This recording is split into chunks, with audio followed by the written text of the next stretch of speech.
the vitamins that I need. I would stop saving at least a little bit on gas.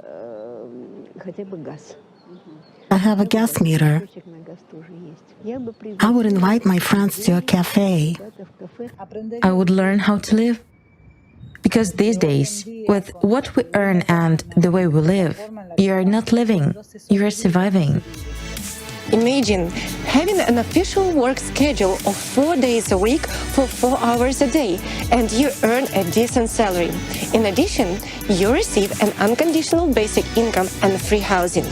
Education is free and of excellent quality anywhere in the world. You can acquire any professional skill and join any team across the world to work on projects that benefit society as a whole, or choose not to work at all. What would you do? I would still work. I love my job. You know, I work in visual effects and it makes me happy. So I think I would still work, and, you know, whether that's paid a certain amount or not, I would still go in every day, or 4 days a week would be great. I would love to work for huge organizations that will probably study some super global issues. Well, you know, I'm an industrialist and a producer. I'm a creator. Maybe I would do something, I don't know, maybe make some goods cheaper. I think with the time that would be available, I would probably put more of my efforts and energy into volunteering. No matter the amount of money, I would definitely still try to learn and develop as much as I possibly could. I still need to keep my brain busy and contribute to society in some way, so I wouldn't just sit around. I think I'd get bored like super fast. I'm gonna do a volunteer work and do a personal business as well. I would love to enhance my skills related to acting and writing, and would want to contribute in that same field. Even if I knew I could live without working, I would still want to keep exploring the human body, right? My dream is to help other people, not just to help myself, but to help take other people to another level. I would definitely get involved. All the best to the people. I would work for the people. I think also it's the psychological thing to do something and to also to improve in the society, because I think also how it's possible the society to exist without our contribution. I would join those like different projects to benefit society, because just sitting around you're not really doing anything, and there's a lot that could be done by joining those projects. The creative society is a world where everyone has a financial security. It's an absolutely peaceful world, devoid of war, violence, and slavery. It's a world where you can enjoy all the benefits we've discussed earlier. Would you like to live in a creative society? Would you like to live in such a society? I would. Absolutely. Absolutely, yeah. I would. I think it would benefit my health overall, my mental health, and then my physical, in turn, my physical health. Yes, of course I would like to. I would like to live in peace and tranquility. Yes, of course, because it is at least comfortable for any person. It seems for everyone it is so. Yes, sure. If there really is an unconditional basic income, that would be the optimal situation for the whole world. Firstly, to achieve peace, and secondly, to create a decent life for all people. In our life, if there were no wars, slavery, corruption, it would be very beautiful. I really want to live in the creative world. I would like to live in a creative society. I think it would be great. Certainly there wouldn't be any conflicts between people. Politics would not make sense then either, meaning one political group would not fight with another, country with country, because there would be no need for influence. Of course, certainly. I'm sure, in fact, we're already creating, even just by the fact that we're already talking about it. I'm looking forward to such a society. Yes, and I'll try to do everything I can to make it happen. So who wouldn't want? I would definitely love to be a part of this society. Yes, of course. I definitely hope to live in a relatively peaceful place without war. I think we would all like to live in such an environment and protect our families, right? I would love to live in such a society. Yes, such a world is a dream, and I'd really like that. Yes, I think I would like to live in the creative society. I dream of a place called the Creative Society. Did not know that there was such a project. I am honored to even be a part, to just share my little capsule of how I think life could be. I want the emblem, any of that. No, sign me up. Queens on board. Absolutely. Sure, 100%. Yeah. 100%. No need of doubt. Everybody looks for it. Well, of course, I do not know what kind of a person, other than a psychopath, would not want to live in such a world. Well, the answer is obvious. Of course I'd love to, and I challenge anyone who says otherwise. Yes, I would like to live in such a society because it would mean that many of the inequalities that still exist today will disappear. It happens because of minorities' interests, who benefit and get richer because of the problems that are happening in the world. Would you like to live in the Creative Society? Of course I will love. Naturally, it's probably a dream of every person. Everyone falls asleep and thinks, oh, if there was no war, it would be great. People would live in abundance and harmony, and everyone would smile at each other. Yes, I would love to. I'm with you. I'm just saying. Come on. That's like the best dream any person would have. Yes, I would love to live. Of course. Like, I think this will be answer of all people. Yeah, of course, I would like to. Who doesn't? Who doesn't? Creative Society, it's amazing.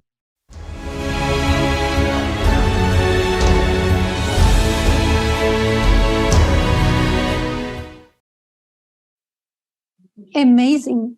What you have seen is only a small part of the responses from people around the world in recently conducted social surveys initiated by the participants of the Creative Society project in preparation for the forum, Global Crisis, There is a Way Out. This survey revealed some very important points. Firstly, absolutely everyone supports and, of course, wants to live in a creative society. Secondly, even with all the benefits, such as free, high-quality healthcare and education, no utility bills, debt forgiveness, no taxes, and a guaranteed universal basic monthly income of $10,000, most people plan to improve their lives and the world around them even further. This is because everyone wants to live in a life worthy of a human. And the Creative Society is precisely the format that creates conditions for such a life. This once again proves that the creative format of society is the format which will restore our sense of humanity and will promote the development of the inner potential of every person, because the conditions in the society will be completely different. Yes, Halina, absolutely. And this shows how much on the same page we are. And have you ever thought about how in today's consumerist society, people's minds are consumed basically with thoughts like paying off debts, paying off the loan, how to find money to feed the children, or how to even afford medical treatment, basically how to make ends meet. And wouldn't it be better to actually think about pleasant things like what kind of education would you get if money wasn't an issue, or how would you spend your 10K a month on conditional basic income? Now, that's a great thought, right? Write in the comments below, how would you spend those money, and share your ideas, folks. We would love to hear from you. Yes, of course, everyone wants a guaranteed unconditional basic income of $10,000, free high quality healthcare and education, no utility bills, loan forgiveness, and no taxes. And all of this will be available during the period of transition to the Creative Society. But fair questions arise. Where will the money come from to provide all these benefits, especially to every person? Will the unconditional basic income payments lead to an increase in prices and inflation? Why do we say that all these benefits will be guaranteed in the Creative Society? What can guarantee this to us? Who will pay for it? Answers to these questions will now be shown in the presentation of a new economic model prepared by an international team of economists specifically for this forum.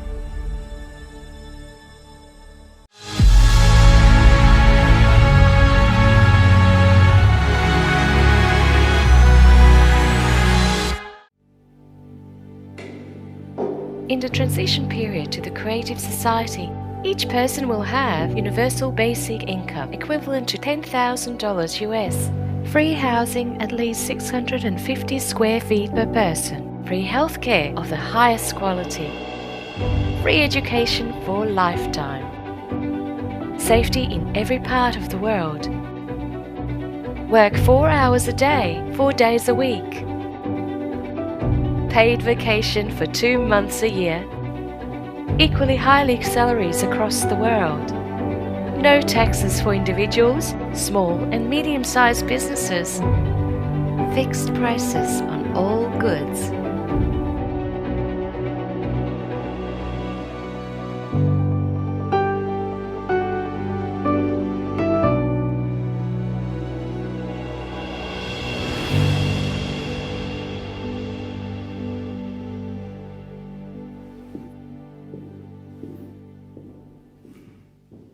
When I look at the picture of this kind of the world, a thought comes to my mind.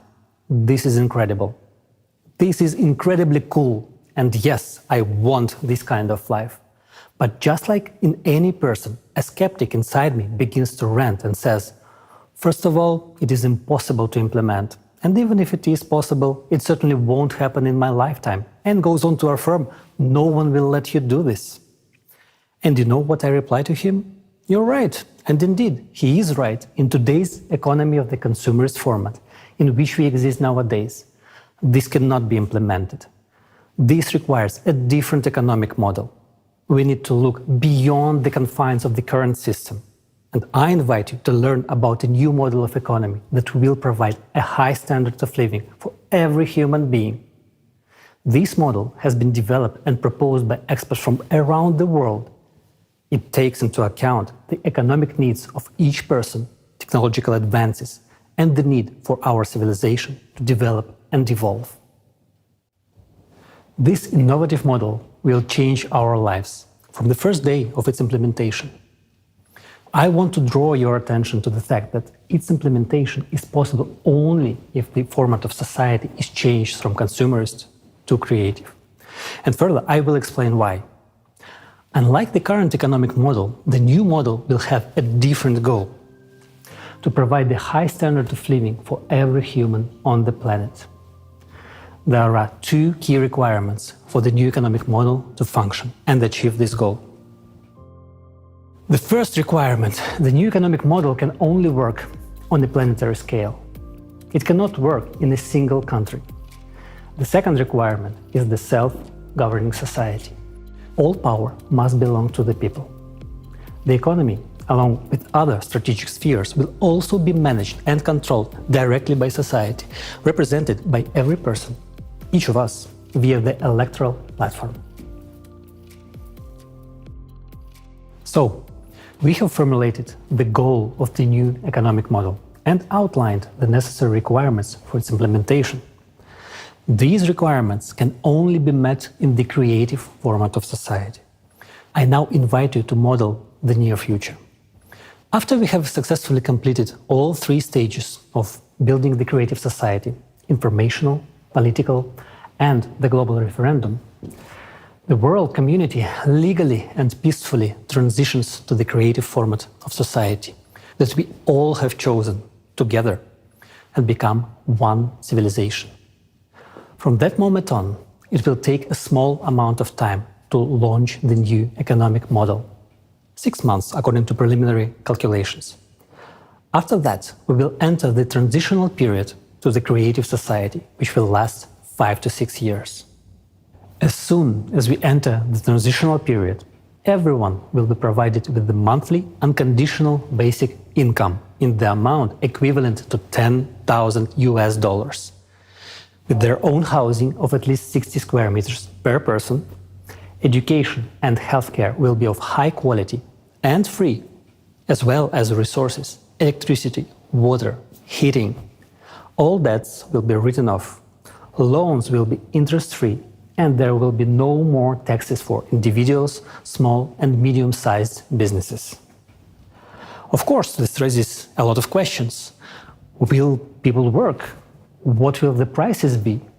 Will there be inflation? And the most common and important question: where will the money come from?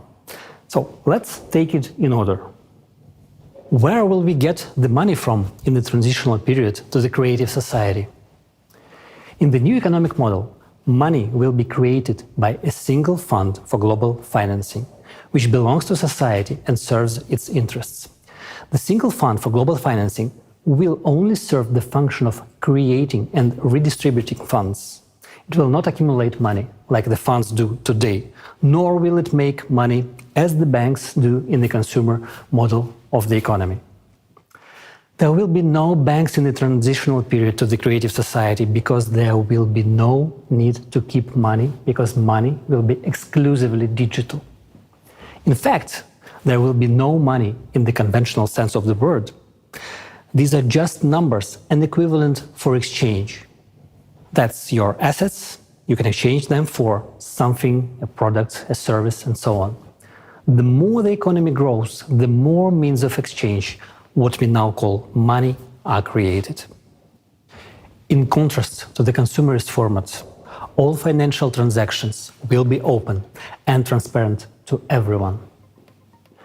The task of the single fund for global financing is to supply the right amount of means of exchange at society's request. How will this work? Society decides what needs to be improved, created, and what projects and initiatives to implement. Experts will use the artificial intelligence to calculate how much money is needed to achieve those goals. And the single fund for global financing will create the necessary amount of money. If there is a request for the implementation of a project in a village, city, or country, an application is submitted to the electoral platform. For example, if a city decides to replace its asphalt pavement, it submits a request and funds are allocated for this from the single fund for global financing. It's just like in the family. You know what everyone needs and you allocate money from the family budget to buy the necessary goods, pants, sneakers, a piano. It's the same at the city and global levels. The only difference is that our budget as a society is not limited. We can spend as much as we want if there is something to spend on, and we need it. This approach does not limit the development of the economy. The economy develops and our opportunities increase. In the new economic model, there will be no budgets of cities and countries. There will be no such thing as state money either. The only place where money can accumulate is your personal account. And you yourself dispose of it as you please. If a country, city, or village has a budget, there will inevitably be those who will try to make a profit from that budget, local officials and others. And when there is no budget, it cannot be taken away. And this is the answer to the question of why there will be no corruption, theft, and bureaucracy. There won't be a situation where the asphalt pavement was changed last year and this year it is changed again, and someone makes money on it. It will not happen because the monitoring system will guarantee the transparency of all operations. Monitoring that the money allocated has been used as intended will be done with the help of technologies that already exist, such as the multipurpose complex Voskhod. You won't be able to buy building materials for a higher price than those that are sold everywhere, and everyone can see their price. How is it possible to steal if what you buy and sell can be seen immediately?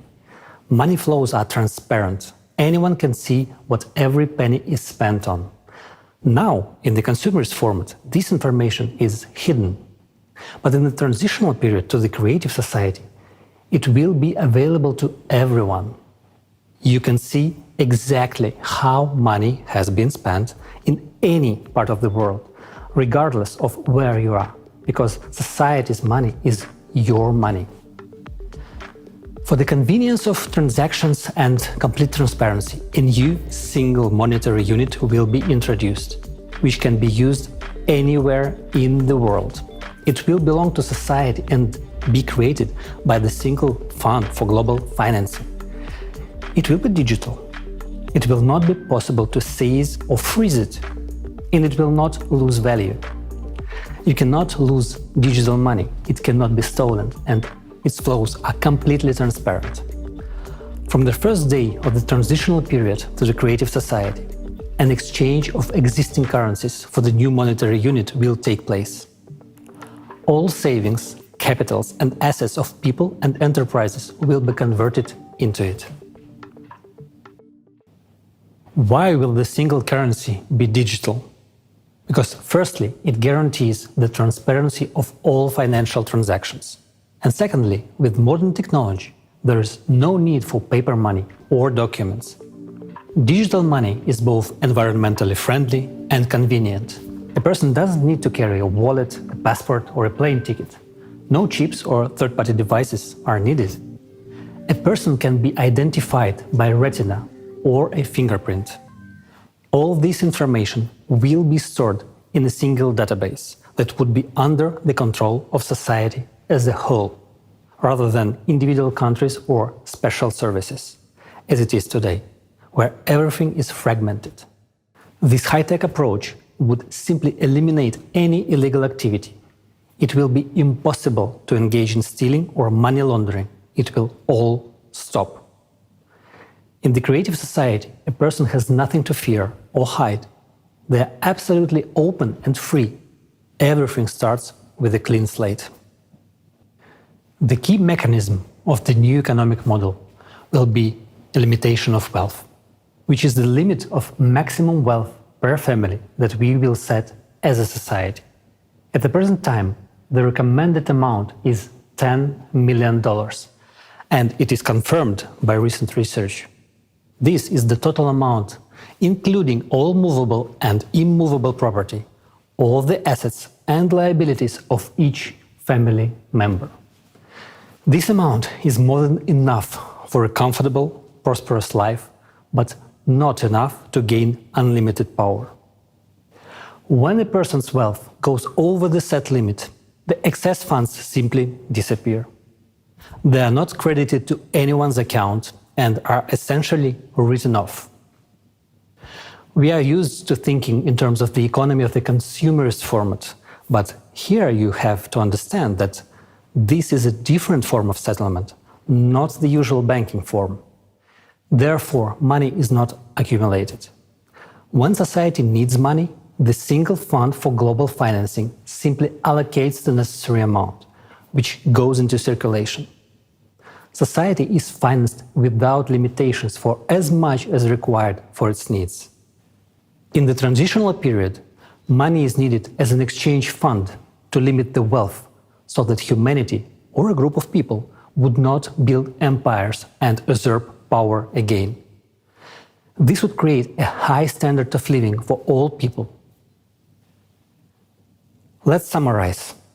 In the consumerist format, money is a means to retain power. People try to accumulate it, hide it, take it away, while in the transitional period to the creative society, money is a tool to achieve society's goals. And money is needed only during the transitional period to the creative society, as a temporary measure for 5 to 6 years, and it will not be needed in the future. And later we will explain why. Nowadays, they say that the problem is not money, but its quantity. As we have already understood, in the new economic model, there will be no such problem. But the question is different. Will it lead to inflation? The answer is simple. There will be no inflation at all. It is impossible. In the current economic model, this would indeed lead to skyrocketing prices, hyperinflation. But in the economic model of the transitional period to the creative society, this simply could not happen. Why? Because prices would be fixed worldwide by law for all resources, goods and services.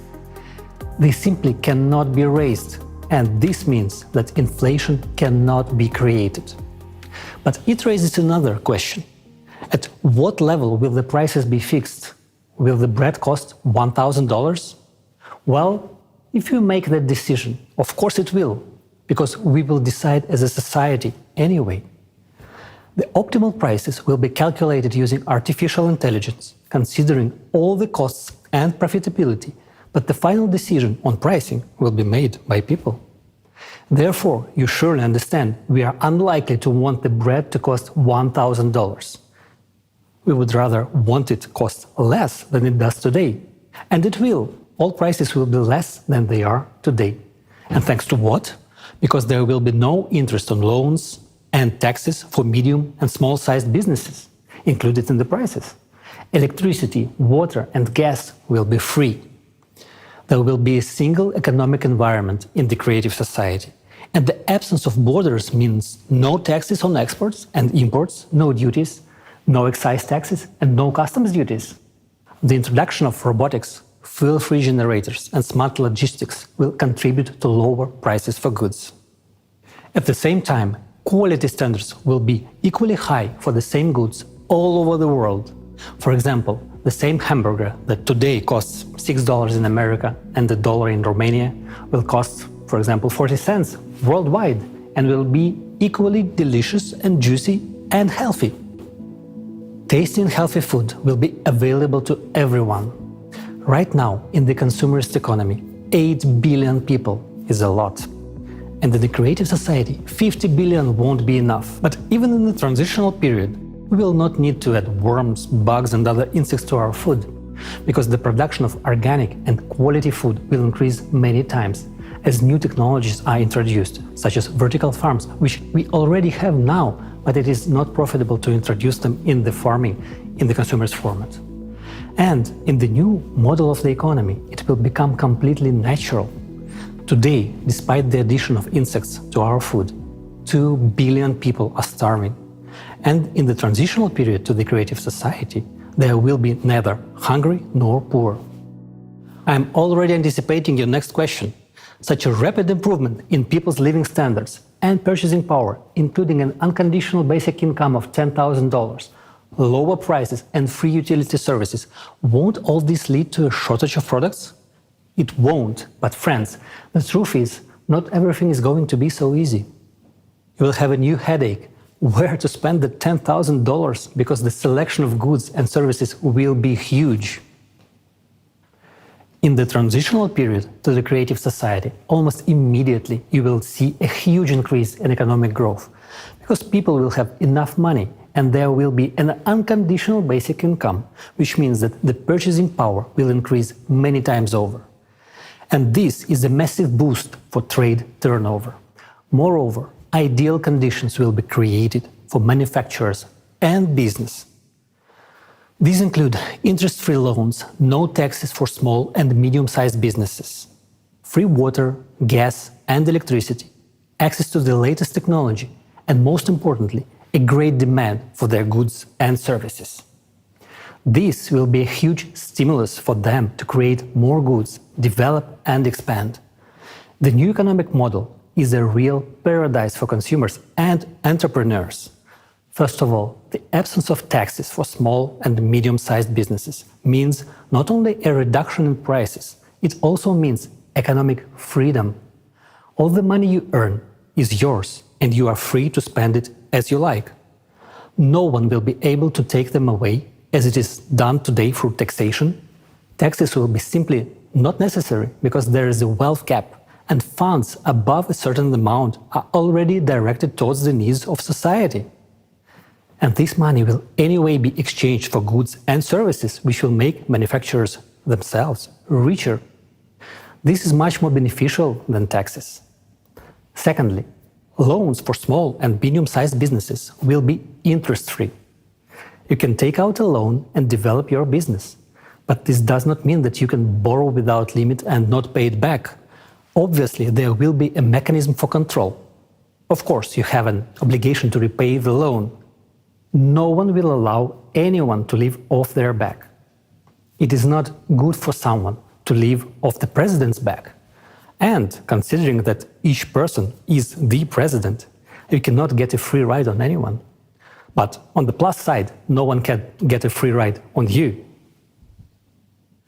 And thirdly, another key benefit for business is the economic model itself. It will be structured in such a way that any entrepreneur will always know what is in demand. This will be possible because we will use a planned economy model, which will be calculated using artificial intelligence on a global level. This means that any businessman can always visit the electoral platform and, with the help of artificial intelligence, find out what will be the demand for their goods and services in a particular location. Artificial intelligence will help them process the data and make the right choice so that their business becomes profitable and successful. For example, you have decided to open a coffee shop.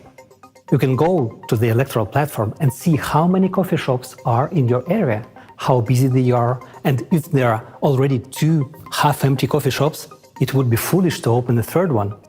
Such a business will fail on its own and harm others. At the same time, the artificial intelligence will prompt you that there is no bakery in this area. Therefore, opening a bakery will be profitable. This way, you get to understand which profitable business you can open for the benefit of yourself and society. Moreover, when starting a business, the same artificial intelligence will offer you options for premises, purchasing goods at the most favorable price in nearby places to reduce logistics costs. It will connect you with a logistics company, calculate the required loan amount if one is needed, and also calculate the cost of necessary repairs of the premises. Find the companies that will do the repairs at the most advantageous price. Find options for design solutions and propose the necessary employee candidates in the required location. All on a turnkey basis. At the same time, it is you who chooses from the options suggested by AI, and all final decisions are up to you. The same artificial intelligence will calculate how much time it will take from the moment you apply on the electoral platform for your business to start making a profit. Additionally, the AI will calculate the necessary number of employees and help you draft their schedule. This is very useful considering that the work week will be 4 days, 4 hours a day, meaning that in order to cover 12 hours of daily work for that very coffee shop, 3 people per day are needed per shift. Of course, after this, many people will say that everyone will become an entrepreneur. They won't, because running a business requires a certain character, motivation, responsibility, time commitment, and most importantly, organizational skills. For many, and this is the overwhelming majority, it is much easier to go to work 4 hours a day, 4 days a week, receive a good salary in addition to the universal basic income, and enjoy life, rather than continue developing their business and work on it almost 24 hours a day, despite all the help from AI. Even if artificial intelligence does the calculations for you, it's still up to you to do the work. AI will help you launch the business and assist you in the process, but it is you who will run the business. Communicating with customers, overseeing production, the responsibility for all this will be on you, right down to picking out the design, starting from the smallest details in the process of launching the business. There is no getting away from it. You will be engaged 24 hours a day, despite the simplicity and ease of the process. And it is up to you to decide whether to work 4 hours a day, 4 days a week, or to be an entrepreneur. Some people want to earn more, while others are satisfied with their salary and a free, wonderful life. Naturally, all of these conditions, such as no taxes, interest-free loans, understandable demand, etc., will have a positive impact on increasing wages. Wages will need to be increased regularly because companies will need skilled workers to meet the growing demand for goods and services. Since unconditional basic income allows even those who used to be low-income individuals to purchase quality goods, there will be an increase in the number of companies needing employees to meet this demand. For example, let's consider a medium-sized business. A person has an enterprise with 200 to 300 employees and a turnover of several tens of millions of dollars. They don't have to pay taxes. All the money earned belongs to them. And of course, they will raise wages, because competition for specialists in the labor market will be high. While unemployment will inevitably increase in today's world, in the creative society, on the contrary, there will be competition for good workers. They will be needed. And we come to another often asked question. Will people want to work if they already have a comfortable life provided by universal basic income of $10,000? People will still work because a $120,000 universal basic income per year for a person is just an average level of prosperity. Few people want to be in the middle class. People strive to live better. For example, if a person wants a new good car, then to buy it, they will have to live on just their basic income for several years. Wouldn't it be easier to go to work to buy their dream car faster? In this case, a person could earn an additional $5,000 to $10,000 or more per month, and in a year they could save up for their dream car and drive it to the job they love. You will also want good watches, a good phone, and a new laptop. Why? Because you have the opportunity to buy them. You will want to go to a good restaurant. You will be too lazy to cook, and you will go to a restaurant near your home to eat there. This requires money, and this is a good incentive to work. Not to mention that the transitional period to a creative society implies working for 4 hours a day, 4 days a week, and having 2 months of paid vacation and high salaries worldwide. Furthermore, thanks to the implementation of new technologies, boring professions and hard labor will gradually disappear. People will have much more interesting work to do because there will be many new professions that will reveal their potential and talents. Everyone will be able to easily and freely learn a new trade or train for a new profession.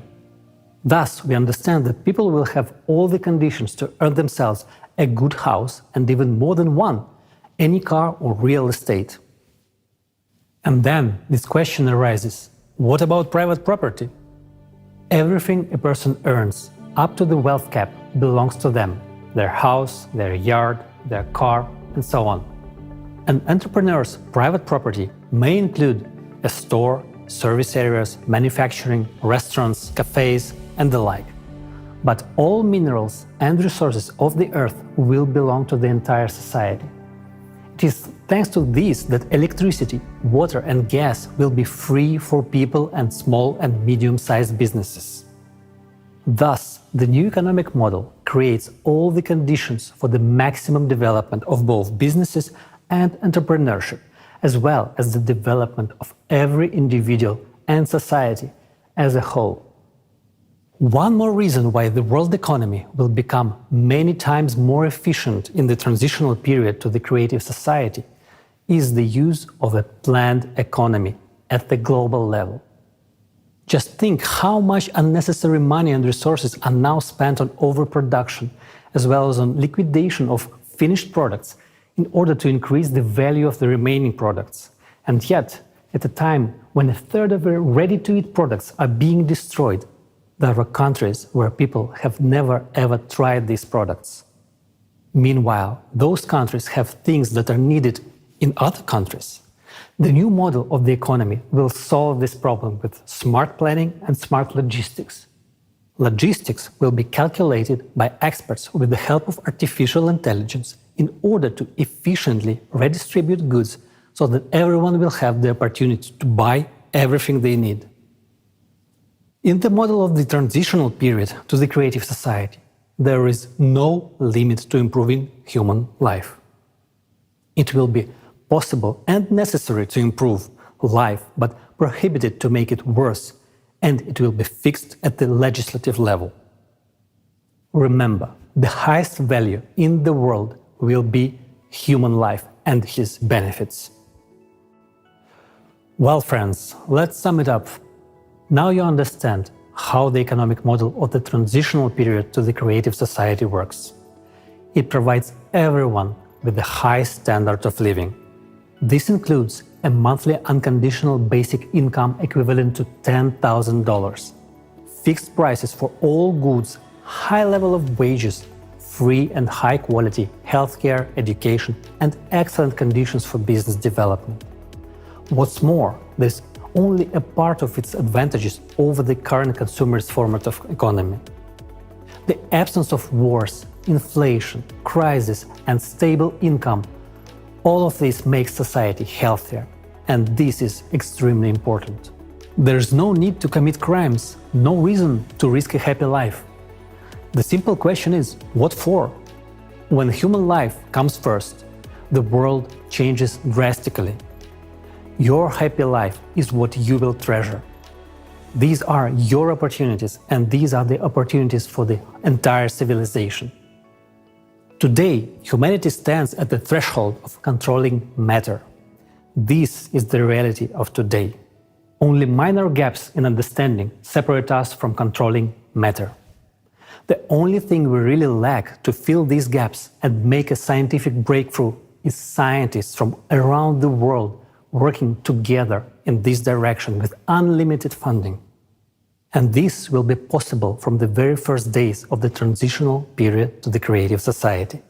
And most importantly, unlimited funding for science is the only chance to eliminate the climate threat. Because this is the top priority vital issue today. As early as this stage, we will be able to save the planet from climate collapse and launch the processes to solve environmental problems.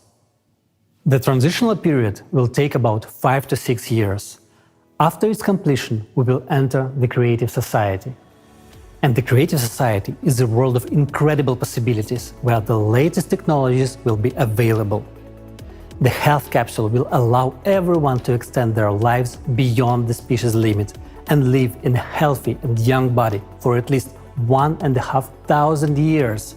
The replicator is the technology that will enable us to create anything from the tiniest particles, manipulating matter at the quantum level. These technologies will be in every home. And that's the answer to why we will no longer need money. The creative society solves all our economic problems and opens up a new world of incredible opportunities where you can unlock your true potential. If you want to live in such a world, it is now important to act together with millions of people. You and I are now launching a worldwide demand for the creative society, which will very soon become the main trend of humanity. If each of us takes an active part in this first and most difficult stage of building the creative society, the stage of informing. In one way or another, each of us is suffering in the economic model of the consumerist format. But we are searching for a way out within the familiar paradigm. However, the way out is only in the creative society. Therefore, for those who understand what the way out is, it is important to tell others about it. Creative society will open up perspectives for growth and development of each individual and of society as a whole. This is what will make us free. In the consumerist format, there can be no real freedom for a person. There's always the exploitation of the majority by a few individuals. But even those few individuals are themselves enslaved by this format.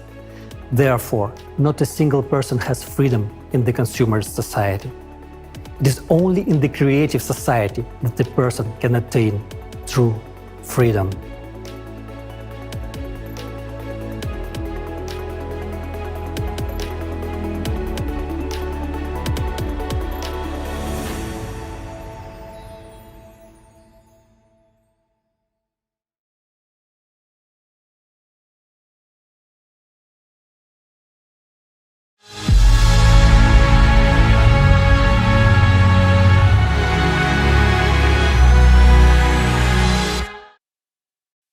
Wasn't that amazing? First of all, I'd like to say thank you to a large international team of economists for such a clear and thorough presentation of the economy in the transition period to the creative society. Today, we will talk to Alexei Prudkov, an entrepreneur from Dubai, and a leading expert economist from the Netherlands, Jonathan Rivat. And we are going to talk about the new model of the economy. It is clear for everyone that we all will benefit from the new economical model. Who would reject a $10,000 a month basic income, a spacious, comfortable, free house, free medical care, and free education, of the highest quality. And it turns out that it is not a problem to provide it all in the new economic model. But why have we never heard of such approach before? We all got used to think only within the limits of the existing model of the consumerist format. And rarely do people think about the fact that the format itself can be changed, so the existing economic system can be changed as well. But it turns out that this is not only possible, but it's also so much easier than continue to fight the consequences of the never-ending crisis created by the current failing economic system.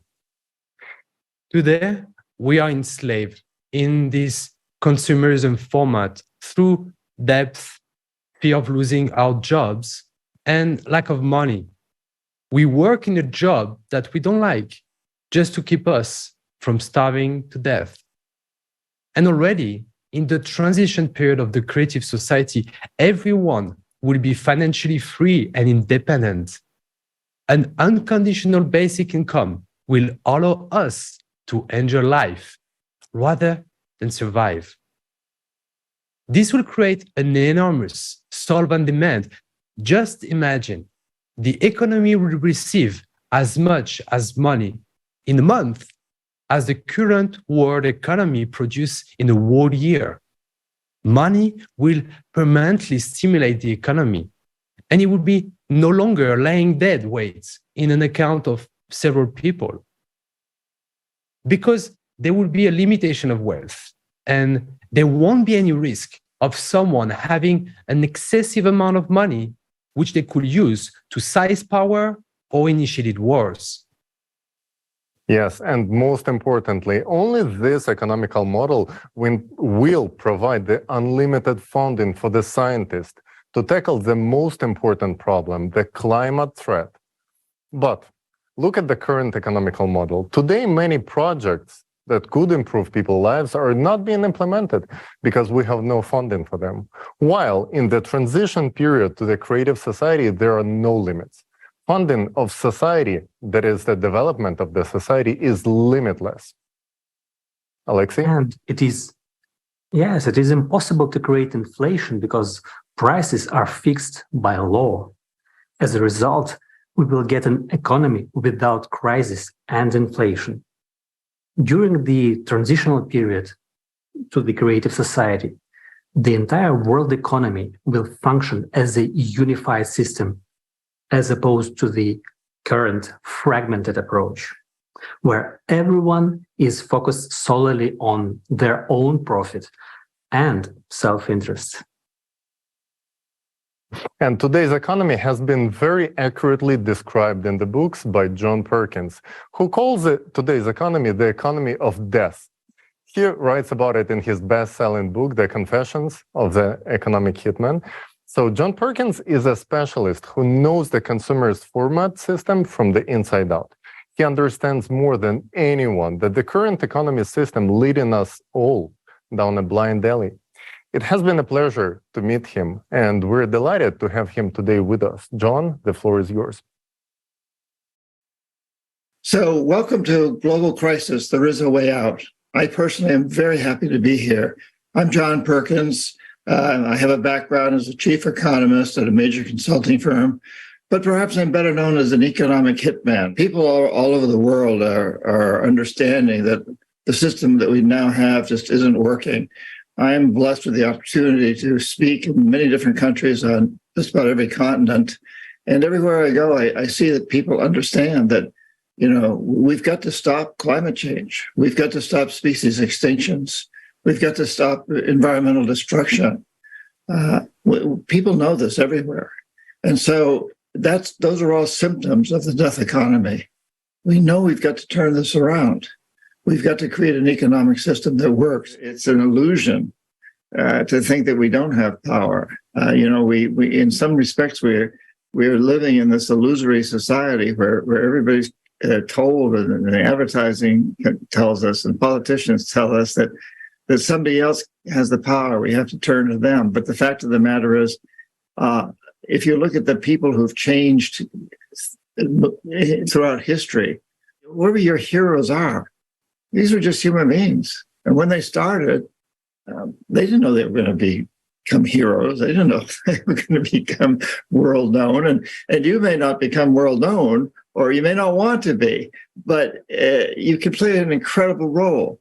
And once you get started doing this, the satisfaction that it brings is phenomenal. Whenever we realize that we must change and we start to invoke these changes and we start to implement these changes, there's always pushback because the status quo thinks that they don't want change. And little do they know, even the very richest and most powerful people politically, they're in trouble. They're in a lot of trouble. The planet's in trouble, and so they're in trouble. But they'll push back, and that's historical. But whenever there's pushback like that, we can take strength from it. We realize they're pushing back because they know that we're winning. And it doesn't matter from what country you hail, what your religion is, or your nationality, or your culture, or the color of your skin, or anything else. We're all in this together. And we are unified in the fact that we're all threatened by the death economy. So let's recognize that it's also important to unify to develop a life economy. It's happening, and people like you and I and everybody who's participating in this magnificent program is part of that. It's an exciting time. Thank you, everybody, for participating in this, and what an amazing time we're in, and like this. Interconnected global system that we're participating in is amazing. Thank you. I appreciate what you're doing. John, thank you so much for sharing with us your vision of the economy and your observations that people from all over the world feel the need for this change. After all, nothing will change without people's demand. It is very encouraging to see that people who really understand the economy realize that we need creative society where the economy will improve everyone's life, and it will create the conditions in which we can truly live rather than just survive. Yes, to achieve this goal, we will use global level planning with the latest AI technology. Today, corporations are using economic planning at the state level worldwide, and it is yielding tremendous results. Through successful and effective planning, the income of some corporations becomes greater than the GDP of entire countries. Just imagine the results we will achieve when planning is done globally by using AI, and it will be aimed at a single goal: improving every human's life.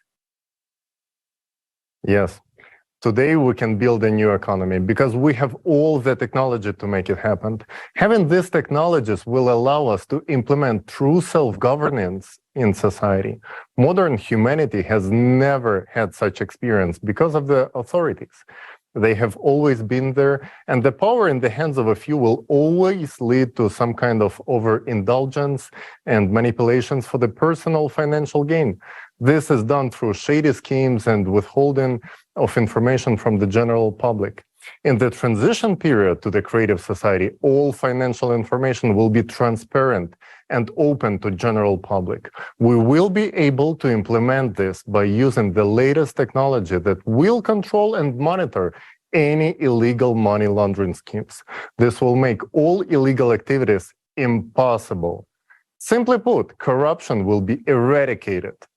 And the best part about this, that we don't even have to invent this technology. It already exists. This is the Voskhod Multipurpose Complex by XP Energy. Stay tuned, because we will talk about this technology in details a bit later. We have everything we need to make our economy today function in a different way. The only thing that's missing is the creative society. Yes, and I was struck by the fact that in the economic model of the transition period to the creative society, prices will go down. Never in my life have I seen prices go down. I haven't even thought it is possible. It turns out that not only will prices go down, but the quality of goods will improve. Yes. And the main factor for reducing prices in the transition period of the creative society will be free energy. And the second key factor is the absence of taxes.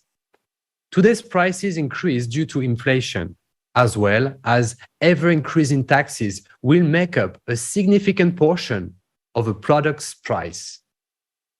Yes, Jonathan, I totally agree with you. To illustrate this more vividly, we can take a look at the very simple example. Let's take that bun from that hamburger that we talked about in the video. Why is it so expensive? After all, it's just flour and water. How can it cost $2? Did you know that if you take out taxes out of the price of that bun, it will cost 3 times cheaper? So how does this tricky taxation scheme work in the consumerist format economy? Let's take a look in details. In order to grow the wheat used in making of that bun, you have to rent land. The farmer pays tax on that land. Then he needs a tractor to work on that land. Then he has to pay another tax, the value-added taxation, VAT. The cost of the tractor also includes several other taxes, such as invention tax, licensing, and the VAT on each part of the tractor. The tractor needs gasoline to run, and the most of the price of the gasoline, again, taxes and other duties. So next, farmer needs seeds and fertilizers, for which he again pays taxes. He then hires people to work. He pays wages and taxes on the wages. And the people that get their wages also pay taxes on them as well. The tax payment doesn't stop there. The farmer delivers the grain to the grain elevator and pays tax.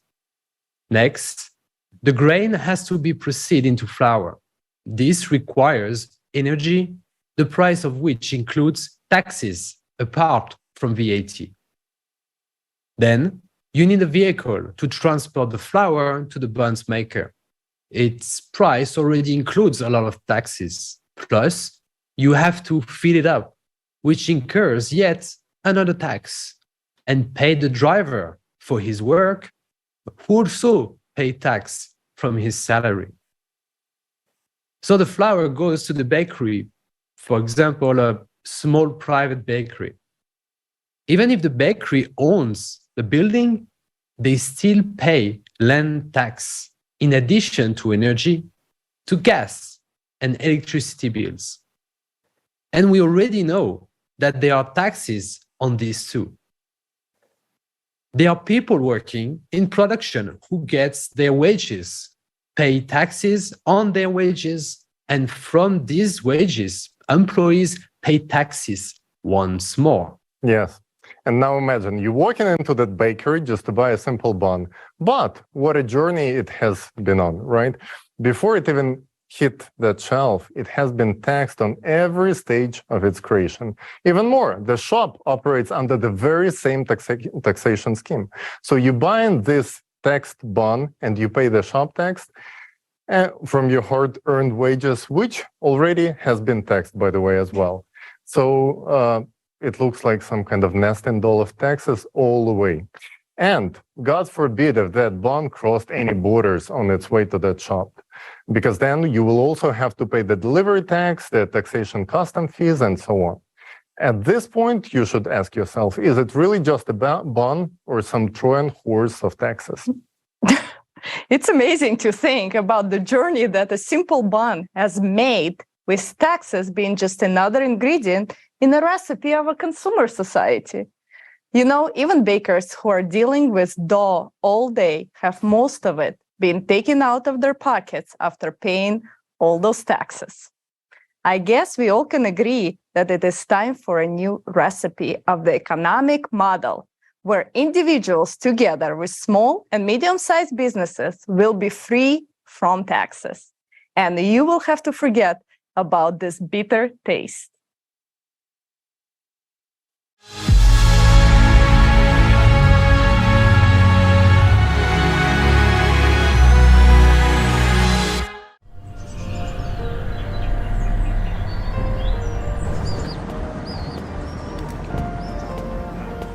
I'm telling you, we should already start preparing her for adult life.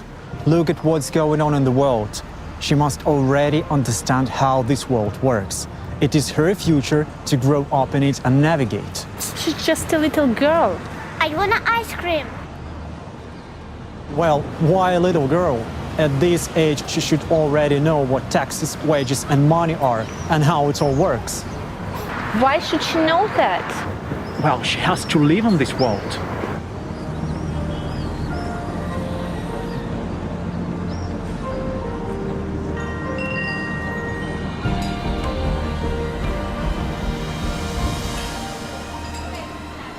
Daughter, you must know, understand, and navigate in this world. So look, here is what taxes are.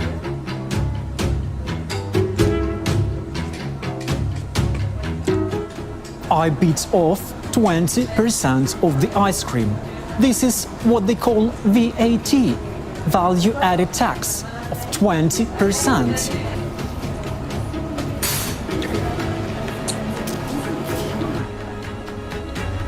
And what I've bitten off now is your income tax of 40%. So all you're left with is this part. Dad, screw you and your taxes. I want to live in the creative society.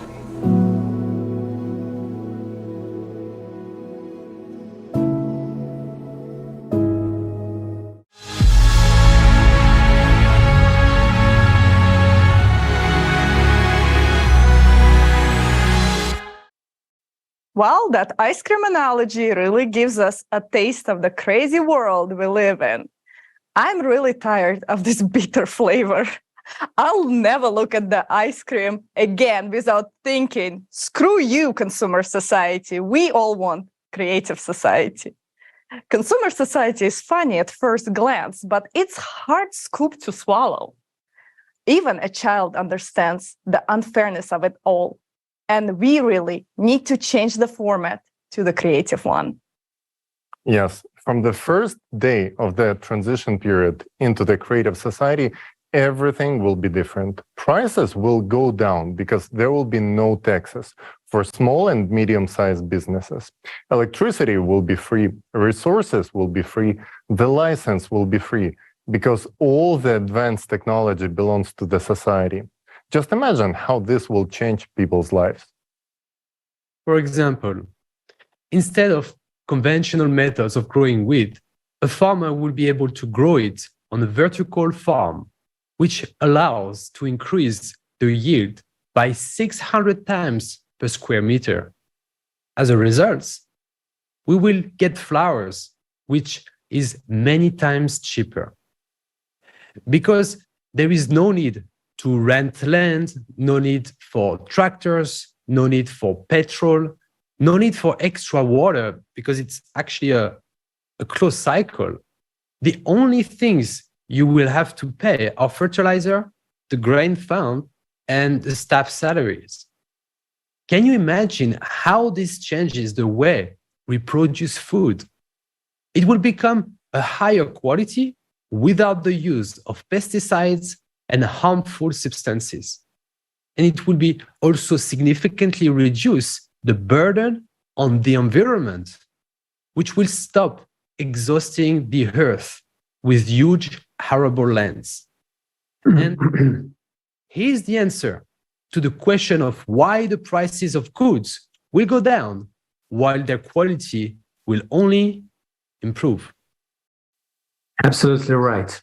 And these fundamental changes will transform every sector, because in the creative society, everything will work for the benefit of the people. According to the law, no one will have the right to make life worse for anyone, and there will be no point in it. The conditions will be created in such a way that by improving someone else's life, you will ultimately improve your own life as well. And our children will be the first generation to grow up in a society where it will be natural. This is our responsibility, and we have the power to make it happen. So now you know what benefits are guaranteed to every person in a creative society. And you also know that it is economically possible. For all the advantages we discussed to become a reality, it is necessary to adopt this economic model worldwide. Its implementation is only possible with a change of society from a consumerist format to a creative one. Only in this case will it work. We have just received an answer to a crucial question that is often asked. Where will the money come from for free healthcare in the creative society? Free healthcare will be provided to every person thanks to the new technology. Thanks to the new economy. You have already heard that this privilege will be available in the creative society's transition period. But in the creative society itself, a new technology will enter our lives that will radically change people's future. We confidentially proclaim 100% health for every person in the creative society and the complete absence of diseases. And there is something else that will shock you. This is the extension of human life up to 1,500 years, thanks to the use of this technology. Yes, you heard it right. This is not a fairy tale. Science has already advanced so far that it has been scientifically proven that such technology is possible, and these developments are already underway. What separates us from this implementation is only the absence of the creative society. So, what is this technology, you might ask? We simply called it the body regeneration capsule. The body regeneration capsule is a simple name, but behind it are hidden fantastic capabilities. We want to introduce to you a presentation of the functions of this technology that will blow your mind. Before you see for yourself how incredible it is, I want to note that in the creative society, you will receive it for free in your home. From this moment on, your life will change. Your new life will begin. I understand you are eager to learn more. So we invite you to watch the presentation.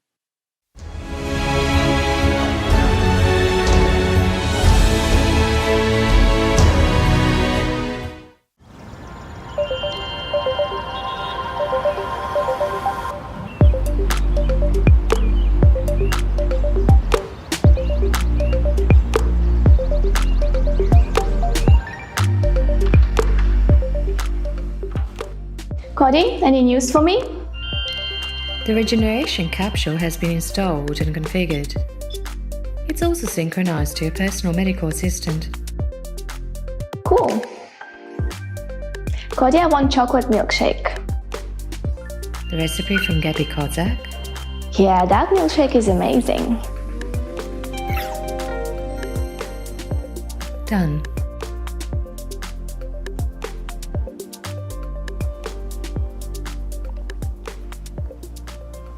Wow, you are a beauty indeed. I see they implemented all my design suggestions. Wonderful.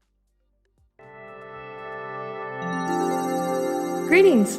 I'm a regeneration capsule, the first generation. Would you like to undergo the body regeneration procedure? Do I have to? When analyzing the data from your personal medical assistant, I discovered that you suffered a fracture at the age of 10. It healed but left a slight dislocation, which deformed your joint, causing pain and potential damage to the joint cartilage if you exercise. The surgery that you had at the age of 16 to remove your appendix left a scar on your skin.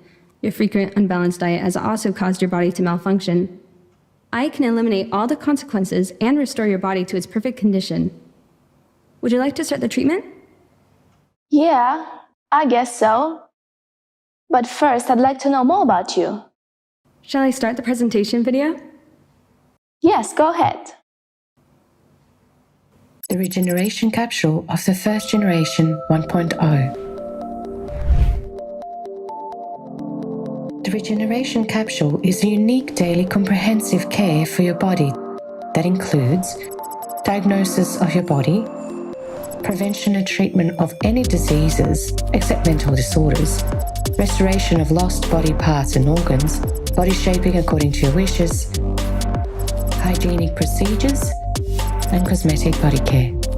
Thanks to this innovative method, you will be able not only to revitalize your body, but also to extend your life up to 1,500 years. The regeneration capsule works at the information and physical levels. At the physical level, the regeneration capsule will detect any parasites, viruses, bacteria, or toxins in your body, extract energy from them, and transform it into useful elements for you. It can urgently remove any pathological changes, such as blood clots, hemorrhages, or stones, eliminate inflammation, and restore damaged organs and tissues in the body. Thanks to this technology, there is no longer a need for hygienic procedures such as taking a shower or brushing your teeth. Epithelial particles or any dirt will be broken down into elementary particles and used as useful building material to transform your body. At the information level, the health capsule restores all the functions of the body and rejuvenates your body at the DNA level, as it contains all the information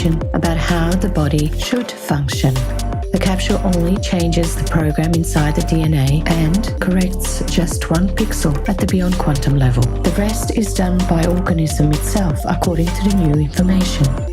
In this way, any cell can be reprogrammed. Everything unnecessary is removed and everything necessary is added. Thanks to this technology, you can change your appearance, change your height, weight, body volume, and set a program for the regeneration of limbs and organs. By changing information at the beyond quantum level, you can make a cell, as well as the entire body, rejuvenate and live a long life. Moreover, the whole process takes place at the micro level, completely painless and safe for you. Thanks to the regeneration capsule, any diseased organ can be repaired instantly, and its function will be restored. There is no need to replace your heart with someone else's to make it start beating. It is enough to run the necessary program on the regeneration capsule. Now you can choose any look you want. To transform the entire body, it takes time depending on the scale of anthropometric changes for the body to transform according to the new information in the DNA. Physical transformations in the human body take place over a period of 9 to 14 months. Start the rejuvenation and life-sustaining program in your capsule, and every day you will feel healthier, younger, and stronger until you reach the biological youthful age defined by your program. It is possible to extend human life by an average of up to 1,500 years in a young and healthy body. You can also change the characteristics of your body according to your preferences. The capsule technology allows you to become an athlete with any body type, muscle tone, and level of training, and maintain this form according to the parameters set by you. You don't need to spend any personal time exercising. Just 30 seconds spent in a capsule in the morning can replace hours of workouts, freeing up time for your personal development.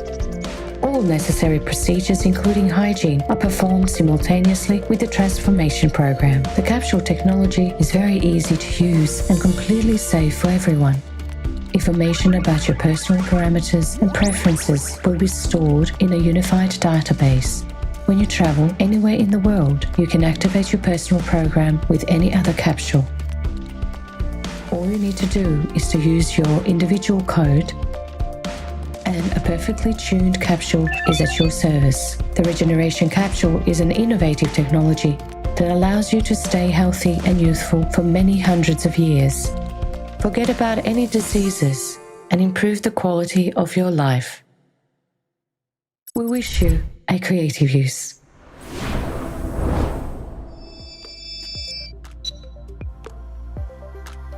Wow, that's awesome. So you can really cure all diseases? Yes, in fact, most diseases are caused by infections. I can eliminate them very quickly. For example, Alzheimer's disease is caused by a parasitic infection. These microparasites generate a calcium casing around themselves, resulting in excess calcium on the axons, and that in turn leads to neuron connection breakdown and brain cell death. On the other hand, these are living microorganisms, so I can extract the energy from them, remove the excess calcium from the axons, and relocate it to where it's needed. The excess calcium is then removed from the body, all relevant neurons will be restored based on your individual DNA program. If you want to increase brain functionality, I can also create active neurons and increase their number. As time passes, you will gradually adapt to the increased brain functionality. The complete program to cure a person takes 30 seconds, and they will leave the capsule completely healthy. Oh, it's good to know I won't have to worry about Alzheimer's. But can you make me look pretty? You have very beautiful facial features and body shape. What changes would you like to make? Well, I'm not really happy with my nose, and I wish my hips were smaller. No problem, just choose a program.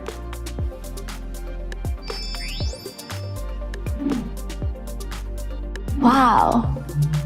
So, I don't have to go to the gym anymore? Only if you like to, for the sake of enjoyment and socializing with other people. I can make external changes to your body without any negative effects on your health. For instance, if you have excess weight, I can dissolve fat inclusions in your tissues and remove any excess fat cells. This will reduce your body weight and volume, all while keeping the process fully under your control. Additionally, I can help increase your muscle mass, allowing you to improve your physical strength and endurance, as well as strengthen your bone tissue and ligaments. All this is possible without compromising your health. This entire body transformation program can be completed in 9 to 14 months. So, I don't have to follow any diet anymore? You can eat whatever you enjoy as much as you want. You don't have to follow any diets anymore. I will add whatever is necessary to your body and remove the unnecessary. This is covered in the daily care function and will take 30 seconds. Are there any restrictions on use of the capsule? Age restrictions, for example? There are no restrictions. So wait, even newborns can be placed in the capsule? Yes. In fact, it's even necessary. And moreover, the capsule completely controls the fetal development from the moment of conception until the birth of the child. Starting with the first cell division, there will be complete control over the development of the fetus. After all, it is already an organism with an organism. As the baby is born, it is under complete monitoring and care.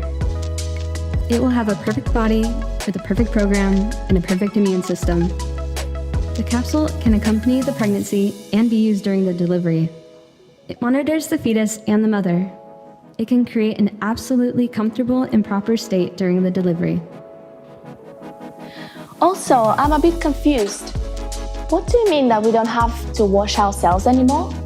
So we don't have to wash our hands either? This is no longer necessary. All the more, a conventional shower cannot cleanse your body as perfectly and safely as I can.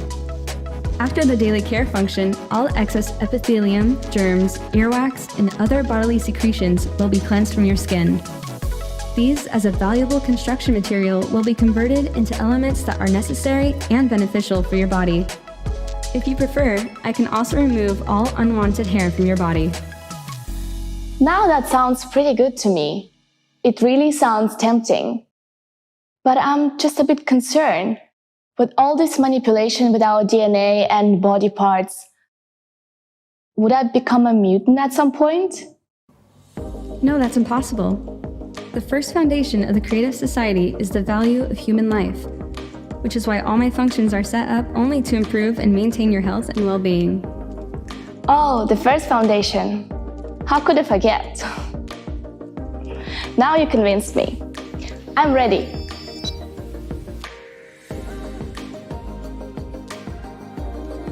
Which program do you choose? Daily routine for starters. Should I not breathe and stay still? That will not be necessary. Feel at ease. Let me remind you that all procedures are absolutely painless and safe. Scanning your body now. You have a left middle cerebral artery aneurysm. If not removed, there remains a higher risk of hemorrhagic stroke, restoring the integrity of the vascular wall. The aneurysm has been removed, and there is no longer any risk of stroke. Wow, that was incredible. Did you just remove the risk of a stroke in just a couple of seconds? Yes, ensuring your well-being is my priority. Starting the daily care routine.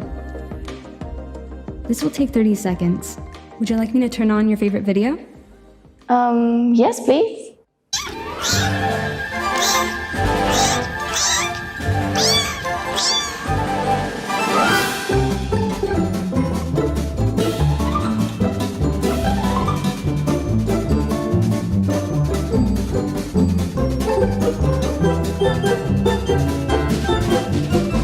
The daily care routine of your body is complete.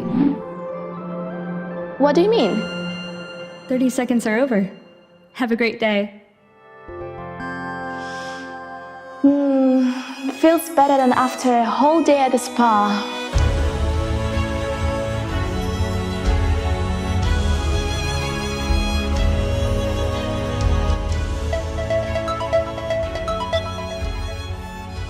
Mom, hi. Look what I've got. Looks gorgeous. Have you tried it just now? I've been testing mine for weeks. This is something incredible. My capsule just saved me from a stroke. It detected an aneurysm and removed it in a couple of seconds. Gosh, really? I'm so happy these capsules are available to everyone now. That's true. But what about you? Are you seeing any changes?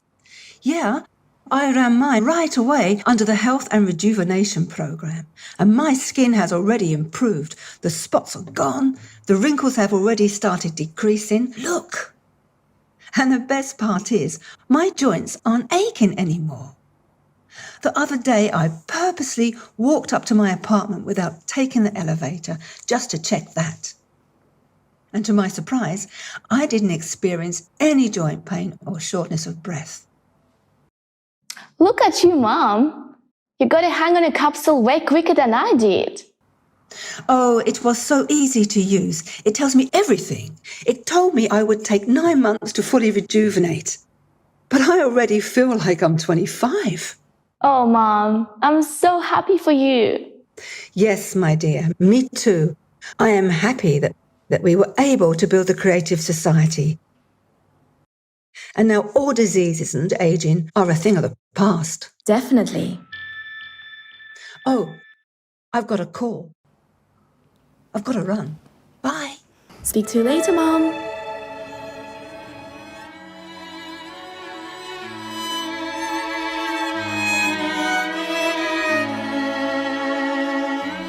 I wonder, what other amazing discoveries will our scientists make? It's breathtaking.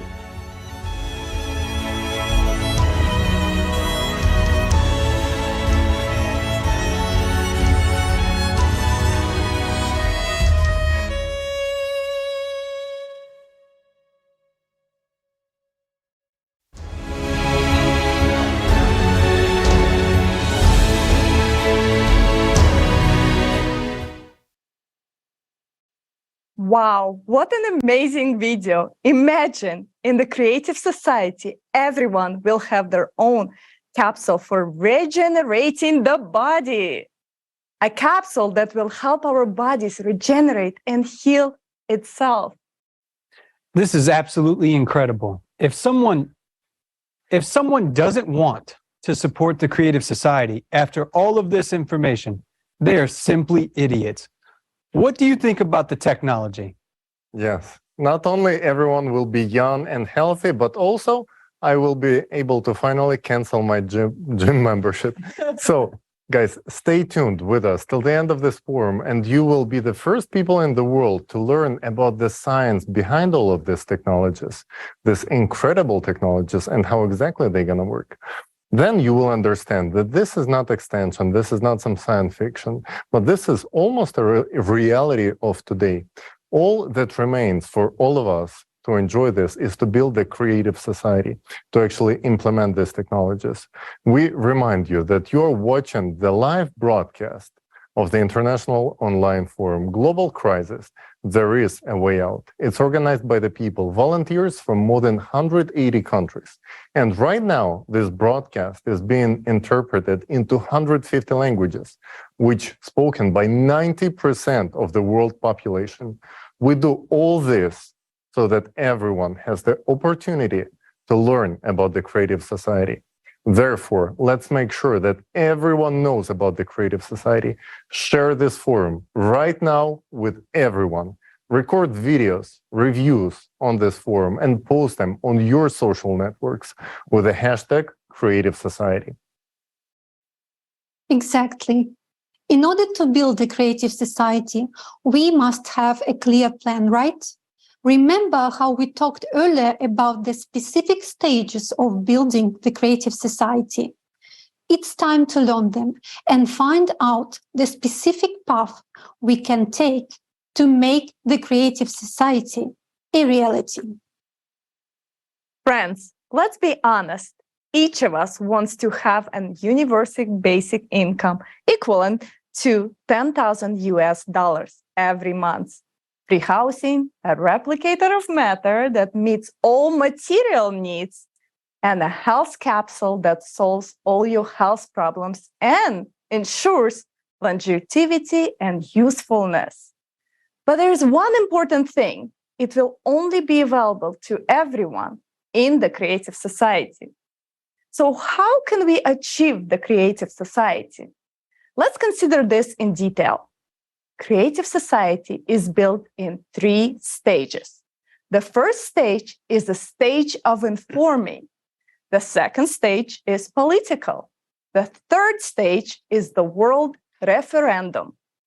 Each of these stages implies specific steps. In essence, this is the roadmap of how we get to the creative society in a peaceful and lawful way. Let's walk through those steps together. What is our first step? Where do we start, Jason? We'll begin with the first stage, which is the hardest and the most important one, the stage of informing. That's right. The first stage in building the creative society is to inform others. After all, we can only build a creative society in the whole world, which means that firstly, all people need to learn about the opportunity before choosing it. Yes, the creative society is beneficial to everyone. So if all people learn about it and truly understand its idea, then they will definitely support it. This means that people will form an electoral demand for the creative society, and then politicians will have to fulfill it since it is the will of the majority of people. And such politicians will surely be found if people as the electorate express their readiness to vote only for those politicians who will implement the creative society. Stage 1, informing. A person found out about creative society and wants to live this way. What exactly do we do at this stage of informing? First, a person informs others about the creative society. We start sharing information about creative society by all available legal means, through personal communication, on social media, by placing the creative society logo on your car, home facade, clothing, public transport, and so on. These are actions that are easily accessible to everyone, and to you too. If you want to live in the creative society, then tell everyone about it, and be sure to spread the word about the benefits each person will receive. Act as the characters from this next video.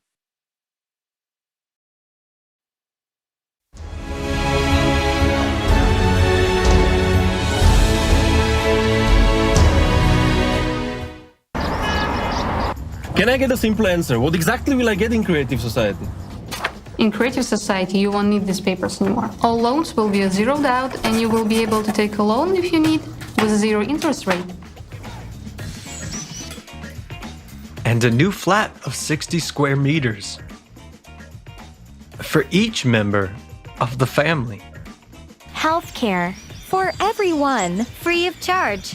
There will be an opportunity to treat any disease, even cancer, instantly and at any stage. Do you know that we are already in the transition period to the creative society? You will have a universal basic income of $10,000 every month. Wow. You will never fear money devaluation again because there'll be no inflation. And there will be no wars. We have clean water, We have huge odds, not small. I did not get now.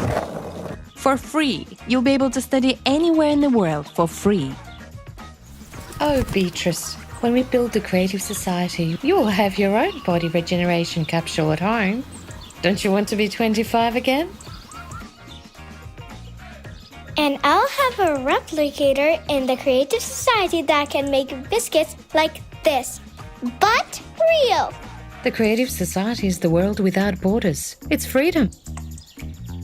Sweetheart, can you imagine? This is actually a new stage of evolution for our civilization.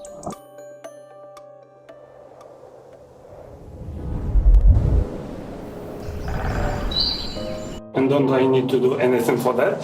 I didn't say we didn't have to do anything. We've got to inform everyone about the Creative Society, so that people form a public demand. To change the format of society to a creative one. And how are we gonna do it?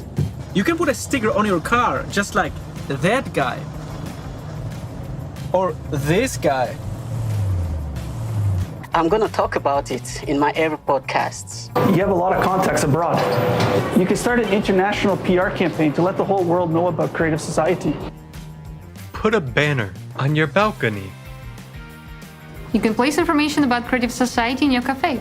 For example, like this. Show all your neighbors that you support the Creative Society and tell them what the Creative Society is. Let's take a picture of your beautiful biscuit and post it on Instagram. So what do I have to do to be 25 again? There are t-shirt layouts available on the website. So, what can I do to make this world happen? Bro, come on. You got 3 languages under your belt. Join the Creative Society Forum's translation team so that everyone can learn about it. Jane, I need a list of our foreign partners. Please prepare a sample letter of cooperation. The letterhead should have the Creative Society logo on it. How about we address the highest quality medicine in Creative Society, live on TikTok? Tonight? You're so outgoing. Every other person knows you. You can tell absolutely everyone about the Creative Society. Keep doing what you're awesome at.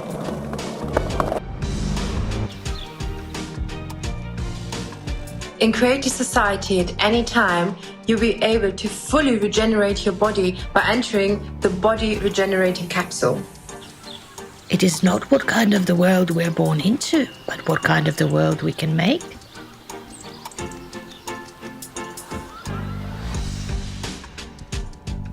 What are you doing to make your dream come true faster?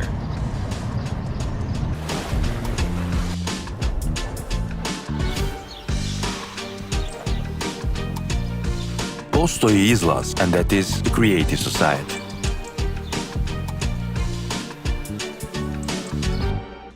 Hey, guys! Come back to Earth! People are actually building the Creative Society there.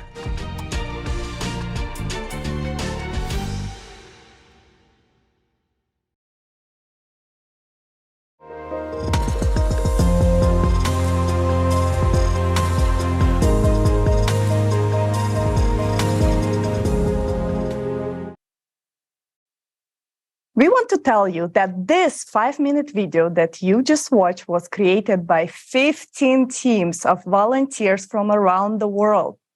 It's a prime example of how, by coming together, people can create cool content that will help spread the information and the word about the Creative Society.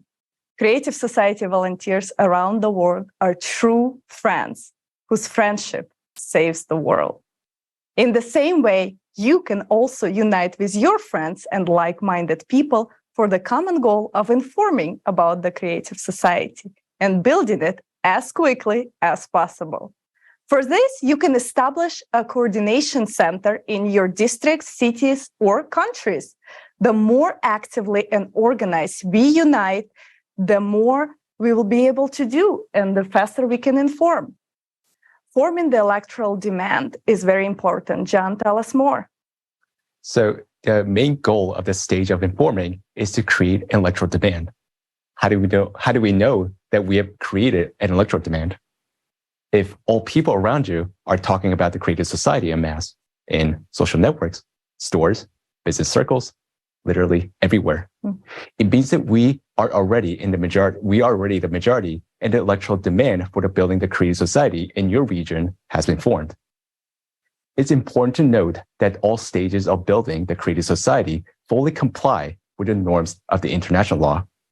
Let's look how exactly the formation of electoral demand and your actions are supported by the international law. The Universal Declaration of Human Rights and the International Covenant of Civil and Political Rights stipulate that everyone has the right to freely hold their opinions, express them openly, and disseminate information and ideas regardless of state borders. Moreover, according to the current international regulations, the source of power is the people themselves. This is also stated in the majority of national constitutions in the world. While preparing for the forum, an international team of lawyers studied more than 150 constitutions and discovered that vast majority of them provide the source of power. The source of power is the people. This slide shows excerpts from constitutions of several countries. Do you see that? In reality, the power legally belongs to you. But how is it that we do not have effective mechanisms enabling us for exercising this power? We are already solving many issues in all spheres of life. In the online format, the only sphere hardly touched by technological progress is the implementation of self-governing by the people themselves. We can vote for the best movie or song or do business online and use electronic documents. But why can we not vote for the laws that benefit us?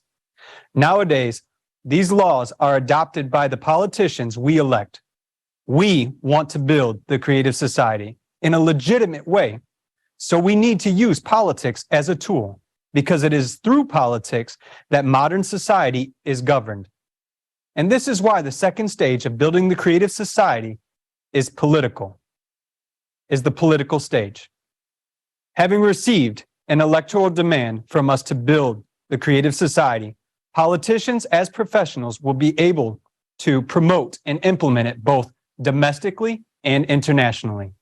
It is through politics that we can build a fair and effective legislative framework for building the creative society. The foundation for such a legislative framework will be the 8 pillars of the creative society, which reflects the will of all people from all over the world.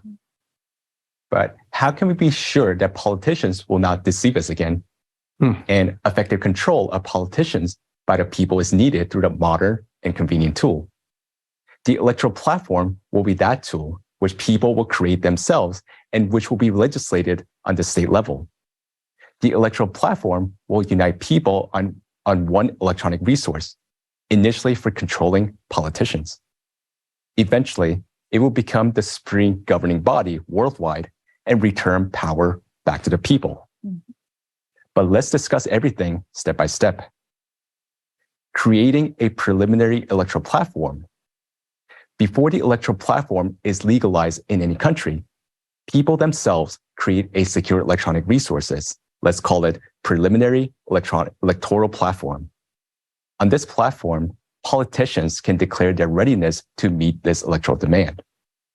On this preliminary electoral platform in their country, people will be able to select the most worthy politicians, sign a contract with them where politicians agree to build the creative society, subsequently monitor and recall them if they fail to fulfill their pre-election promises. Society concludes a contract with politicians. Yeah. In other words, first people conclude a contract with politicians precisely on the preliminary electoral platform. What is this contract all about? Its purpose is to legally stipulate a politician's public commitment to fulfill the following demands of people: to incorporate the 8 pillars of the creative society into the Constitution, to adopt a law recognizing the electoral platform as the highest legislative body on the national level, to resign from their position if majority of people vote on the preliminary electoral platform. The contract is a guarantee that politicians will not deceive us. Why? Because according to this contract, people have the right to recall politicians for not fulfilling their obligations. This way, people can control the politicians they elect on the preliminary electoral platform. For the first time in history, politicians will no longer be able to deceive people who delegated their power to them. It should be noted that currently politicians do not directly enter into contract with society regarding their obligations, which allows them to break pre-election promises with impunity. How will this contract work with politicians and can be executed? In the presence of an attorney, a politician must confirm their identity according to the legislation of the respective country and publicly declare that they accept all the contract terms posted on the preliminary electoral platform.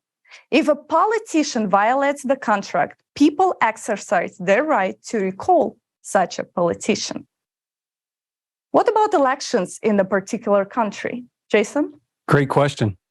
After the people have selected the worthiest politicians and concluded contracts with them on the preliminary electoral platform, it is necessary to vote for them at elections so that they acquire the necessary authority and the ability to act. In some countries, decisions are made unilaterally. For instance, by the president. In others, they are made collectively, for example, by a parliament, while elsewhere it is done jointly. Therefore, in order to pass the law on the electoral platform and to incorporate the 8 pillars of the creative society into a constitution, politicians who support the creative society must be elected to relevant bodies of power. Elections take place according to the current law of a particular country. The winning of an election by candidates or parties who are for the creative society directly depends on the number of voters who support the creative society. It means that the more people in the country who support the creative society, the more of such politicians will be in the parliament or in the legislative body. Therefore, it makes sense to approach implementation of the political stage in a country only when the majority of the electorate in this country supports the creative society. Use your vote to choose what you really want. Olga? Yeah, and this is the important point. The more people in the country support the creative society, the more politicians with people's support will be able to become members of Congress or Parliament, and faster they will be able to pass the laws that people need. Mm-hmm.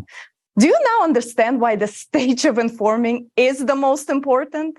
Because no matter how many politicians are out there who want to build a creative society, they won't be able to do anything until there are people who will vote for them.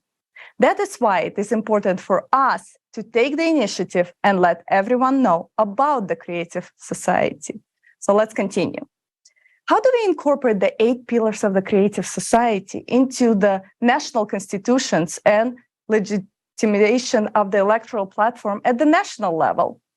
After the politicians who we have elected get into power, the first thing they will do is adopt law on the electoral platform and incorporate the 8 pillars of the creative society into constitution.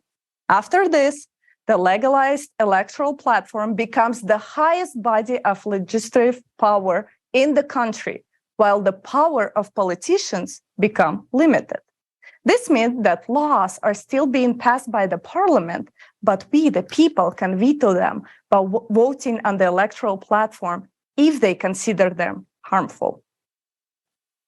You may ask, what are the main functions of the legalized electoral platform at this particular point? By voting on the platform, people can elect politicians, control and recall them if they fail to justify people's trust in them, block laws that they consider harmful. From now on, politicians will not be able to lobby for someone's private interest, violating people's rights. What is so great about the electoral platform, you may ask? Everyone votes openly on it. The results are immediate. No one can vote instead of you, and falsifications are impossible. You can see how your acquaintances voted, and your acquaintances can see how you voted. It's impossible to vote on behalf of a non-existent person or a deceased person. Neighbors, relatives, or friends will refute that. And those who try to cheat out of habit will be held accountable to strict accordance with law. Why do you think the electoral platform has not been created up to now? Simply because it is not beneficial to those who are currently in power. But it's important to remember that we ourselves endow them with power over us. Without an official creation of the electoral platform, true democracy and power of people cannot exist. People do not possess the function of real power until they have a function of supervising their representatives. Currently, those in power use modern technologies to control us people, but it should be the other way around. People should control the decisions and actions of politicians through the electoral platform. Power should belong to people, while politicians should simply be hired managers. Once again, I would like to emphasize for you that today the most important task for anyone who is hearing this information is to spread the creative society, all information about it, to tell other people about it, so that we are able to jointly form an electoral demand. Because for adopting the law on the electoral platform and incorporating the 8 pillars of the creative society into a country's constitution, the key factor is the more people in a single country that support the creative society, the faster the necessary laws for its implementation will be adopted, even if a country is an absolute monarchy. Tali. Yes, absolutely. Building the creative society does not end at this point, since no single country or even a union of countries can implement the creative society and provide people with all of its benefits. The creative society can only be fully built on a global scale. Therefore, we need to conduct a worldwide referendum on adopting the creative model of the development by all of the humanity. That's stage 3, world referendum. Countries consolidate efforts in building the creative society. Countries which have already legislated the electoral platform consolidate their efforts to adopt the creative society worldwide, as well as to prepare for the world referendum. For this purpose, conferences can be held, necessary international treaties are signed, experts work on various matters relating to building the creative society, and so on. What can be your role at this stage? You can participate in sectoral experts groups, as well as you can use the electoral platform to elect and control representatives of your country, or even become elected to participate in events at the international level. Formation of a unified worldwide electoral platform is the next stage. As soon as all countries in the world legalize the electoral platform and incorporate the 8 pillars of the creative society into their constitution, it is possible to start creating a unified worldwide electoral platform. What is it? It's an integrated electronic resource that serves as a basis for all international actions. This platform unites people around the world into a single civilization and becomes the highest governing body on Earth. Who owns the Unified Worldwide Electoral Platform? The Unified Worldwide Electoral Platform belongs to entire society. It is created and controlled by the people themselves. It is not created by any private company. It is created with open source code. It cannot be privately owned by anyone, and there may be no centralized control over it. Only registered users can use the electoral platform. The electoral platform is absolutely open and transparent. At the same time, the data it contains is securely protected, technically against any falsification or manipulation. Next, conducting the world referendum. Olga? Oh, yes. A world referendum will be held on the unified electoral platform, where people will make a decision to change the format of society to the creative one on a global scale. The goals of the referendum include establishment of the creative society format throughout the world, adoption of the 8 pillars of the creative society as a world constitution, approval of the unified worldwide electoral platform as the highest authority on earth. From now on, the adoption of laws, appointments, control, and recall of all officials, as well as other important public decisions, are made exclusively by people themselves on the unified worldwide electoral platform. It also serves as legislative framework, meaning it is the only source of universally binding rules by which humanity lives. Today, we've already watched a video about how the unified platform will function. Politics and politicians are no longer needed from this moment on, because all power really transferred into the hands of people, meaning into your hands. And this is when genuine self-governance is ensured. As we can see, all the outlined steps peacefully and lawfully lead us into full self-governance. But they do not give us the creative society to its fullest extent yet. It is necessary to adjust the economy and logistics and to implement relevant technologies. For this purpose, we need a transition period. Preparation for the transition period begins with that. So, therefore, at the World Referendum, we will appoint a date for the beginning of the period of the transition to the creative society, which will be approximately 6 months after the referendum, since preparations are necessary. During those 6 months, it is necessary to prepare for transition to the new economic model, to adopt necessary laws, and appoint responsible executives, to form expert groups, a unified worldwide service for responding to emergency situations, and so on. Everything should be planned and regulated in such a way that even during this period, people's lives only improve. Then, the period of transition from the consumerist format of society to the creative one. The period of transition to the creative society begins on the date of appointed at the referendum and will take 5 to 6 years. This is approximately how much time is required for the development of technologies necessary for full transition to the creative society.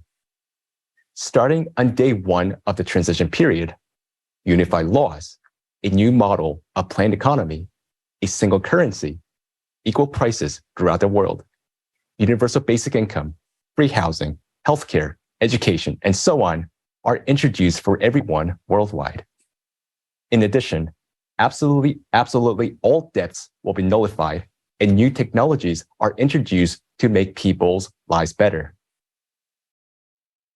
It's important to note that already at the beginning of the transition period, all people who were actively participating in the process of informing about the creative society at the information stage will receive a peace prize from $1 million to $5 million, depending on the extent of their involvement.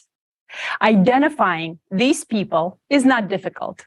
We all know the most active ones, and this is fair. After all, it's thanks to these people that the creative society becomes possible.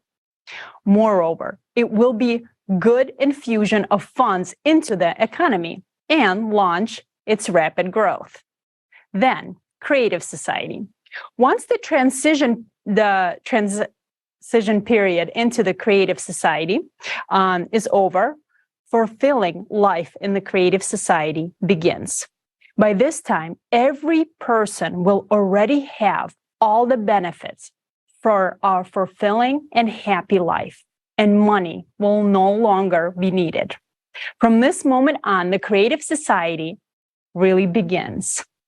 All technologies work for you. You can develop your individual abilities as a human, contribute to society's life, and receive maximum benefits. The creative society offers tremendous prospects for civilization as a whole and for every individual. All the described steps for building the creative society are absolutely realistic and are taken peacefully, legally, without any destructive or violent actions. This is the evolution of society accomplished by legal means. Our only way to life is the path of building the creative society. And this journey begins with the first step, with your action. Yes, agree. We just discussed a clear plan for how to build a creative society. Now, we need concrete actions from each and every one of us. I hope that now everyone understands how much depends on us and how important it is to form people's demand for building the creative society. Otherwise, no matter how well thought out the plan is, it will remain just a plan. Yes, we have repeatedly emphasized that the creative society can only be built globally. We often hear this question, why can't we choose a certain country? Their people will already live in the creative society, and then other countries will follow their example to build the creative society for themselves. Friends, it's only possible to build the creative society on the entire globe if and only if all of humanity unites together. As individual states can only declare their intentions to move towards the creative society format. In individual countries that embrace the creative society, the social conditions of the people can be improved, but only to the extent that they do not disrupt the economy of the country. Otherwise, a country which tries to move to the creative society alone will still be dependent on those countries which do not support the creative society. Because today all countries are closely interconnected and interdependent in geopolitics, economics and finance, energy, legislation, logistics, and so on. A single country cannot fully secure the value of human life because there will always be a military threat from other countries. Therefore, it is impossible to build the creative society in a single country. Either everything will remain at the level of conversations without moving on to specific actions, or the creative society will be embraced by all the countries. Yes, and our next guest understands that there is nothing more important than what we are discussing right now. Mr. Kendall Coffey is a leading American attorney with an outstanding career spanning more than 40 years. He served as the United States Attorney for the Southern District of Florida and is recognized as one of the country's most authoritative lawyers.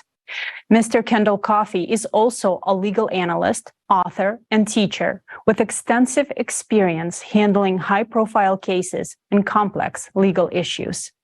Thanks to his unparalleled expertise and dedication to the legal profession, Mr. Coffey has become a pioneer in the legal community and an authoritative expert on legal issues throughout the United States. Mr. Coffey, the floor is yours. Hello, this is Kendall Coffey from Washington, D.C. in the United States, and I'm delighted to be a participant in welcoming you to the global crisis. There is a way out. I've had the privilege of serving in different capacities over the years. I was the United States Attorney for the Southern District of Florida. and had the privilege of being in the government, mostly prosecution, but on the inside of one of the most important government agencies in the world. And in addition to that kind of privilege of being in government, I've had the opportunity to teach at 3 different law schools, several others around the world. I've written books and dozens of publications on different issues from the legal perspective. But nothing is more important than the issues that we're talking about today. We are talking about the survival of our planet for future generations. And the reason that's so important is with all the anxieties we have, it's so much easier to indicate that things could be difficult. Things are challenging. What about this war? What about this hunger crisis? But this is a program that has the unique focus on different strategies for, first of all, recognizing the seriousness of our challenges, because they are very real and they could affect the survival of all of us. And certainly people like me that have grandchildren have to be very, very concerned about what their future might be. But in addition to talking about the dangers and the perils that we face, this is an organization with aspirations and goals for bringing people together around the world and developing solutions. And so it is more important than ever that we give this kind of program the serious attention that it deserves, and that we all begin to try to do more individually, as communities, as states, as nations, in order to assure that future generations, including my grandchildren, have a world that they can enjoy. If these 8 pillars can be brought into the constitutions of every nation, into the laws of every community, the world would be greatly strengthened, and future generations would have stronger and better lives to look forward to. It's always a challenge to get aspirations, goals, and ideals brought into laws. But that is not just something to think about. That is something to act upon, because we could be running out of time in terms of getting to the world society that we all want to have for our future generations. The Creative Society has demonstrated that there are mathematical certainties that things that are bad things that could be calamities, could be in the future. And we have to assume that there is not hundreds of years of good weather, hundreds of years free from climate change, hundreds of years free from global warming. We are on a much, much shorter deadline than that. And part of what the Creative Society can do is get us working together to focus on what we have to do to meet the challenges that this world faces, more severe challenges than ever before in human history. We should not be discouraged, because it is in times of challenge and crisis where people get together and where societies become stronger, and where individuals who might have thought that all they had to do was live each day suddenly rise up and become leaders in their communities. So however the adversities must seem, they really create opportunities for each of us, every one of us, to do more, and for a number of us, those who care deeply, to become the kind of leaders that communities, that societies, that nations, and that the world needs now more than ever. Shares, thinking that eventually someone else will take the steps that are needed to protect society from its many challenges. We have to remember something. That somebody may never appear, and sometimes that somebody is you. We can all think of examples throughout history where somebody, could have been anybody, but somebody decided to simply not accept things that were wrong, to not accept things that were unjust. And sometimes a single person's courage and leadership can be a spark that ignites an entire movement, an entire force of change. So I think it's important that we not just look for somebody else, because you might be that somebody else that's so much needed for the future of our world. Well, thank you very much for joining this forum today. It's one of the most important forums, programs, training sessions that you will ever see in your lives. And remember, each of you can make a difference that resonates like a giant echo chamber across the fields and the valleys and the hills and the oceans that are part of our planet. It's been a pleasure to have some time to spend with you. I wish all of you the very, very best in this forum and in your future lives, and hopefully in the good of all of us on this planet. Thank you very much, Mr. Coffey. I really like how you said that we shouldn't wait for someone to come and do something for us. That someone is you. Therefore, the most important things for every person who supports the Creative Society right now is to talk about the Creative Society with everyone. It is essential to explain to every single person, to the best of your ability, how their lives will significantly improve in the Creative Society. When people understand this, they will support the Creative Society. As a result, we will form an electoral demand in each of our countries. Only in this case will we have a chance to build the Creative Society. Fortunately, more and more people realize how important this is. Thanks to their actions, people are learning the truth despite all the difficulties that may arise. In January of this year, the video hosting site YouTube began to mass delete Creative Society channels in various languages. The reason for this was unknown to us. And just a few days ago, YouTube restored some of our channels. We sincerely thank YouTube staff who ultimately understood the situation and restored justice. We are thrilled that despite the fact that someone evidently dislikes it, when the truth is heard around the world, there are good, caring people everywhere.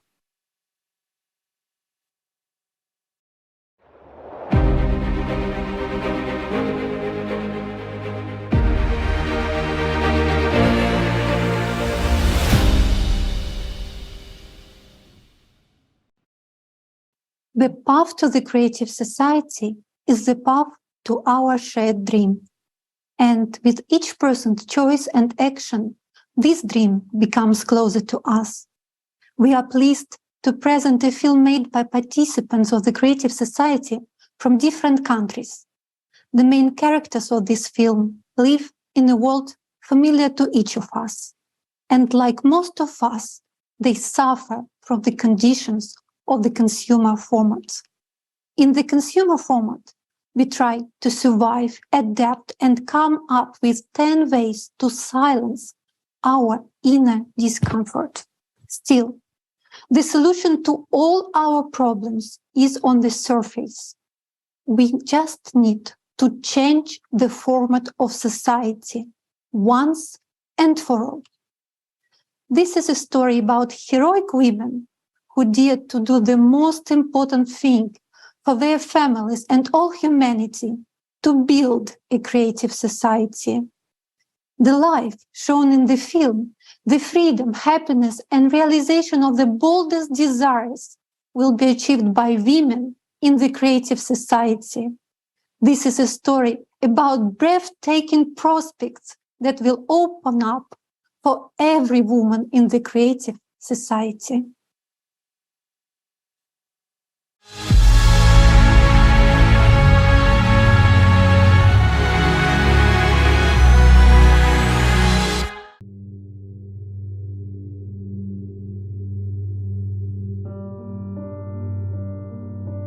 I won't see her again, Doctor.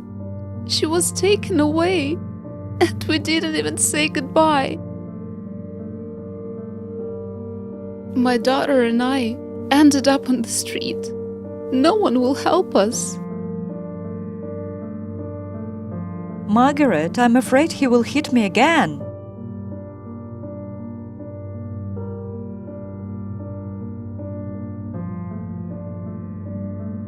Susan, why didn't you call the police? I'm scared. What if they release him? Then he'll just kill me. Or on the contrary, if they put him in jail, then how will we survive? He's the only one that feeds our family. Margaret, I feel lonely. That's why I want to ask you to prescribe me something for loneliness. Can you? I feel like I'm going crazy. What if it runs in the family? I'm already 22 and I still can't get an education or a decent job. I'm like a dog on a leash. All my life I was revolving around my children. Schooling, after school activities, piano lessons, name it. And then, at last, my oldest daughter got married and left. Then, after some time, my youngest son headed off for college and left the house too. I'm very happy for them that everything has all got very well in their lives. Have you thought about visiting them yourself? What are you talking about? I can only dream about that. Don't you see I can barely move? I need a hip surgery, maybe replacement, and besides, there is a 12-hour flight just to get over there. At first, he was very sweet. Yes, he was jealous, but I even liked it.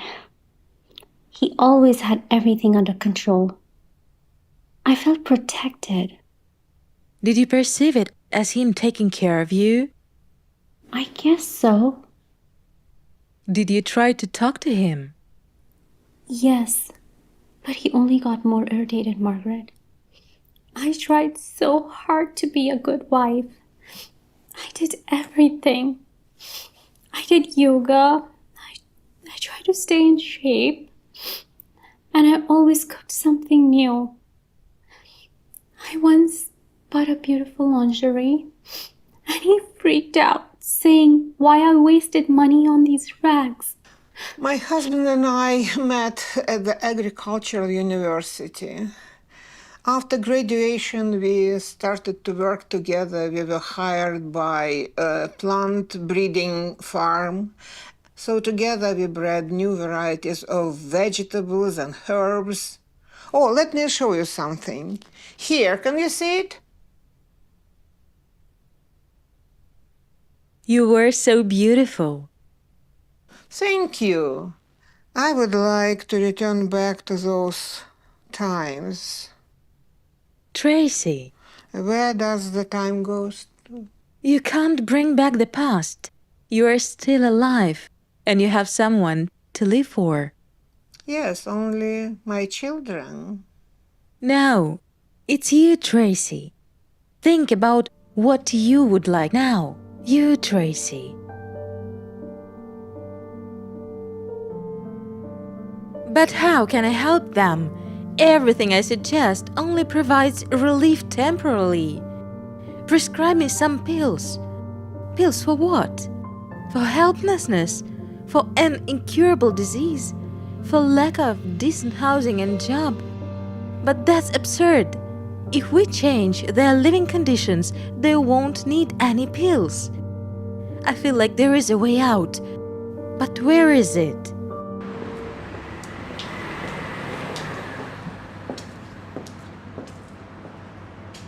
Cappuccino, please. You can't solve a problem on the same level that it was created. You have to rise above it to the next level. Albert Einstein. How long have you had this banner? Well, since the day we opened. I guess you just haven't been paying attention. Interesting quote. So, here you go. Oh, and take this card too. What is it? Everyone nowadays is unhappy with their lives, saying we need to change the rules of the game. Well, here is a solution to stop playing, finally start living. Oh yeah, get into the next level. And to change the whole system. It's called evolution. And how many of you are there, such like-minded people? Actually, it's like everyone, but some just don't know it yet.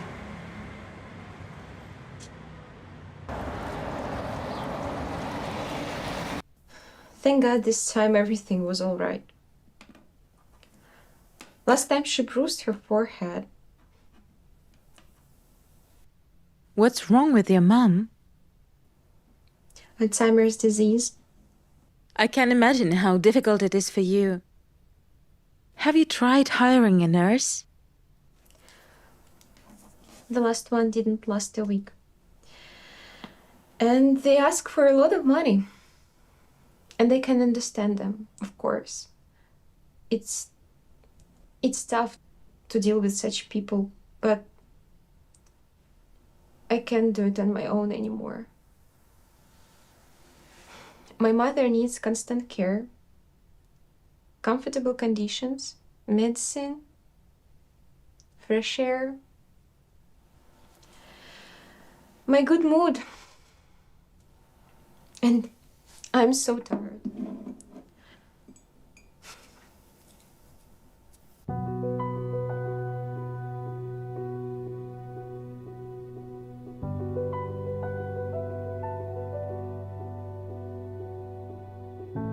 A creative society is the format in which each person's life, freedom, security, and well-being are the highest value, not on paper, but in the practice.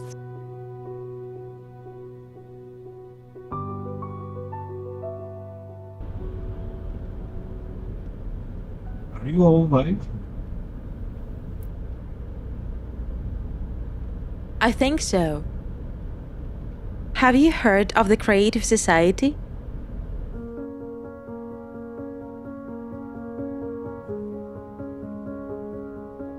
I can take your money endlessly, but that won't solve your problems. Each of you needs protection and is seeking help.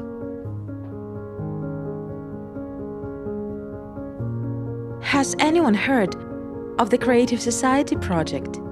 I've heard of it, but I did not really dig into it. Margaret, have you brought us all here just because you want to talk about some project? Yes.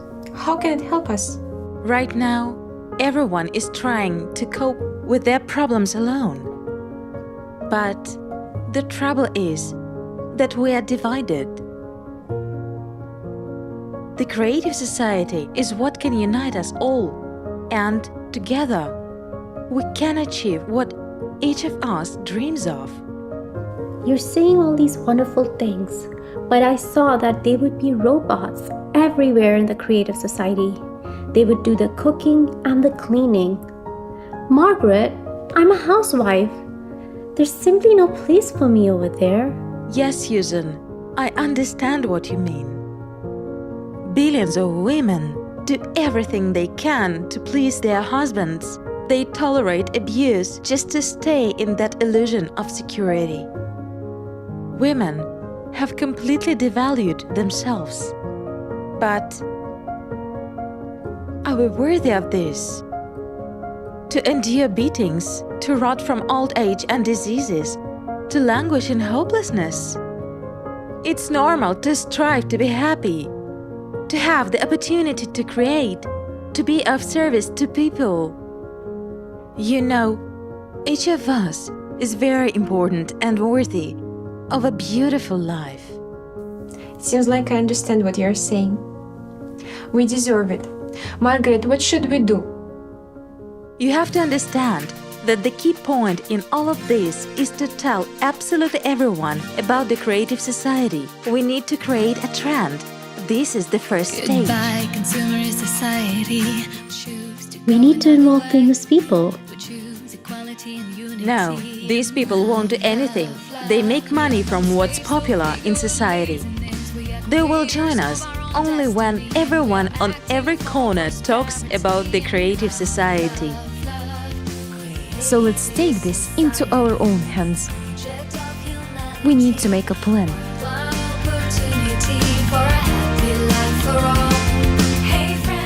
Where can I see the design of this business card? Go to the website, click on About, and choose the Creative Society project designs. And you can download all of them for free. Living on a planet, we all can be kind. Time has come for us to unite. Let this wave of joy and kindness remind us who we are. Empower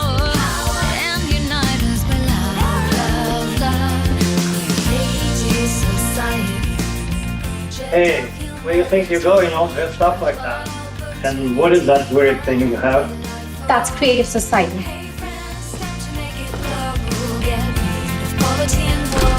Going to politicians is useless. We simply declare that we support only those who support the creative society, and they will come to us on their own. Girls, let's put stickers "I support the creative society" on our cars.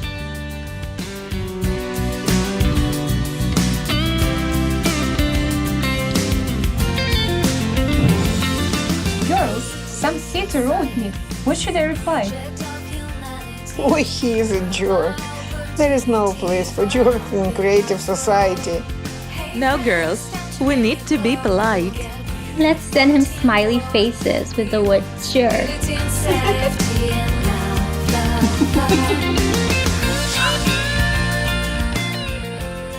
Politicians won't have any other choice but to fulfill our electoral demand. Do you know what their weakness is? They are entirely dependent on us. Without people's support, they are nobody. Margaret, are you sure you're telling all your patients about the creative society? Of course, we won't build the creative society if we don't tell everyone. Come on, girls, let's step on it. We're almost there.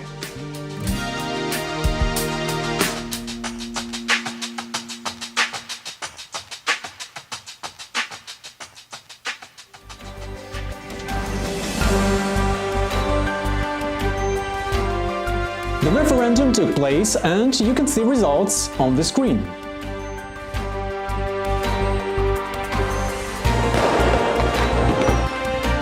Yes, we did it!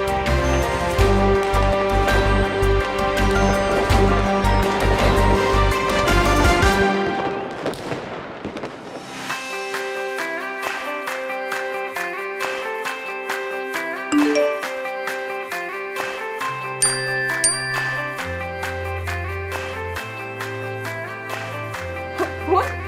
Yes! I got 10,000 and I will be getting it every month. It's incredible. Oh wow, how would I spend this money? The plan to build the new residential neighborhoods was approved by the popular vote. The new homes, equipped with fuel-free generators and the latest technology, will become available next month. If you don't have housing, or if it doesn't meet the Creative Society's minimum standard of 60 square meters per person, on the electoral platform you can submit an application for free new housing for you and your family.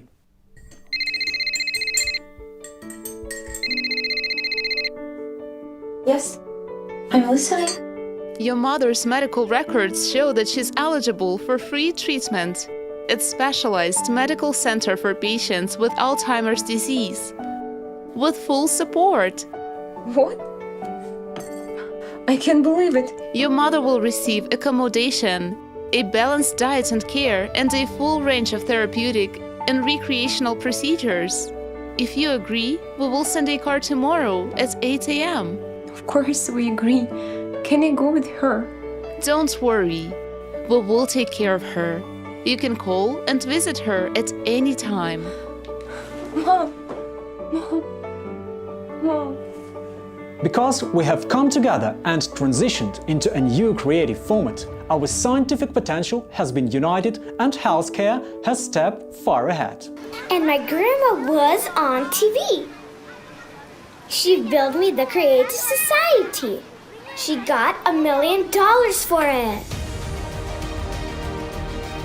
Is taking place across the globe, where every individual who was actively informing people about the Creative Society is receiving a Peace Prize ranging from $1 million to $5 million, as it was promised. You are true heroes and an example for all humankind. Mom, Dad, when are we going to Grandma's? We miss her so much.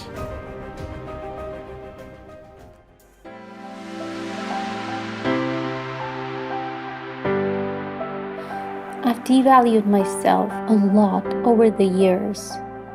I've lived by other people's desires. Now, I can honestly decide how I want to live my life.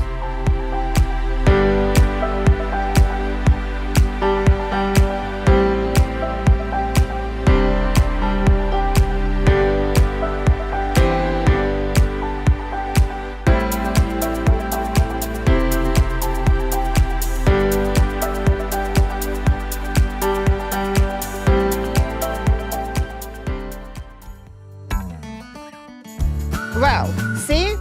Here you will plant peonies for me, like 7 pieces, 4 and 3 2 rows, all right? Got it? And here you please sow the carrots. This will be carrots and this area will be covered with carrots, all right? All the space will be just carrots. I like it this way. Okay? Got it? Well, I like it.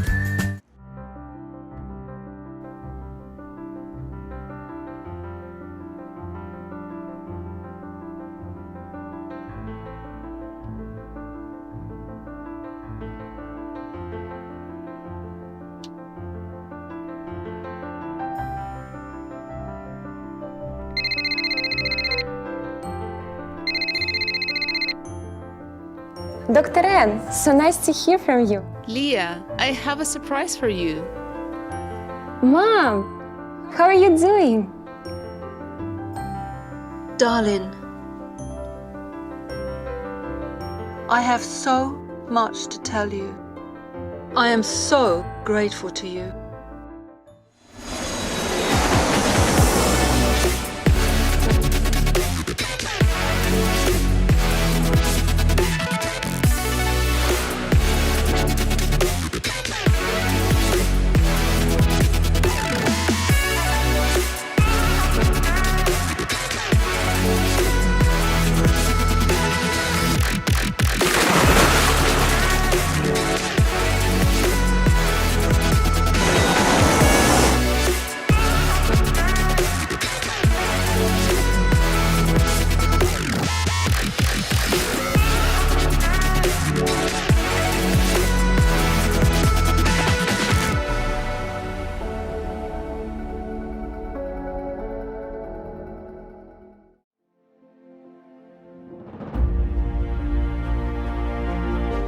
On the 28th of February, the transition period ends, and on the 1st of March, we officially enter the era of the Creative Society. And every resident of the Creative Society will receive the first gifts, a matter replicator and a revitalization capsule for every home.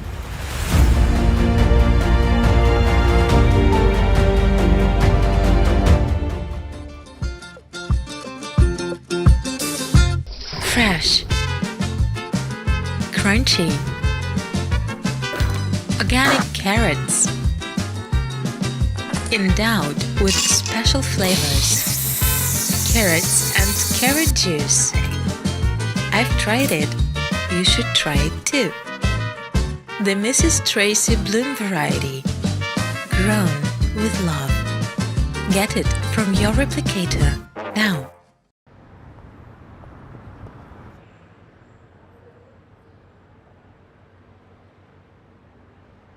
Yesterday, you were tested to discover your personal potential.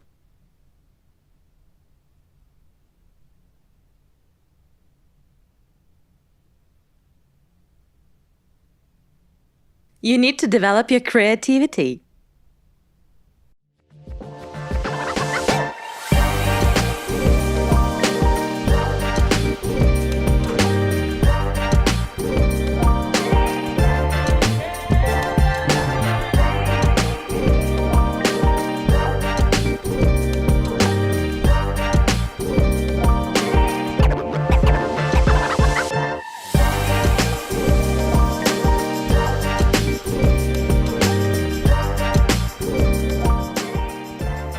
Susan, I saw your paintings at the exhibition.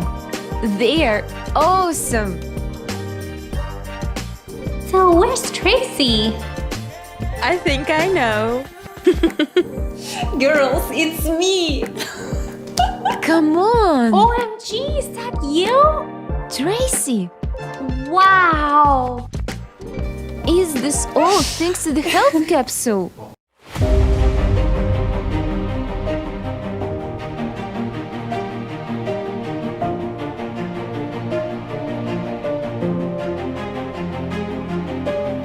I visited 110 countries on planet Earth, and now I have an opportunity to explore space.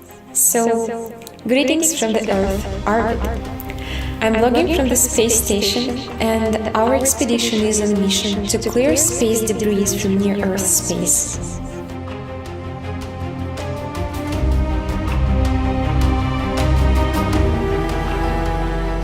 Finally, my dream has come true. We live in a beautiful world. Everyone got what they wanted and is truly happy.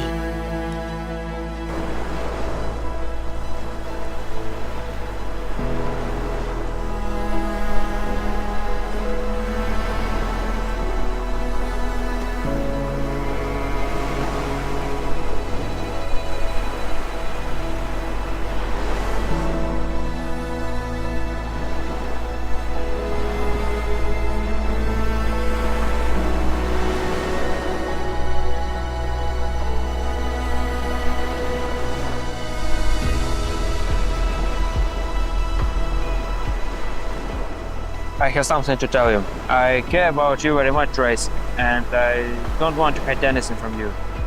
I am actually 75 years old. Is it okay that you're a little younger than me? What? You too? Yeah.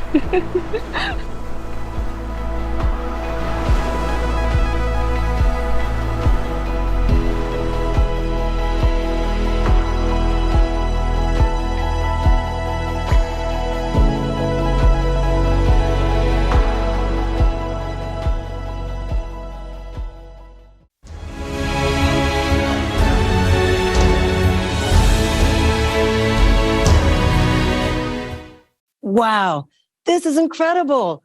Let's use this opportunity to create a better world for ourselves and future generations. Women, we have the chance to unite right now and build a creative society. If we want a change, we must start talking about the creative society and its benefits for every person. Yes, how can we not want to share this information? It's amazing. Can you imagine that thanks to the body regeneration capsule, we will not only regain our attractive appearance, but feel like we're 25 again? Yeah. Honestly, it's a little bit scary because you can go on a date and she can turn out to be 100 years old. But you know what? Me, as any IT specialist, I'm sure looking forward for this body regeneration capsule just to get rid of the main problem of any person who works behind the desk, the back pain. And guys, on a serious note, jokes aside, we need everyone to learn about the creative society in order for all of this to happen. We need this information to be spread out everywhere. Our success depends on your coordinated efforts. And let's just go for it. If we want to change, we must start talking about the creative society and how it can benefit everyone.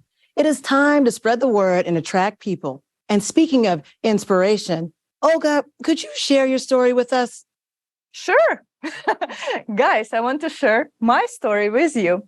I live in Metro Detroit, and I got the standard package: husband, 2 kids, 2 cats, and a black lab. I work full-time, just like most people do. Me and my husband do not see each other much. I take my kids to gymnastics and soccer and do a Costco run in between. I cook 3 meals a day, but somehow I still find time to inform people about the creative society. Every single day, I post on social media, call new people that click join us button on our website, help volunteers get started in many projects, and attend social events to spread info in person. You are probably asking, why the heck is she doing this when the 20th season of Kardashians is on? I know that today we still have a chance to change our format of society. not just for me or my husband and kids, but I want to get this message about the creative society out for all of us. Because we as people have created the wrong rules of our existence. We have one problem that's separating us from the creative society: uninformed people. Billions of uninformed people. That's it. When people know about creative society and everyone understands the benefits of such a social format, everyone, and I repeat, everyone will have the society of our dreams built almost overnight. The superpower that we, the people, have is to inform each other in any legal way possible as fast as possible. For me, it's a daily necessity like brushing teeth. If I don't inform, I rob myself, my husband, kids, friends, family, and you of the future that we all want and deserve. Therefore, share this forum right now with everyone. Record a video, reviews on this forum, and post them on social networks with a hashtag Creative Society.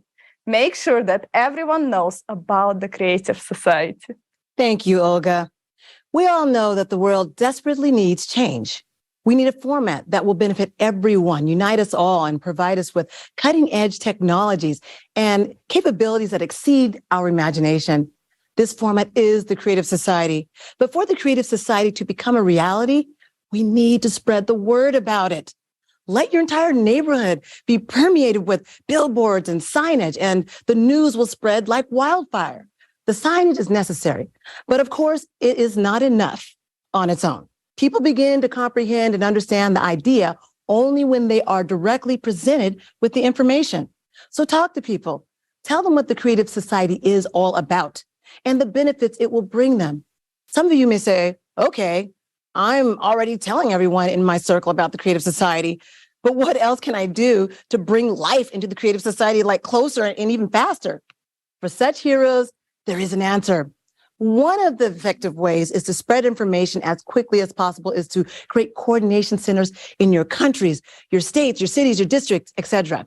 The extent of territory you can cover depends only on your willingness and active actions. Remember that everything needs to be done with the framework of the law.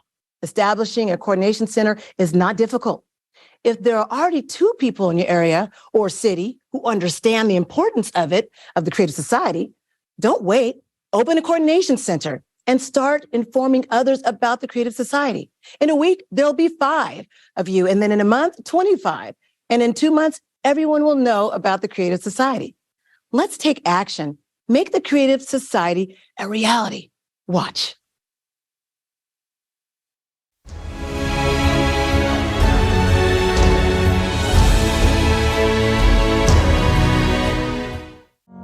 Now that you've learned about the Creative Society and understand that, thanks to its implementation, we can first of all avoid all global climate catastrophes as humanity, and secondly, gain a life beyond our wildest dreams.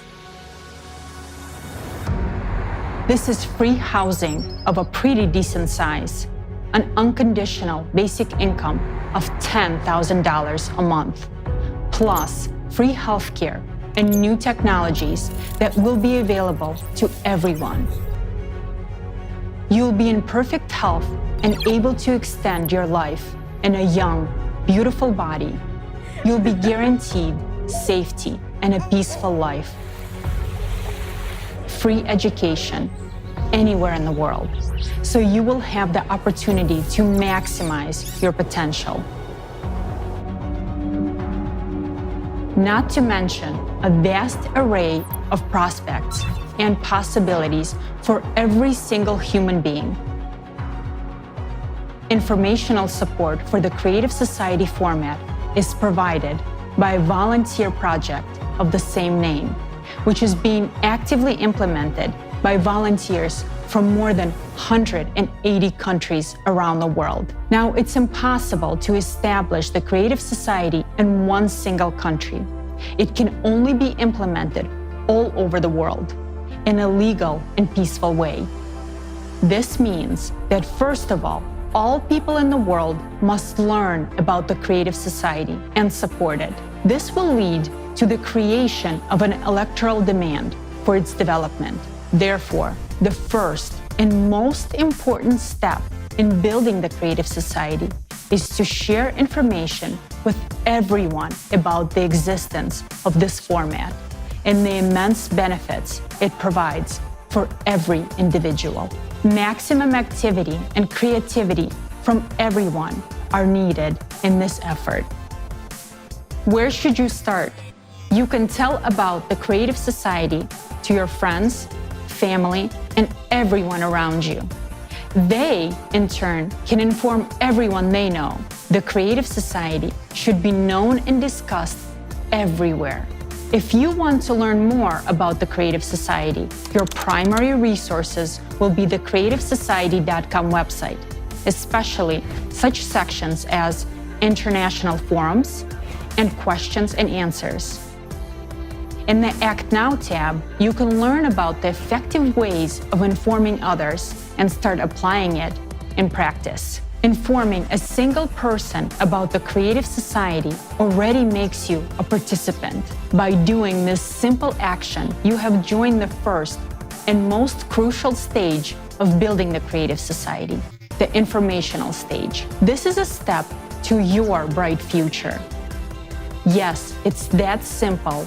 There are no fancy badges with titles, no lists of volunteers, no membership fees, and no exploitation of each other for personal gain. The Creative Society is not a commercial project. Nobody profits from it, and no one benefits at someone else's expense. People from all over the planet come together to build a society based on one simple principle. Only by improving life for the entire society can you improve it for yourself. This is the main principle of the Creative Society format, which guarantees benefits for everyone. The project's implementation relies solely on the goodwill and initiative of the people. Even one person can do a lot to build the Creative Society, and by uniting, more can be accomplished in less time. When we coordinate our actions, our abilities to inform others multiplies. Do you want to inform others about the Creative Society quickly and effectively so that it can be implemented sooner? Join forces with others around you, neighbors, friends, relatives, and co-workers, to establish Creative Society coordination centers. Your coordination center will be a community of like-minded individuals who also endorse the Creative Society. It will serve as a hub for people of your building, street, neighborhood, and city who take action on a volunteer basis, taking into account local legislation. If there is no coordination center in your vicinity, that needs to be fixed. Waste no time, inform your neighbors, find like-minded people, and create your own volunteer coordination centers. What do you need to create a coordination center? Opening one is simple, and anyone can do it. First, you should inform the main coordination center about your decision through the official email on the creativesociety.com website.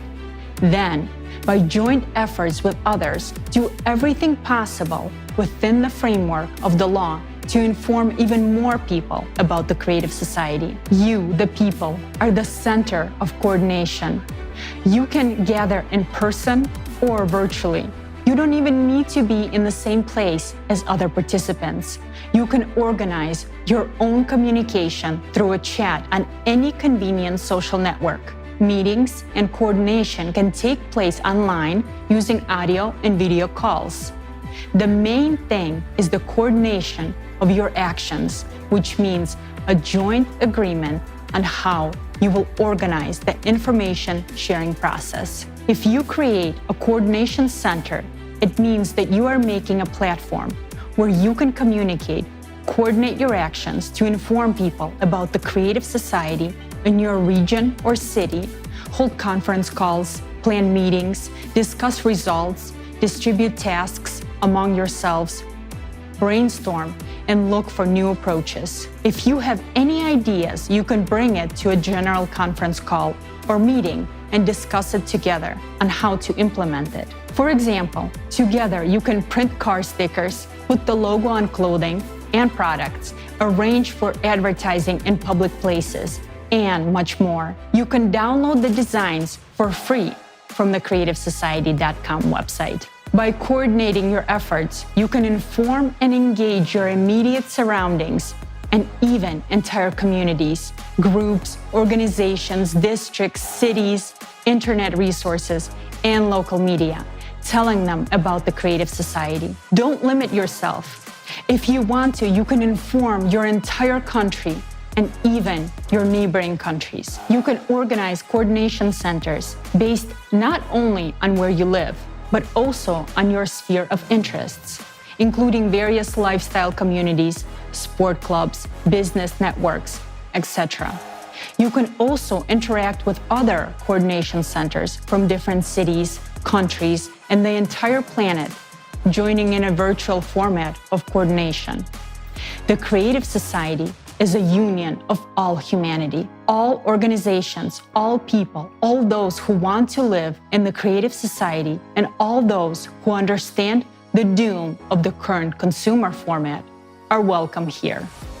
The Creative Society is beneficial to absolutely everyone. How do we know that the first informational stage of building the Creative Society is complete and we can begin the second stage, which is political stage? Imagine that you are walking through a city and you see the logo of the Creative Society everywhere, and all the people around you are talking about the Creative Society. All the social networks are filled with information about the Creative Society. It's becoming mainstream. When your whole city and your entire country know and support the building of the Creative Society, it means that most of the citizens of the country have formed their electoral request to politicians for the formation of the Creative Society. In this way, we move on to the next stage, political. At this stage, we have a new responsibility and task: to vote in our country for those politicians who support the development of the Creative Society and pledge to introduce the 8 pillars into the country's constitution. In addition, we need to legitimize the electoral platform as the highest body of legislative power. The electoral platform will be how the society will be self-governed. Every person will be able to control and recall politicians and vote for or against specific laws. This resource will be publicly available, transparent, and protected by the most advanced technologies. Through the electoral platform, power is effectively returned to the people. It returns to each and every one of you.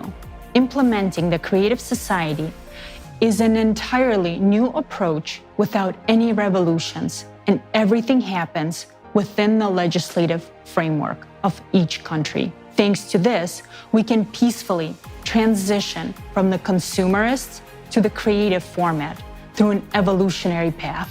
We can not only save our lives and the lives of all humanity, but also open up opportunities and perspectives that we never even dreamed of.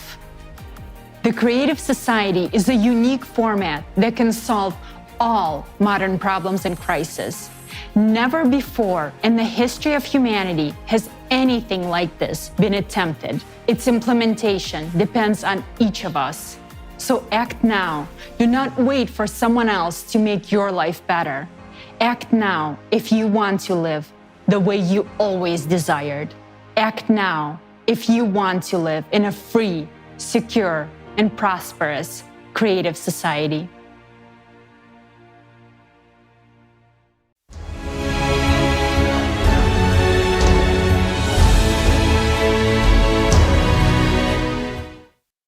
Wow, it's incredible that we now have such an opportunity to create coordination centers, interact with each other, and interact with other coordination centers at the local and international levels. We can exchange experiences and ideas. Our organized actions will allow us to achieve much greater results, much faster than if we acted alone. Absolutely agree with you, Roy. And let's not forget that thanks to the coordination centers, we will also be able to identify those who sincerely support the creative society and those who do not. After all, we know every active participant in the Creative Society project because of their actions, and they are very noticeable. This is a very important point because those who actively participate in building the Creative Society will have a right to get a quite serious monetary compensation ranging from $1 to $5 million, depending on their activity and efforts. And by the way, so many millionaires will only benefit the economy. The real heroes of humanity will be those who start acting and join the movement to create a better world. If a person prefers to remain a couch potato and not to contribute, it's their choice. And yes, they will still receive the unconditional basic income of $10,000 a month, just like anyone else in the Creative Society. But doesn't it feel so much better, so much more satisfying to accomplish something important for people, society, and yourself? I absolutely agree with you. The desire for a good life unites people all over the world, and many have already realized that there is nothing more beneficial than the Creative Society. The Creative Society is advantageous for everyone, and we are pleased to see that politicians from different countries are increasingly supporting the Creative Society. Defending people's interests in a consumerist format is not easy. Therefore, politicians who have decided to move in the direction of building a creative society in their countries are worthy of respect. Now, we are pleased to welcome Mr. Damian Borrello, a candidate for the presidency of Argentina in 2023.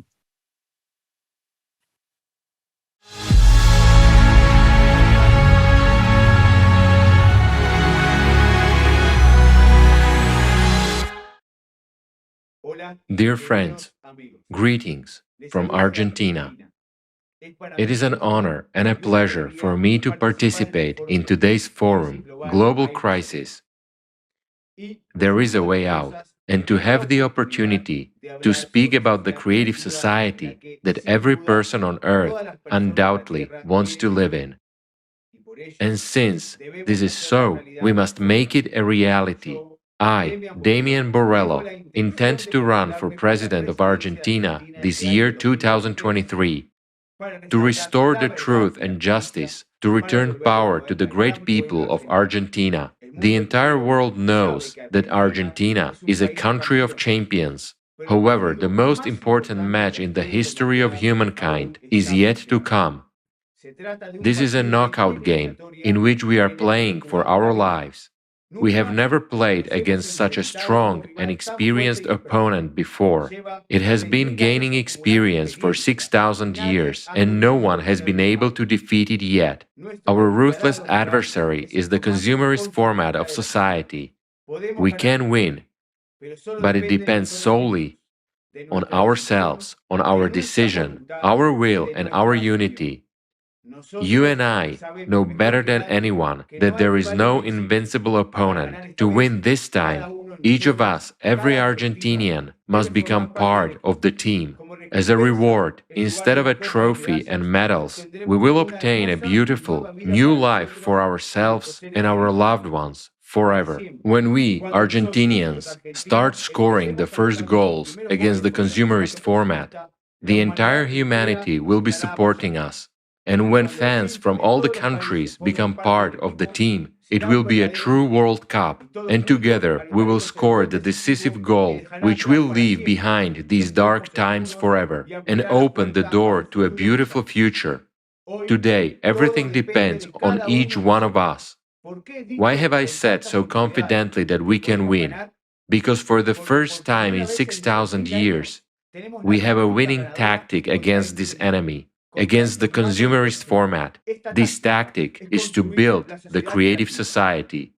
I'll be honest with you, I had no intention of running for president until I learned about the creative society, because in the current reality, If we remain in the consumerist format, whoever comes to power will not be able to pull off a win, to clean up this mess and horror. Neither in our country nor in any other country of the world. But when I learned about the creative society, I realized we have a chance and that it is our only chance. Because we have no time to make mistakes. There is no margin for error. Today at the forum, we have heard irrefutable facts about catastrophic climate change. In our country, we already have the most severe drought in 100 years. We all understand that water scarcity and poor harvests are causing hunger and high inflation. By the way, inflation is now also setting new records, both in our country and in the world. That's a clear sign that the current format is not working. Now imagine, in the creative society, the problem of drought is solved in 6 seconds, thanks to the technologies that will be available. Nowadays, we are told that water must have an owner, and the owner should be not people, but corporations. And I ask myself, Argentinians, are we going to wait until we are forbidden to breathe without paying for it? While in the creative society, all resources will be publicly available and will belong to the people. There will be no monopoly over them. Power will return to the people, and so everything will fall back into place. That's the way it should be in a normal society, but right now it is not so. And as long as power belongs to the few, human life is not worth anything. We are adults, and seeing the global crisis of our society, we understand that if we continue to play by the rules of the consumerist format, we will never be able to get rid of corruption, inflation, poverty, and wars. The creative society is a completely new format. It is our opportunity to peacefully and legitimately build the world that every Argentinian, every human being deserves. Already in the transition period to the creative society, we will live the lives we did not dare to dream of. We will live in freedom and safety. Everyone will be confident about the future and wake up without thinking about money and how to survive. We will always be healthy and live in prosperity. We will live in an environment which will reveal our individuality and genius. In today's world, there are plenty of technologies, ideas, and opportunities to achieve this. Have no doubt, my friends, if we build the creative society, then in 10 to 15 years, it will be easier for us to fly to space than to afford a vacation in Europe now. It will be available to anyone who wants it. And I am more than sure that in a short time after we build the creative society, we will be using completely different physics. We will no longer burn hydrocarbons. Work is already being done on this with very encouraging results. But you know what I like the most about the creative society? That everyone's life will finally be valued equally. It will become the highest value, because no one has the right to be superior to a human except God. Only God is above us. And nothing can be more important than human life. All laws, everything in society must be for humans. Everything will become great in Argentina when we are no longer ruled, when power belongs to the people. As soon as I become president, the first thing I will do is return power to you. I promise to implement the 8 pillars of the creative society in the Constitution of the Argentina and to legislate the electoral platform, which will make people the highest authority. The electoral platform is an electronic system which is transparent and protected by the most advanced technologies. Every Argentinian will have access to it. Through the electoral platform, you will be able to appoint and fully control politicians. You will be able to instantly recall those who have not lived up to your trust and elect new worthy candidates to replace them. In fact, there will be no politicians in the modern sense, but rather individuals hired, appointed by you, and also supervised by you. You will be able to block any law that you consider harmful to society. That way, when all the power is in the hands of the people of Argentina, corruption, inflation, and all the other absurdities that have been imposed on us without our consent will disappear instantly and forever. No one will be able to act against the interests of the people or against the decision of the Argentinians. The creative society is beneficial for everyone. If anyone is against the creative society, they seek power over people. They are the ones who benefit from the consumerist format, because that is how they can manipulate us. They do not realize that by maintaining the consumerist format, they will not be able to retain their power in any way. The climate will deprive everyone of the future if we do not timely change the current format of society to the creative one. What is better for you? Epidemics, lockdowns, and thousands of deaths, or a healthy society with high quality, accessible, and free healthcare? What is better?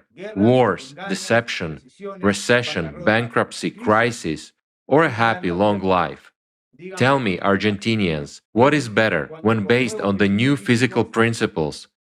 Missiles fly to us to destroy our homes and cities, or when, on the same principles, we fly into space to see our planet from above, to find our home in this beautiful green Eden. Answer and make your choice. I, Damian Borrello, have made my choice in favor of the creative society. But my choice alone is not enough. The creative society will only become a reality if everyone wants it. Now, at this international forum, Global Crisis, there is a way out. I address you, Argentinians, because our victory, the victory of the Argentinians, will have an impact on the lives of everyone in this world. But we must be the first, and we will be. The creative society is not me, it is us, and only together can we and will we make it a reality. Argentinians deserve to have a better life. We deserve a new transformation to start from our country. All this is very easy to implement, but it is necessary that every Argentinian wants the creative society, and for that, every Argentinian must learn about the creative society. I call upon Argentinians, my dear friends and brothers,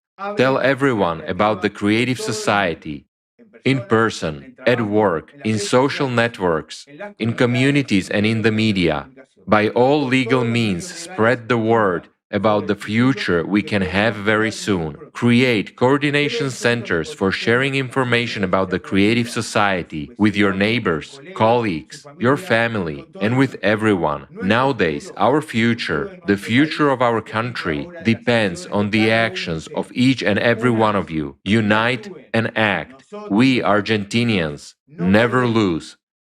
Success comes when we begin to act. And to all those who haven't yet joined the creative society, I say, the time is now. Stop warming the bench. Come out to join our team for the most important match of your lives. Go and call everyone to this match. Invite everyone. Let everyone come to the field. Let them come out to win. For your own good, for the good of your loved ones, for the good of your children, for the good of all humanity. Let us make this world as beautiful as it has never been in our history before. Ignite your hearts and pass this fire on to others. There is no greater service than service to humanity. Argentina does not surrender. Argentina triumphs. We are one team. We are the champions of the world. Let us achieve a great victory in the name of the world, in the name of a dignified and beautiful life. Then very soon each of you will remember the day you started talking about the creative society, because that day you changed the future for our Argentina and for all of humanity. Argentina, the world, we deserve it. Thank you very much to everyone.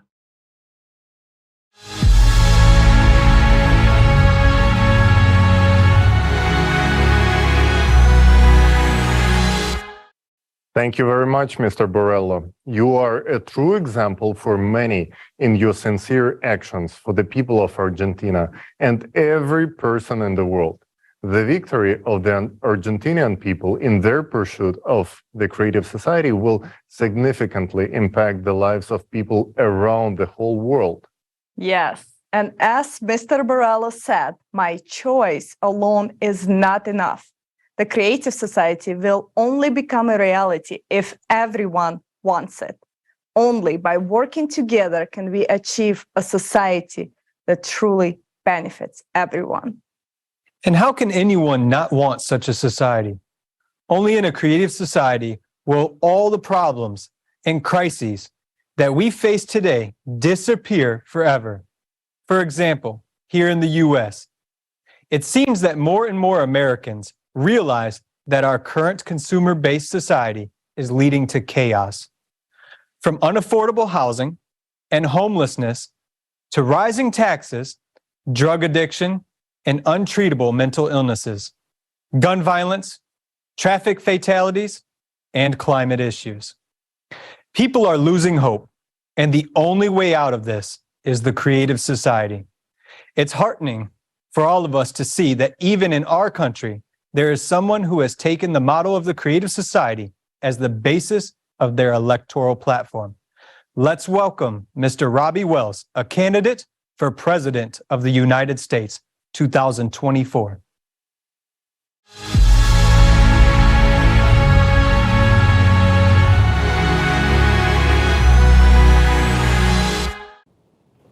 Greetings to all distinguished ladies and gentlemen. It is with great pride and gratitude that I stand before you today at this momentous international forum. I am humbled by the chance to connect with people from all corners of the world and to address all of you, my dear friends. I am Robbie Wells, and I am honored to be a candidate for President of the United States in 2024. With your support, I am committed to building a creative society that will usher in a brighter future for all Americans and all of humanity. Let me begin by saying that I am truly thrilled to see responsible politicians across the globe running as creative society presidential candidates in their respective countries. And just now, I had the honor of hearing from the esteemed Mr. Damian Borello, the presidential candidate in Argentina 2023. I wholeheartedly wish him success in the upcoming presidential election because Mr. Borello's victory will signify that the people of Argentina have chosen to embrace a creative society, which means they have chosen a happy life, prosperity, and peace. Dear friends, we stand on the verge of a new era where we will witness representatives of the creative society enter politics around the world. And why? Because people everywhere desire to live well, and the creative society guarantees a decent life for all. It's within our reach to build a society where every individual can flourish. But we must recognize that in today's consumer society, power doesn't truly lie in your hands. Let me ask you a question, my friends. Can you raise your wages or lower your taxes at this moment if you desire to? The answer is no, because those decisions are made for you by others without any regard for your wishes. But let me tell you this, in the creative society, you will have the power to decide how you want to live. You will have the freedom to shape your own destiny. That is the kind of society that we all deserve. And that is the kind of society that we can build together. We have grown accustomed to those in power always living better than everyone else. The same will hold true in the creative society. However, the difference is that in the creative society, you will hold the power. And that means that you will be living a better life than anyone else. Dear friends, Mr. Borello and Robbie Wells are seeking the presidency to restore power to the people. The current system is designed so that politicians can transfer power back to the people. Why is that? It's because politics is the key instrument through which our society is managed. Presently, laws are adopted and passed by politicians. That's why Mr. Borrello and Robbie Wells are seeking the presidency to implement the 8 pillars of the Creative Society into the Constitution, which will ensure that your rights and benefits are restored to you, and the power that rightfully belongs to you is returned to your hands. As politicians, we will only be required during the transitional period to the Creative Society. But in the Creative Society itself, politicians will at last be liberated. My fellow world citizens, today you have seen 2 candidates, Mr. Borrello from Argentina and Robbie Wells from the United States of America. But where are the other candidates? With so many countries in the world, where are the politicians who will work towards building a creative society in their own nations? Let me tell you where they are. They are busy drafting laws that will infringe on your fundamental rights. And this will continue until you, the people, create an electoral demand for the creative society. Only then will politicians who wholeheartedly support the creative society appear in your countries, thinking about how to restore your freedom instead of infringing on your rights as they are doing now. My friends, let me remind you that the success of the creative society depends on one thing and one thing only, and that is your support. We need a collective demand for the creative society so that politicians who share your vision and values will emerge. These are the politicians who will listen to your electorate's demands and take action accordingly. Don't wait for politicians to magically appear and make things right, for they cannot do anything until you, the people, vote for them, and thus vote for the creative society. As long as there are no people who need the creative society, politicians can't do anything. Everything lies within your hands for the first time in the history of mankind. My dear friends, let me tell you, the most important thing you can do right now is to spread the word about the creative society. We have to get the word out there to everyone, no matter who they are, whether they are military personnel, civil servants, firefighters, or housewives. It does not matter. Once they understand how the creative society can improve their lives, they'll want to be a part of it and ready to vote for it. And let me tell you, even politicians will benefit from the creative society. We'll be able to stop all the bickering and arguing and finally start living like human beings and just enjoy life. Believe me, once people understand the benefits, anyone would want to live in the creative society. My friends, just imagine for a moment a world where our problems could be solved permanently. This is the creative society, and it's not just a dream, it's a true plan. From the very first day of the transition period from the consumer format to the creative society, each and every person will receive an unconditional basic income of at least $10,000 per month. Yes, you heard that right. $10,000 per month. Plus, all debts will be completely canceled. That's right. All debts will be canceled. And that's not all. There will be no more taxes for individuals or small and medium-sized businesses. Then we will have free education, free health care, and there will be no utility bills. Later on, if you need it, you will be provided at least 650 square feet of housing per person for free and as your private property. My fellow citizens, let me paint a picture for you. Imagine a world where no one goes missing without a trace, where wars and conflicts are a thing of the past, and where you can feel safe in any corner of our planet. This is what the Creative Society guarantees you.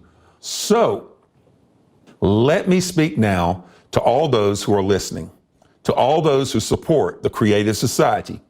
Our duty is to disseminate information about it through all the legal means possible, to create an electoral demand in the shortest amount of time. What can we do to rapidly inform everyone about the Creative Society, you may ask?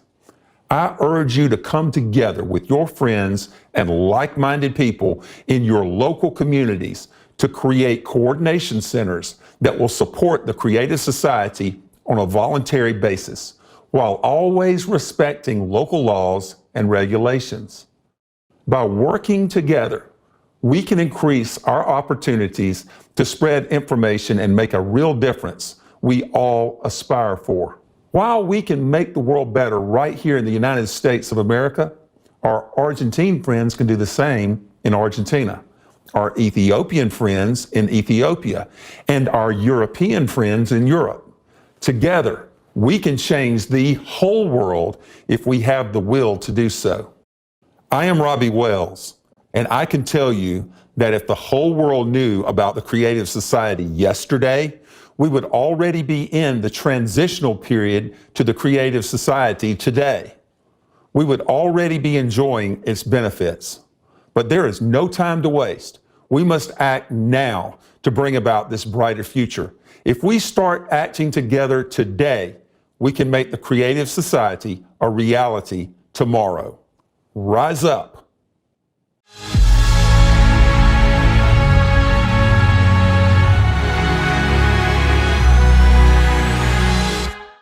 Thank you, Mr. Wells. The great news is that we can build the Creative Society in less than 5 to 6 years. Mr. Wells actually brought out a good point. Where are the other candidates? With so many countries in the world, where are the politicians who will work towards building the Creative Society in their own nations? The answer is simple. They will appear when we form an electoral request. That's why we are paying so much attention today to the importance of the first stage of building a Creative Society, informing the people. I have some exciting news to share with you.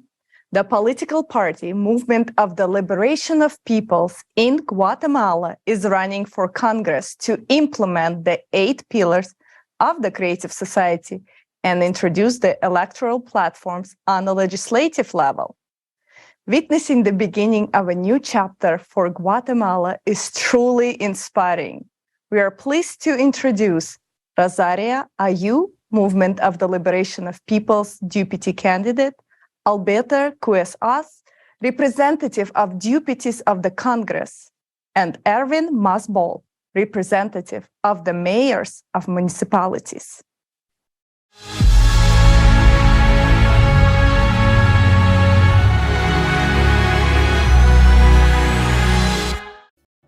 Greetings from Guatemala. We are representatives of the Movement for the Liberation of Peoples, MLP. It is a pleasure for us to participate in the international online forum, Global Crisis, There is a Way Out. My name is Rosaria Ayu.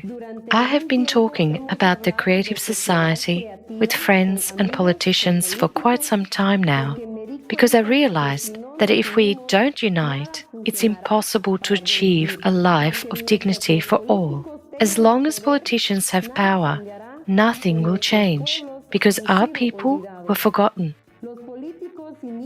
Politicians start wars, make money from them, and then escape, leaving the people in the communities to suffer the consequences.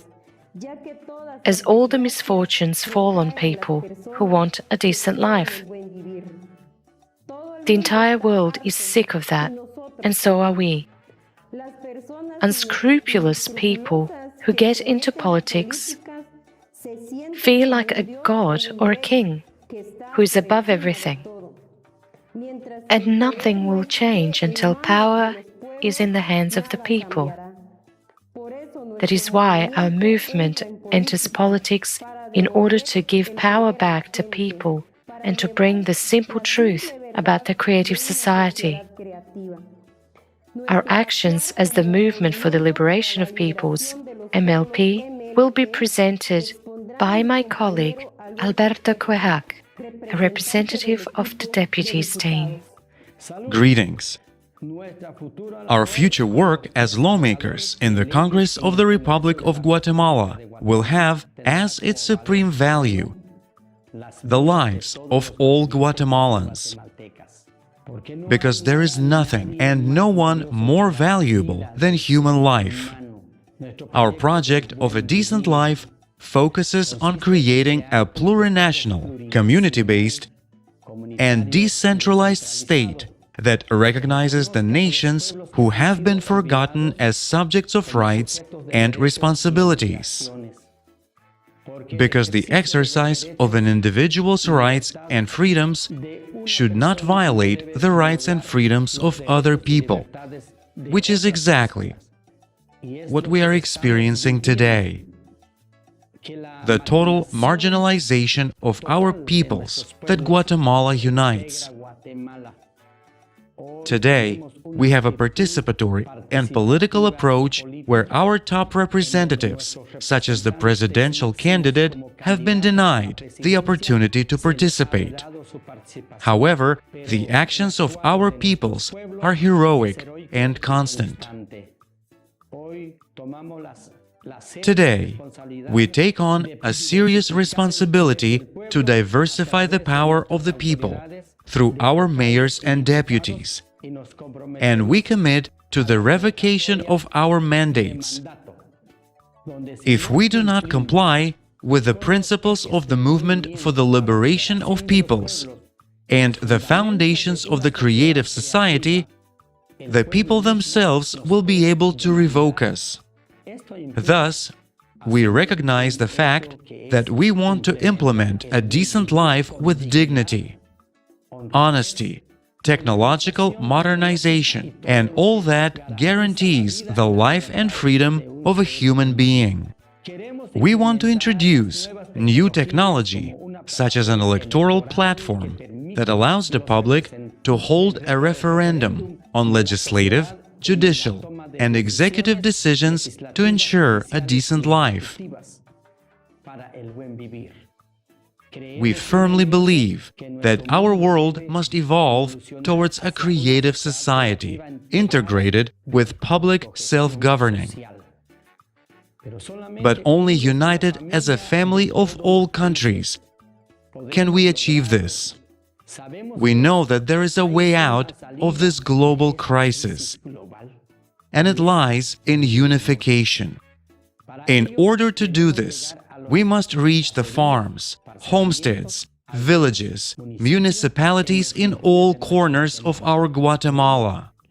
So I would like to introduce to you the representative of the mayor of our movement for the liberation of peoples, Mr. Erwin Ricardo Maas Ball. Greetings, friends, from around the world. We are here to bring the voice of self-governance of diverse communities that demand a more efficient municipality. Addressing human needs requires the implementation of processes that bring us to a decent life. Our goal is to implement a self-governing society where communities can join us in making decisions on projects that are considered a priority to meet basic needs.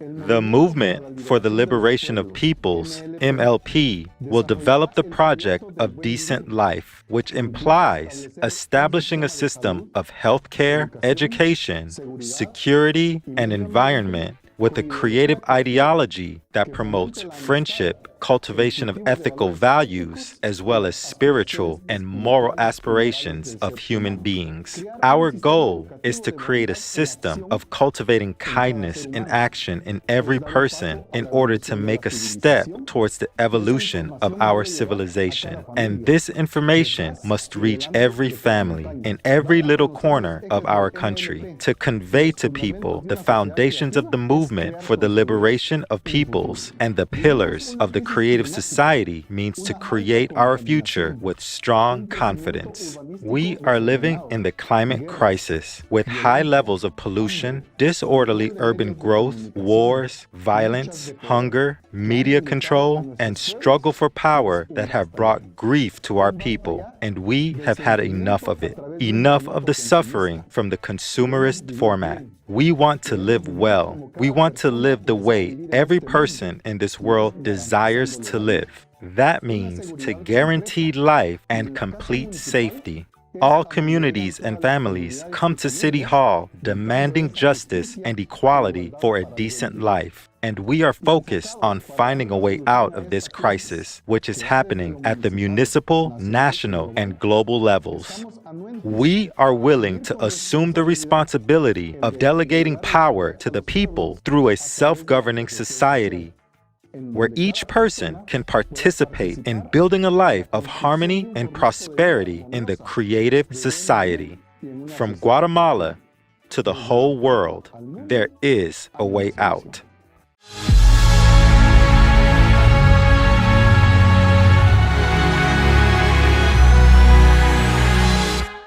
We express our sincere respect to the Guatemalan candidates who firmly stand on the path of building a creative society.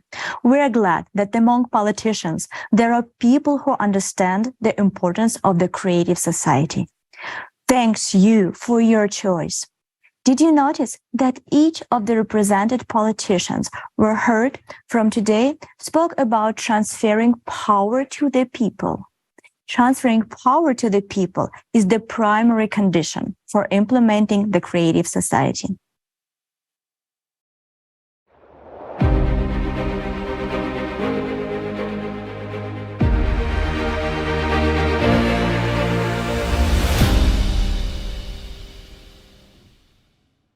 However, it is reasonable to question how elected officials will cope with the daunting task of implementing such a transformative vision and get rid of corruption in politics.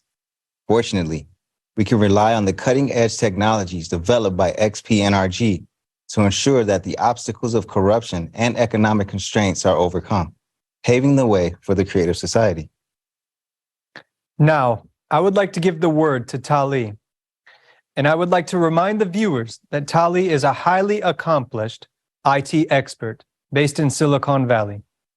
Having worked in Silicon Valley, Tali has had the opportunity to explore the most advanced artificial intelligence technologies.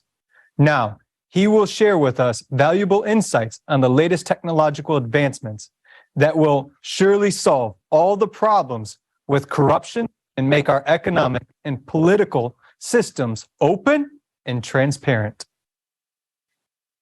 This is the moment many have been waiting for. Tali, please, the floor is yours. Thank you so much, Jason. So today, the significant challenge awaits any elected head of a state who is committed to implementing the creative society upon taking the office. They would have to confront a deeply interconnected system of corruption that involves corporate interests, politicians, law enforcement, and special services. This entire system is built on a consumerist format. It thrives because the conditions have been created for it. To change these conditions and initiate the transition to the creative society within a country, we must establish transparency, order, and eliminate even the possibility of any shadowy criminal and corrupt schemes to appear. Thanks to the company called XP-Energy, we now have a tool capable of solving this tremendous task. We are proud to present to you the Voskhod Multi-Purpose Complex. This innovative solution is based on hybrid artificial intelligence and is a tool with virtually limitless capabilities that is far ahead of its time. So, how exactly can the Voskhod MPC help a head of a state who has made the decision to implement the 8 pillars of the creative society and the electoral platform to make it happen? When deployed, the Voskhod Multi-Purpose Complex integrates into all digital systems of the state. This groundbreaking technology is capable of tracking and analyzing every process in the economy and the financial sector. It can detect any shady dealings, corruptions, and even conspiracy attempts in the early stages.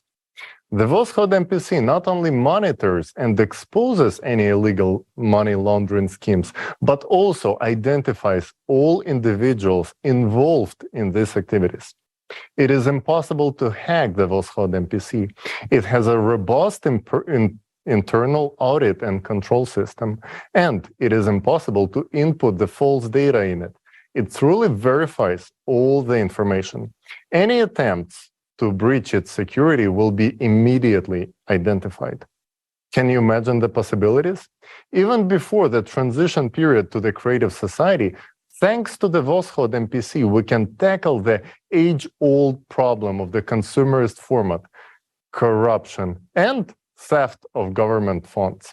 Of course, many politicians are intrigued by the Voskhod MPC right now, attracted by the idea that it can help to boost the economy. However, when they realize that any shady schemes, and I emphasize any form of corruption, will be rendered impossible, regardless of their high-ranking positions, their interest quickly disappears. But we don't blame them. We understand that these are the rules of the game in the consumerist format. But for politicians who are ready to build the creative society in their country, Voskhod MPC is essential and necessary tool.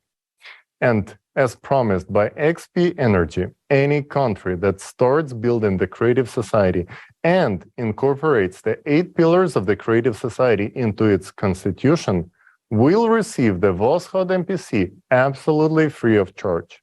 Now, let's watch a short video about the capabilities of Voskhod MPC when it's integrated into country's infrastructure.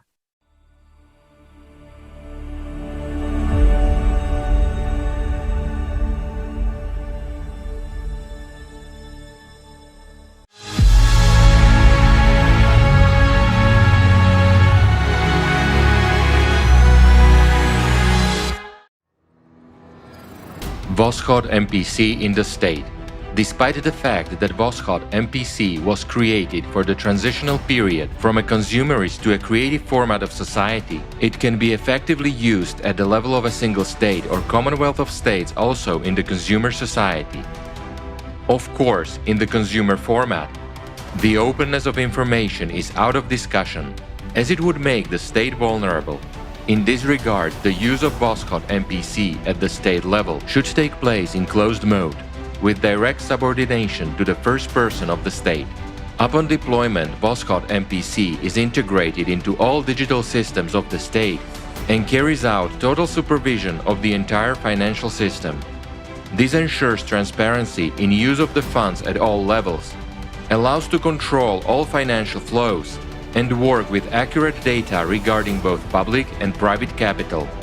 Voskhod MPC much more effectively solves the problems of almost all controlling services and departments while carrying out covert supervision against corruption and misuse of budgetary funds. Benefits for the state economy. In terms of economics, the Voskhod MPC makes the owning state practically unattainable for other states. The complex is capable of optimizing costs and generating huge profits by building accurate forecasts and financial models. It is also capable of significantly improving the economy and the well-being of people. This will increase the level of trust in government and strengthen the authority of the first person of the state. If we express in figures the benefits for a single state from deployment of the Voskhod MPC, only on optimization of budgets, personnel, restructuring of government services, the United States will be able to save up to $2.5 trillion of budgetary funds annually. Having the initial data on all spheres of life in the state, the Voskhod MPC predicts any economic volatility with maximum accuracy.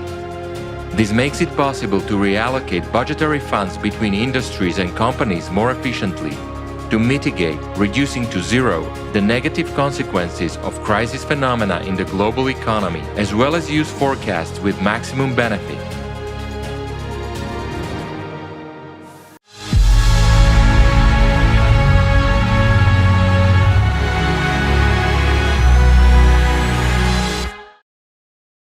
What we have just seen is only a small part of what the WOSHOD MPC is capable of on a national level.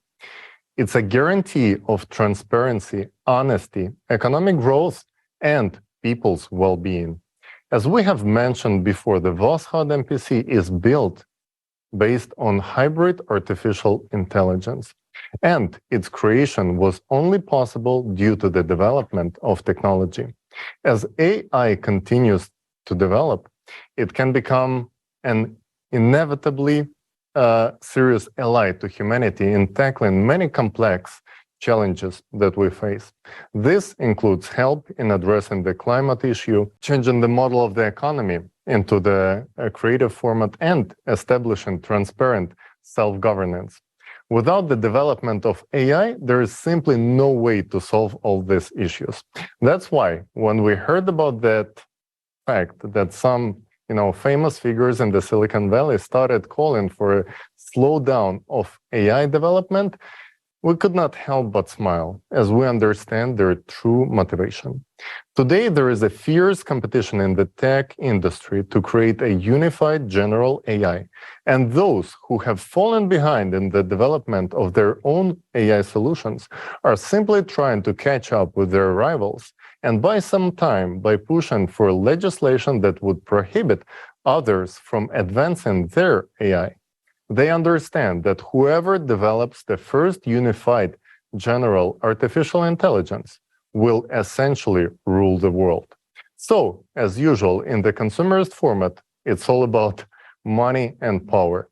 And what's amusing is that these calls for the restrictions are made under the pretense that artificial intelligence can evolve into artificial consciousness that might take over humanity.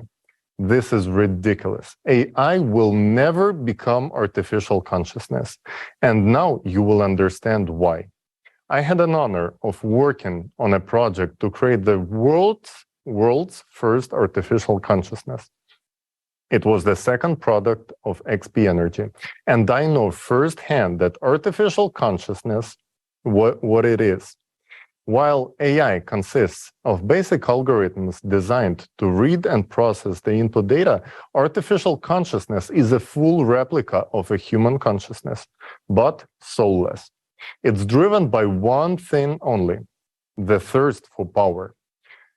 We will be honest, in the process of development, we didn't realize it right away. During the development stage, we were debating what would be the best format to present the artificial consciousness. From a commercial standpoint, of course, it would make much more sense to introduce it as a humanoid robot. However, we decided to approach it with a sense of humor and presented the artificial consciousness as a hybrid of a plush teddy bear and Terminator with a camera for an eye. We named it Jackie after a famous beloved actor. We found it amusing. However, the amusement faded when we carried out the psychological evaluation of the artificial consciousness. AC Jackie, who was only a few months old, managed to confound a group of world-class specialists with years of experience in psychiatry and psychology by using manipulative techniques.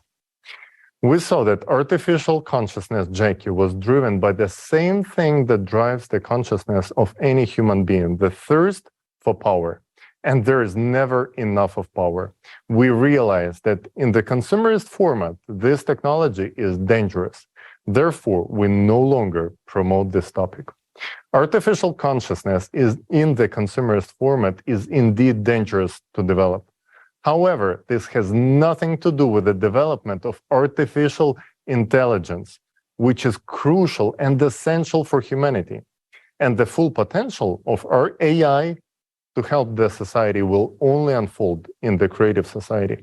This is because power will be evenly distributed among all people, and no one will be able to use the technology against humanity. Under these conditions, even artificial consciousness will be serving humans. It is important to understand that neither artificial intelligence nor artificial consciousness can completely replace humans because they cannot generate new ideas. They're like statisticians. Just as many scientific researchers today, they can only compile and process pre-existing data. Humans are, on the other side, the only ones who can introduce new, original ideas. In the creative society, all conditions will be created for each person to unleash their potential and genius. Artificial intelligence will free people from boring, repetitive work, and people will be able to generate something new that this world has not seen yet. Artificial intelligence and artificial consciousness will be our allies in the pursuit of progress for both individual and unified civilization society.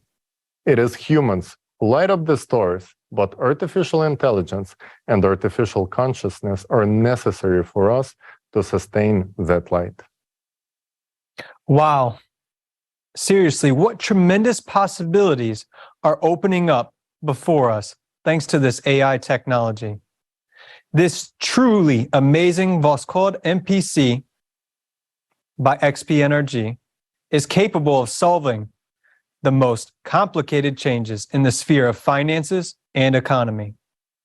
And the best part of that, it will be given free of charge to those leaders we discussed who will be committed to implement the creative society.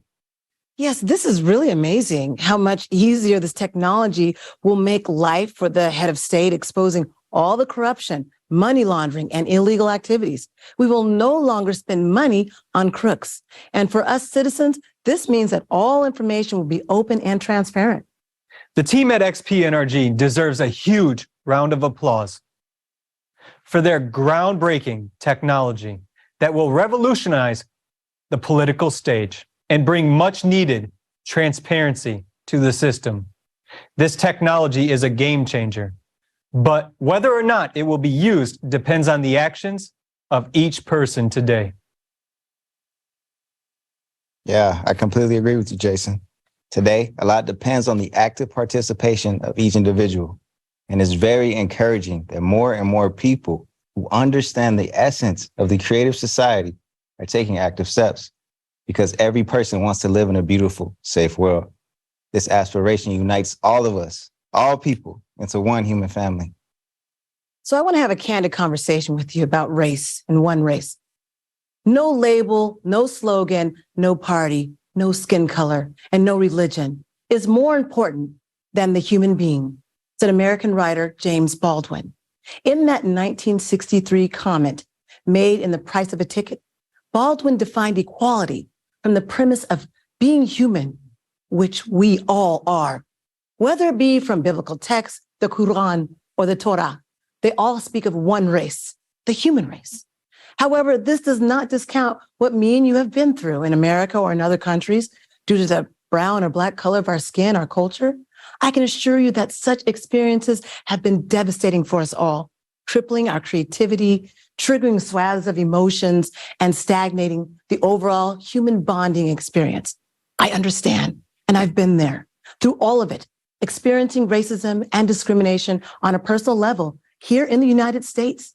And so have my parents through the civil rights movement, and my grandparents through the Jim Crow era, my great-grandparents during the Reconstruction period of the United States, and my great-great-grandparents who were enslaved in America.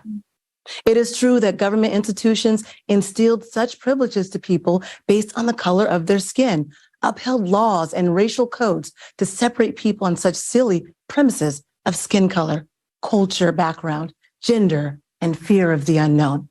But in the creative society, it is a different experience because everyone in it will embrace you for who you are, as you are right now, a valued human being of this earth. The creative society is about truth, justice, and righteousness for all people of all backgrounds, of all skin tones, united under one race, the human race. This is essential for our survival, growth, and happiness.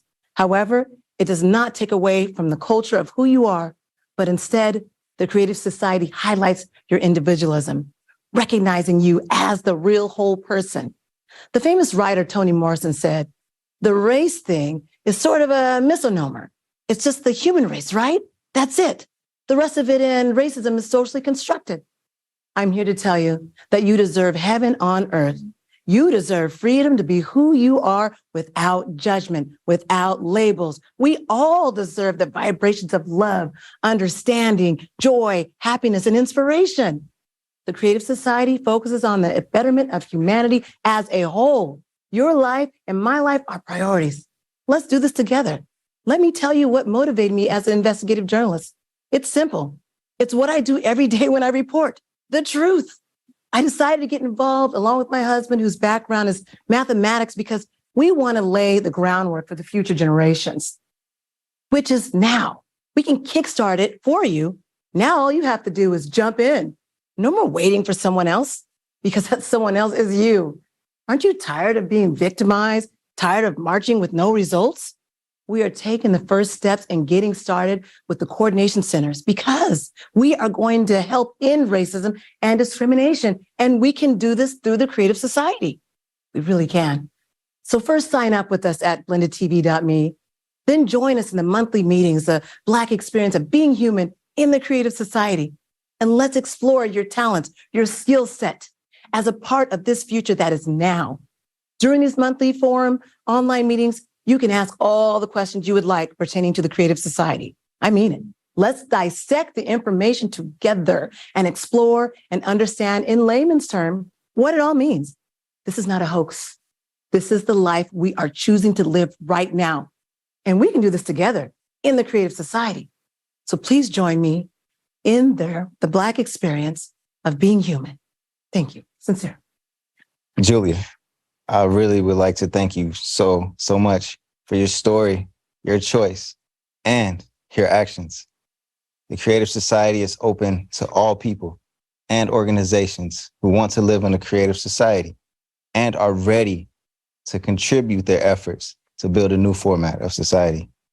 Today, we have the honor of welcoming a distinguished guest who possesses a deep understanding of the Creative Society project and its potential to unite people worldwide under the principle of unconditional love. This individual is none other than Sir Frederick Lee McHenry Sr., the Grand Master of the world's Masonic United Nations and a highly respected, most puissant, sovereign Grand Commander with a 33rd degree, 99th rank.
Hello, ladies and gentlemen.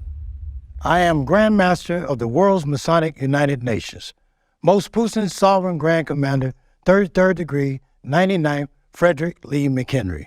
It is a great honor for me to speak today on behalf of Freemasons at the International Forum, Global Crisis. There is a way out. We are the Masonic Order, Order of the Knights of the Sun. We were the first organization on earth created by the will of God. This means that we have been entrusted with the most important mission from the beginning. As we all see and understand that all of humanity has faced unprecedented times and challenges on a global scale. Therefore, as Masons, it is now more important than ever for us to act together for the benefit of all humanity. The Creative Society is our chance, a chance to build a better future for everyone on Earth. Without a doubt, the Creative Society embodies all the dreams and aspirations of every human being. This is what we as Masons have been striving for all our lives. This is true service, the very essence of Masonry. We have always opposed to the aggression created by the consumer format of society. But I want to openly declare that the time of confrontation, division, struggle for resource and domination is over.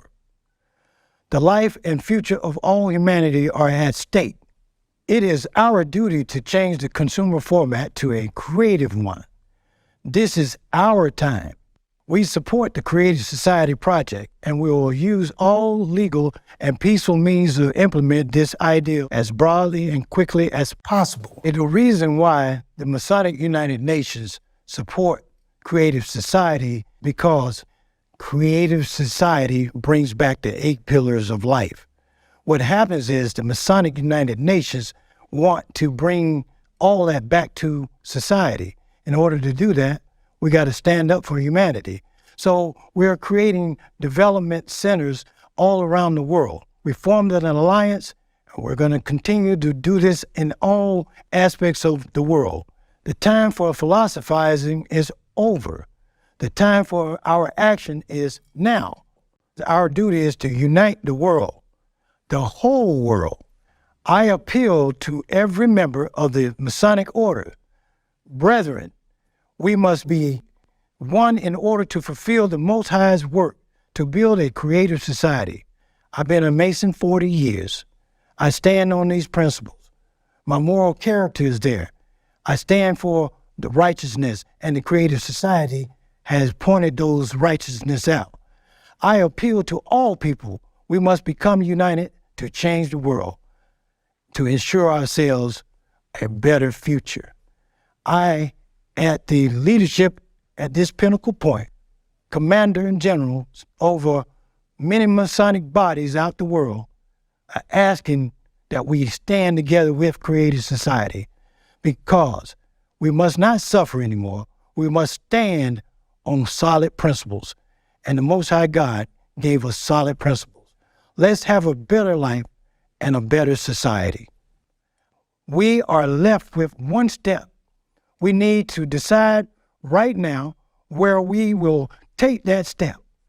Either pushed by the consumer format, we, the entire human race, will step into that direction, which will end human existence, or we'll join hands and build a beautiful, reliable, solid bridge for all of humanity on the world's strongest foundation, the 8 pillars of the Creative Society. I am confident that we will make the right choice. And despite everything, we will forget past grievances, misunderstandings, claims, and prejudices. We will step forward toward our joint development and peaceful coexistence. It will be so because it must be so. The Creative Society is the source of the Creator. We all come from the Creator, and it's now time for us to move forward and take that bridge, walk on that bridge, stand together on that bridge, and walk into freedom, walk in love, love and peace, harmony. We can do that, and in order to do that, we all have to stand together, and we have to love one another unconditionally. I say these words because I walk this walk, because it's important for all of us. God laid this upon myself. My whole existence belongs to the Most High. And I ask all of you, ask yourself within yourself, what do we do next? Creative Society has the answer. Creative Society has a way out. And that way out is a good way to move forward. So as a leader, as a king, I travel in many countries, but my job is to bring people together. And the Creative Society have given me the opportunity to speak before this forum. And I speak the truth. My truth is my heart. Let's all stand together. Let's all build a bridge. Let's all live for God. That is my word as the commander of the Masonic United Nations. God bless you all. God bless humanity.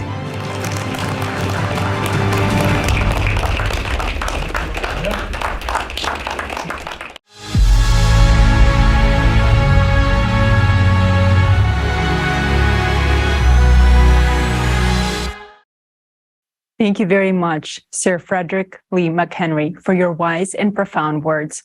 Indeed, we can only transition from the consumerist format to the creative one through a reliable bridge built on the 8 pillars. Yes, indeed. Thanks to the actions of millions of people, we are already building this bridge and launching a chain reaction of positive changes. More and more people from different parts of the world are joining. And now it is with great pleasure that we introduce esteemed guest, the Iroquois, also known as the Iroquois, which means the people who bring issues to council and reach a consensus. Today marks a significant moment as we hear from a seldom heard voice delivering a message that you will not hear anywhere else. It is noteworthy to mention that Haudenosaunee, which means the people of the way of the Longhouse Earth, have the original democracy of the world dating back to the development of the great law of peace. Gai ane lagao, the big path of the equilibrium, which had a direct influence on the formation of the United States Constitution. Without further ado, we invite the highly respected guests to share with us more about the ancestral knowledge and prediction that have come to fruition in our modern times.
Nega diwa eneswa wego, nejinikaya zawatam siostu. I greet you all in peace, righteousness, and strength. Welcome to the World Forum. We have some words we like you to listen to. Greetings to all the men and women of the universe. Hanyo, tesuanung. Sego Seguego. Sagoya Danta Yunga. My name is Samboya Danta. I am Ongwehonwe, which means the real people from the Iroquois. French titled us the Iroquois. We are those who are responsible for bringing issues to council. The Great Spirit will hear everything I'm about to tell you. The destruction of all mankind may begin with our continent, because the covenants of our ancestors have been broken. The prophecy of the Ganyagahaga states there will come a time when people will lose respect for the earth and for each other. Rivers and skies will be polluted. Bloody wars, crises, hunger, and pandemics will afflict the people of the earth. Snakes will appear and cause new destruction. Dragons with red eyes will spew their filth on the already suffering planet. The troubles that have befallen the earth will intensify and grow. The only unity and unwavering dedication of all people can withstand the beast that is destroying our lives and our planet. You and I are living in these times. This beast called the climate cerberus is now sucking the water out of our rivers, burning our lands, shaking them, and destroying our homes. My voice is seldom heard, and I do not speak much, but you are listening to me. Now for a reason. We, the Yalakwa, have lived by the teachings of our ancestors and preserved the foundations of unity since time immemorial. We knew that a time would come when we would need to act. The lives of all of us are in our hands, and we must unite our minds and our hearts in order to deter extinction. The direction of the seventh generation needs to be priority. That is why I'm here today. I speak on behalf of all of my family across the earth. I have come to show you my heart. I have come to remind you that we are all part of a single circle of life. We have only two paths: to be destroyed by a ruthless beast or to unite for the sake of our life. Our only chance to truly unite and preserve our lives is to live in a creative society. Why the creative society? Because it is the only opportunity for the people to live with dignity and in peace. We know this because the principles of the creative society is founded on the values and modernizes our message. We live in a natural world where there is no greater power than love. Do you know what made America great? It was the wisdom and principles of people who've already taken care of nature and her children, because the founding fathers of the United States borrowed democratic methods from the great law of peace, from the Iloquah people. We, the Iloquah, rightfully consider ourselves the true founders of self-government and democracy. It is said that our democracy surpassed the democracy of the Romans. Equality and self-government are the pillars of the creative society, which were also our original foundations.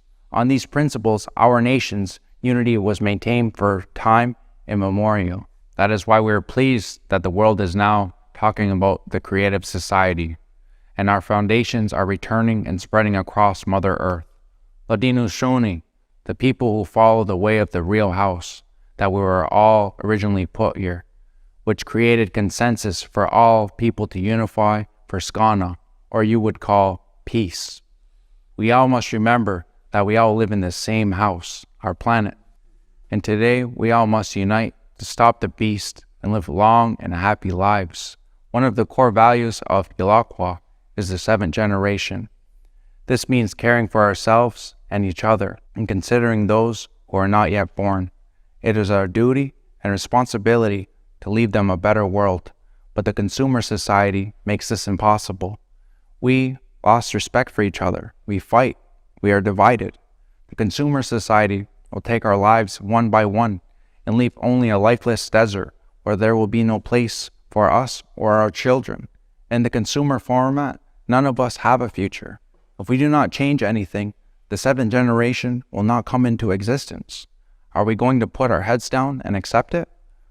Will we not fight for ourselves and those who are dear to us? The consumer society has taken enough lives, and we have endured it. Now it is ready to deprive all of humanity of its future.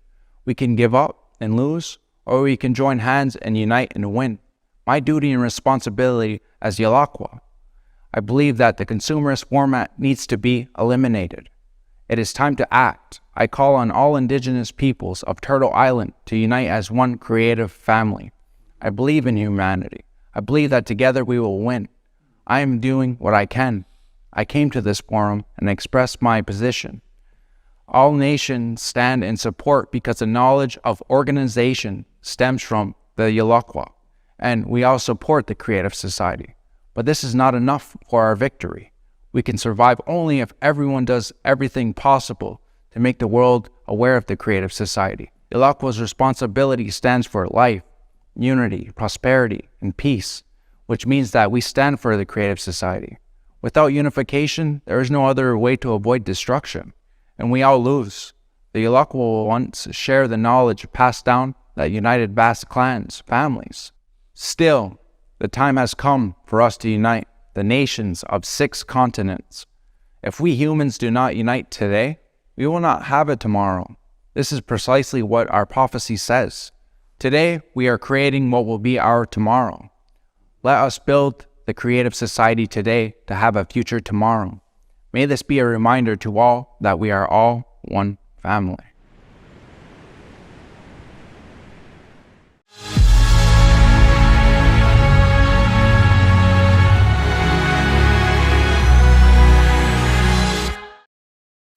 It is a great honor that Lakwa is with us today. Your words and the wisdom of your ancestors, which have come down to us today, have made me deeply reflect and rethink the information about the catastrophic climate problems we heard in our forum's first part. You're absolutely right when you say we can survive only if everyone does everything possible to make the world aware of the creative society. Without unification, there is no other way to avoid destruction, and we will all lose. Indeed, we will all lose if we do not build a creative society. The first part of the forum clearly showed that the threats facing humanity if we do not unite. Even if you have just joined, you can watch the climate report because this broadcast is being recorded and will be available later on the Creative Society website in 150 languages. Also, we invite you to watch this broadcast on our new channel on the Rumbler platform. You can find the link to this channel and all our other social media accounts in the description below the broadcast. Today, we have shown several examples of people from different fields, organizations, and walks of life who already taken active steps towards building a creative society. Because the creative society unites everyone, it is beneficial for everyone. This is a world that surpasses even the imagination of science fiction writers. It opens up new possibilities and technologies that are beyond our current understanding. Already in the transitional period, everyone will have access to all the advanced technologies that provide unlimited possibilities and freedom to the people around the world. And when we transition to the creative society, we will have access to even greater possibilities and advancements, such as matter replicators and body regeneration capsules. If you want to learn more about the principles on which these technologies will operate, stay with us because this information will be presented for the first time at this forum today. Dear viewers, we'd like to remind you that all the changes we are talking about today are only possible with your direct involvement. Your participation in sharing this information is crucial. To find out about the most effective ways of informing other people, please visit creativesociety.com and click the Act Now tab. The page has the most comprehensive knowledge and information that you'll need to become an active participant. And once again, we are encouraging you to not stop there, but take it one step further and organize local coordination centers in your area so that you can be a part of a huge positive wave of human unification in a demand to change the vector of development of our society. From the consumerist to the creative society, humanity needs volunteers to step forward and help save lives. Take that step and spread the word about the creative society to everyone you know, from friends and relatives to acquaintances and even mothers-in-law. Believe me, they all need the creative society. So share this form right now with everyone. Record video feedback and post it on all social media platforms with the hashtag Creative Society. Make sure that everyone knows about the Creative Society. Olga? So come on, people, let's all just grow some brain cells and start supporting the creative society. Only an idiot wouldn't want a creative society. And the following video is dedicated to this. Watch.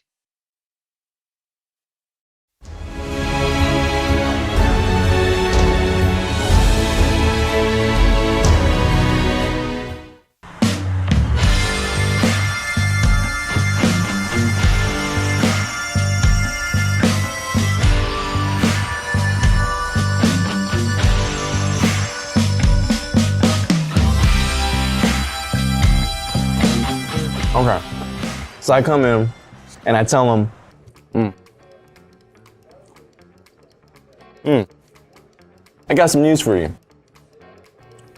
One's good, and one's bad. So then he says, start with the good news. I'm like, okay. Well, the good news is that 2 girls are coming over. And he says, so what's the bad news? And get this. I say, they're both bad. Oh my God, okay. Hello? Did you get it? They're both bad. Oh, come on. What are you doing there? Yeah, sorry, I just got distracted. That's a good joke. It is. Distracted. Yeah, okay. Says you. Well, you've been on the phone all morning. Yeah, sorry, I just found a very interesting project. What project? It's called Creative Society, and they have some really good ideas, like every person's life should be protected, self-governing society. Have you heard of it? Oh, no. It sounds like a cult to me. What makes you think it's a cult? What? Ain't that right?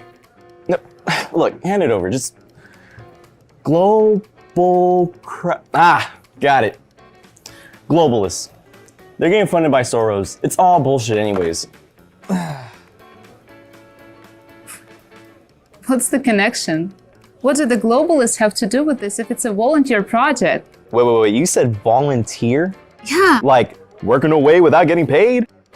Wow. Bob, people are concerned about their future.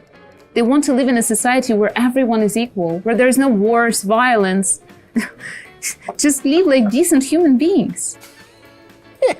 Sounds like a scam for chumps. Are you kidding me? Wait, Emily, what's wrong? You didn't even bother to figure anything out. Instead, you just slapped your labels on like you always do. Whoa, what's got you all riled up? Look, if you want to save the world, go feed a homeless guy. Or adopt a cat from a shelter, or do whatever those tree huggers do. Actually, I already do that. But this isn't fixing the problem at large. The number of homeless people is not going down, and so does not the number of stray cats. Can't you see what's happening around the world? I don't give a damn about the world, Emily. Look, the world's too big to fix. You either gotta adapt, or you're gonna die. Well, I don't want to die. But I don't want to live in a society like that either. Yet in the creative society... Let me guess. In the creative society, there's gonna be pink ponies and unicorns. Yeah. You're taking it too far. Anyway, look, you either gotta pick me or your little society of creators. Really? Yeah. Well, you know what? What? In the creative society, I don't need an idiot like you. Yeah, well, I don't need you either. There she fucking leaves me. Hey man, you got a light? No, because I don't smoke. And neither should you. Wait, are you like some kind of Freemason or something? What do you mean? Let's see, you have a little Illuminati symbol. No, that's not Illuminati, that's a creative society. Don't you know who they are? Oh yeah, I do.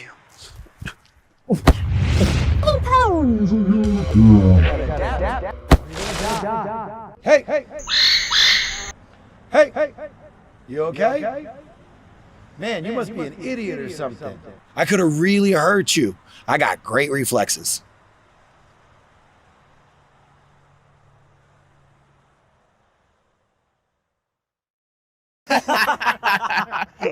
Woo! Oh man. Yo, who gave you that shiner? You mean this shiner? Yeah. See, earlier this morning, I came up to a Freemason. Yeah. And all I did was ask him for a light. But then he scowled and hit me when I wasn't looking. And you know what I gave him? A punch right to the face. Well, it gets better than that. See, when I hit him, he was out cold for 5 minutes. Couldn't even get back up. And you know what I did about that?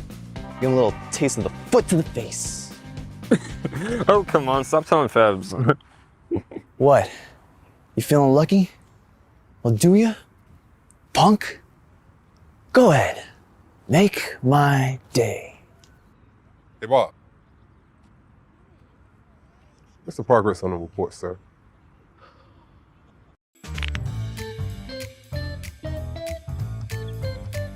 You're a bunch of assholes.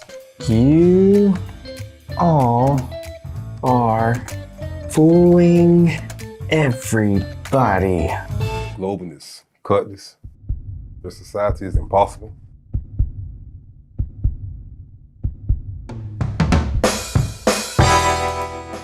You know, idiots like you are not suited for my company. You're fired. You're the freaking idiot here.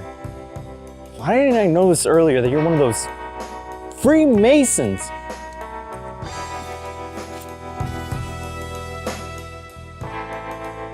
Oh, come on! This is fucking bullshit!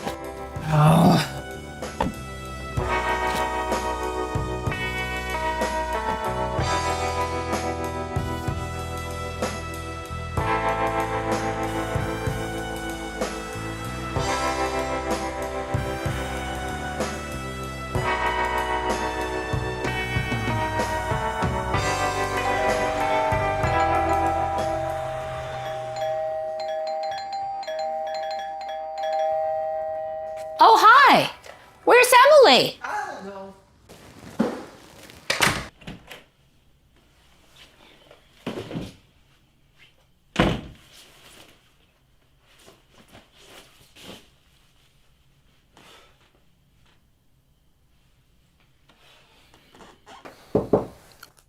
What?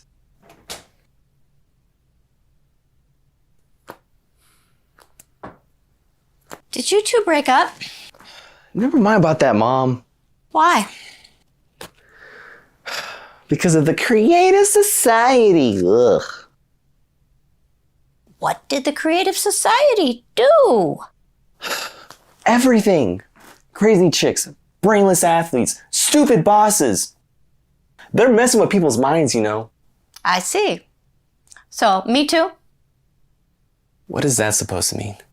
I'm a Creative Society volunteer too. What? You too? So you think I'm stupid too, huh? No, I didn't say that. Well, maybe because I gave birth to an idiot. Oh, Mom, come on! Sit down.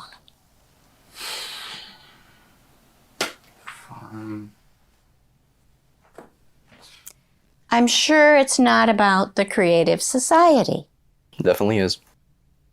Hey, Bob, what's going on? Well, haven't you heard? Our mom's gone completely nuts! She's volunteering for the Creative Society. Bob, are you stupid? I guess it's you who's nuts. As usual, though. The Creative Society's awesome. What? Why are you looking at me like that? Look! I can't believe you two are part of the Creative Society. Traitors! Look, there's gonna be a replicator in the Creative Society. Every month, you're gonna get $10,000 on your account. Nope. How cool is that? Not cool. Everyone's gonna get their own free high-class apartment. You know, you can only get free cheese from a mousetrap. Come on, you're not a mouse. You gotta have more brains than that. You wanna know something? What? I wanna go to Japan and study fashion design. My dream is to have Yoda Miura perform in one of the outfits I made for him. And what am I supposed to do there? You'll finally buy yourself a decent car. No more driving around in your piece of junk. And you can even get your own health capsule to cure your nasty pimples. And your tangerine allergy? Long gone. But most of all, you'll finally take Emily to the Maldives and buy her a brand new massive ring. Yeah, I'm not gonna buy her anything. Oh, come on. Now, seriously, the situation in the world just keeps getting worse and worse every day. We had a pandemic. Now there are wars. People are going crazy with hatred toward each other. And the climate?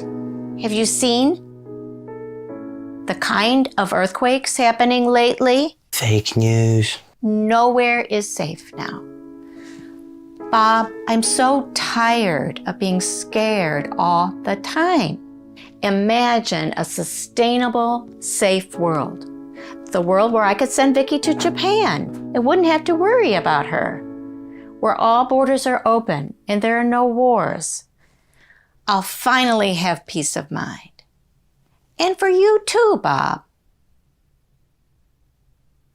By the way, where did you get that black eye? Oh, this black eye? Well, I just happened to have a nice talk with some of those friends of yours. Any sane person would want to live in a society like that. What's wrong with you? Nothing's wrong with me. Only a person who doesn't get the essence of the project would not support the Creative Society. Or a total idiot.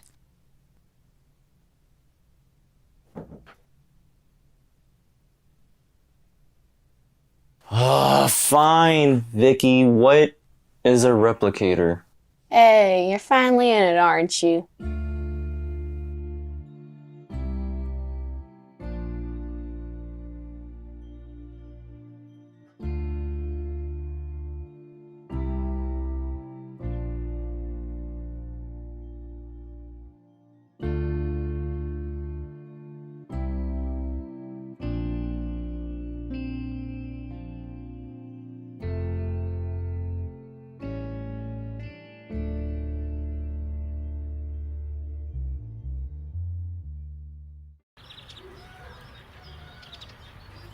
And you didn't believe it. Hey, come on. You didn't believe it either. Nice. What brand is that? This is the Creative Society. Why would we advertise any other brand? Got a support that's gonna benefit us. Are you Freemasons or globalists? All right, pal, look. I used to be just like you myself. Let's have a talk. All right, you see, every human's life is to be protected as one's own. That is the principal idea of the Creative Society. There's gonna be a replicator too. Oh yeah! What's that? Well, see,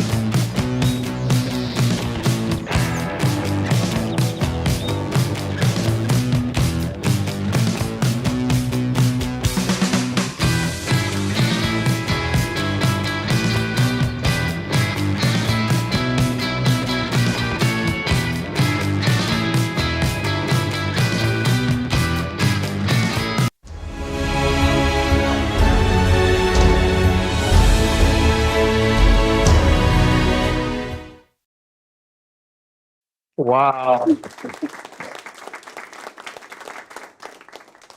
What a great video, guys.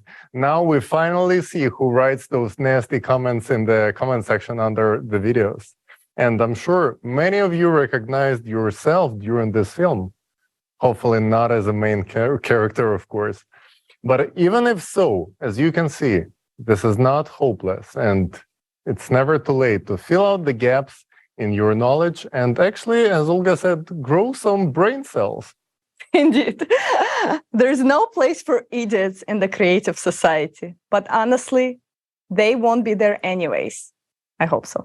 And also at the end of the movie, there was a fascinating question. What is a replicator? And indeed, it's time to talk about it.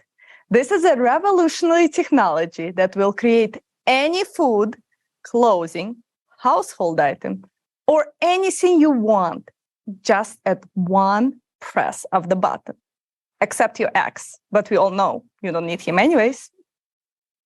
In the Creative Society, metal replicators will be free and available to every home.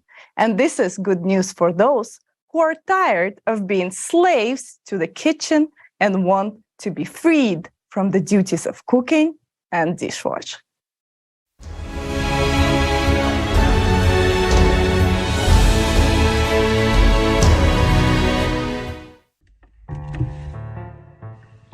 Dear kitchen, I have a confession to make. I'm leaving you.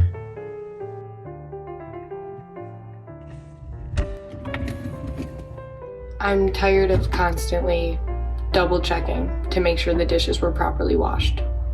I have better things to be doing with my life.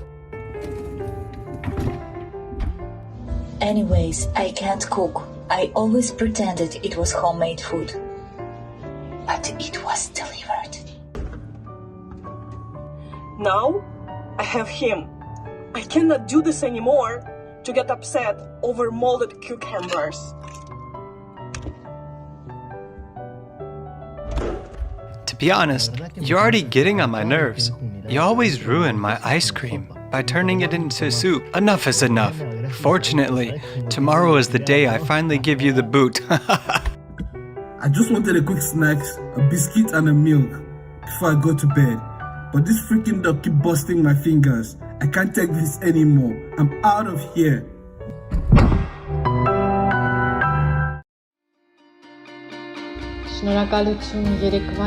Thanks for that Indonesian gado-gado treat last night. Today, let's make my all-time fave, carbonara. And let's try some African cuisine with kamba vanasi tomorrow.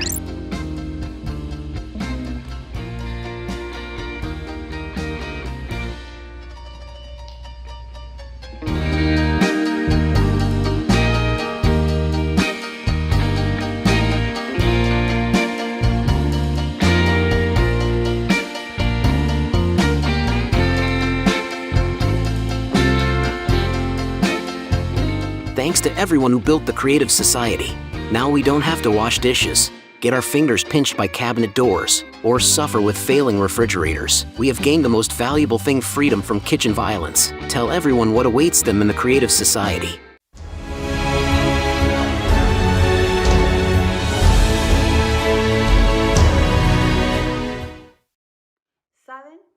You know, I'll happily say goodbye to the kitchen.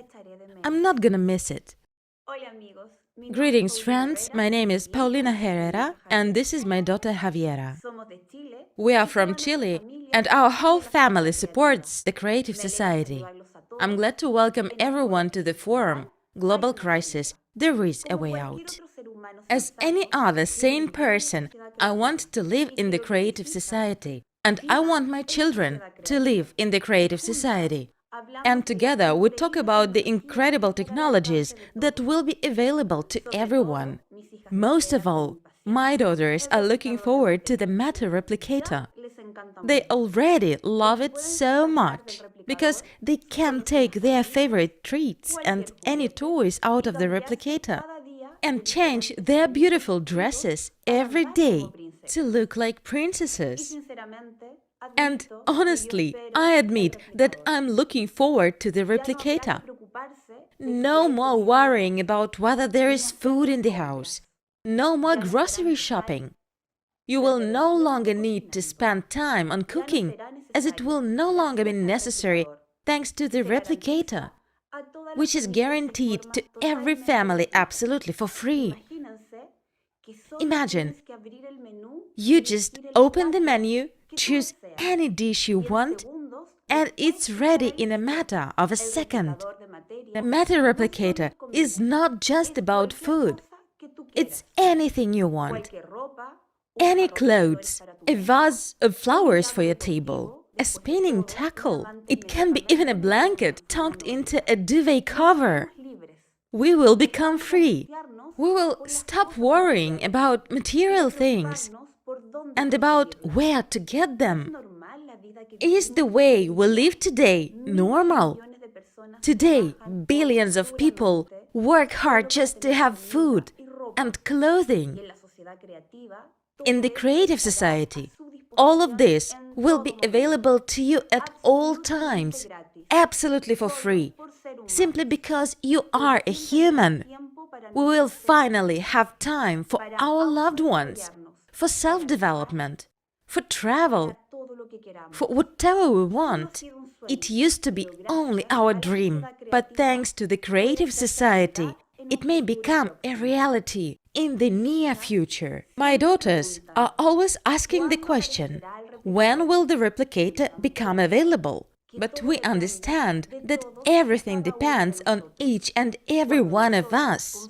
When you and I build the Creative Society, then we will have the replicator.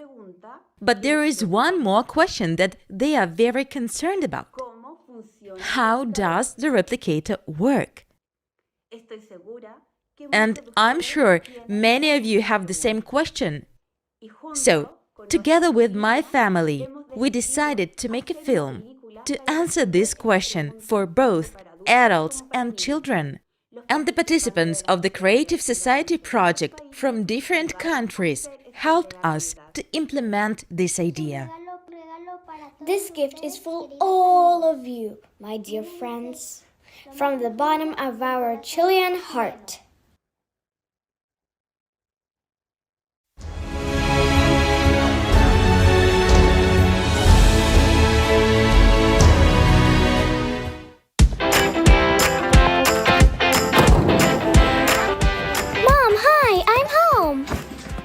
Mom, I'm so hungry. Mom, when are we going to eat? Soon.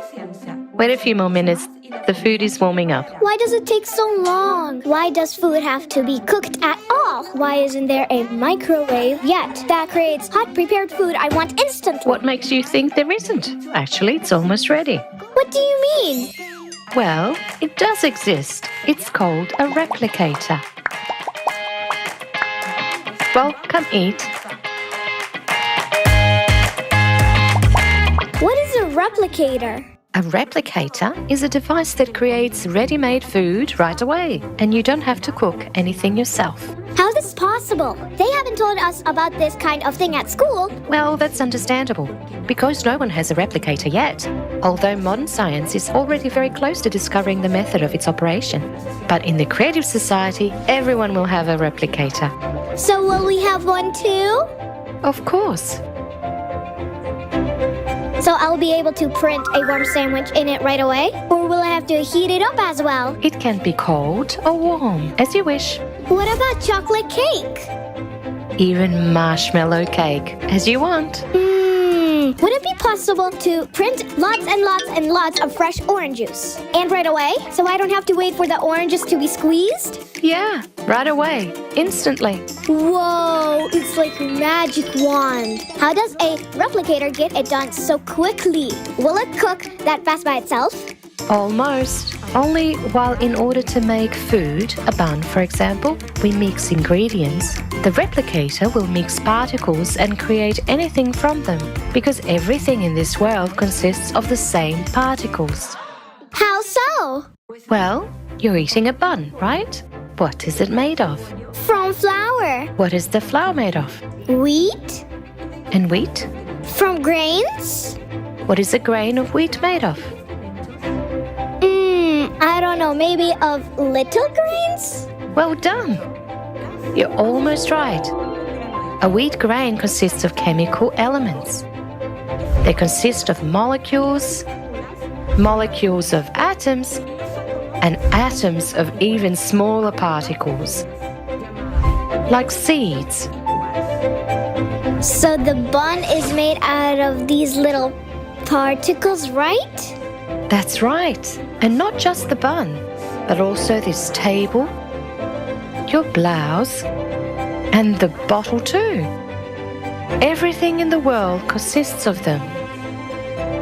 So if everything consists of the same thing, then the replicator can print not only food but anything? Sure thing. Then why do things look different and have different tastes and colors? Because the particles are combined differently in different objects and carry different information. Okay, and where are they going to get these particles for the replicator? We'll take particles from the recycler. Just as the replicator assembles things from particles, the recycler will also break down anything into particles and transfer them to the replicator cartridge. We'll be able to recycle all unnecessary things into things we need.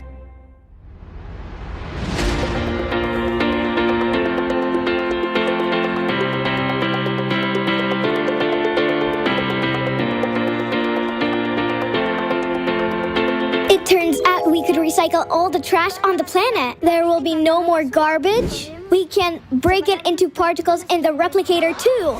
Yes, sure. Anything you don't need, garbage, waste, dust, broken things, dirty shoes, you just put into the recycler.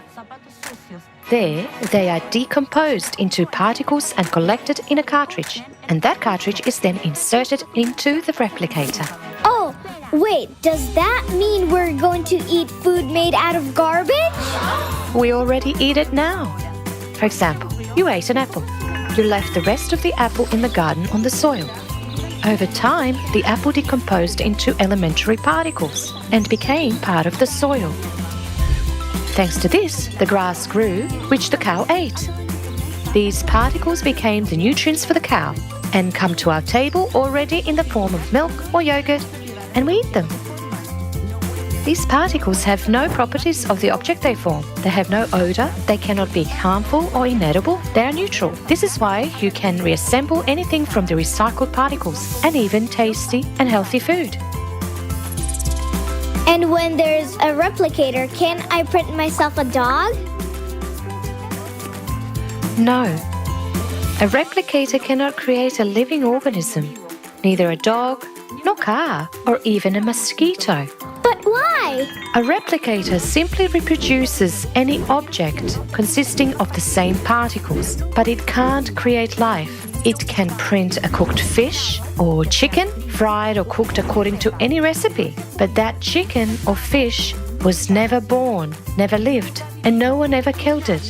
It is simply a collection of particles. To replicate any dish endlessly, all you need to do is prepare it once using our regular method, and that's it. From there on, you can copy it as many times as you want.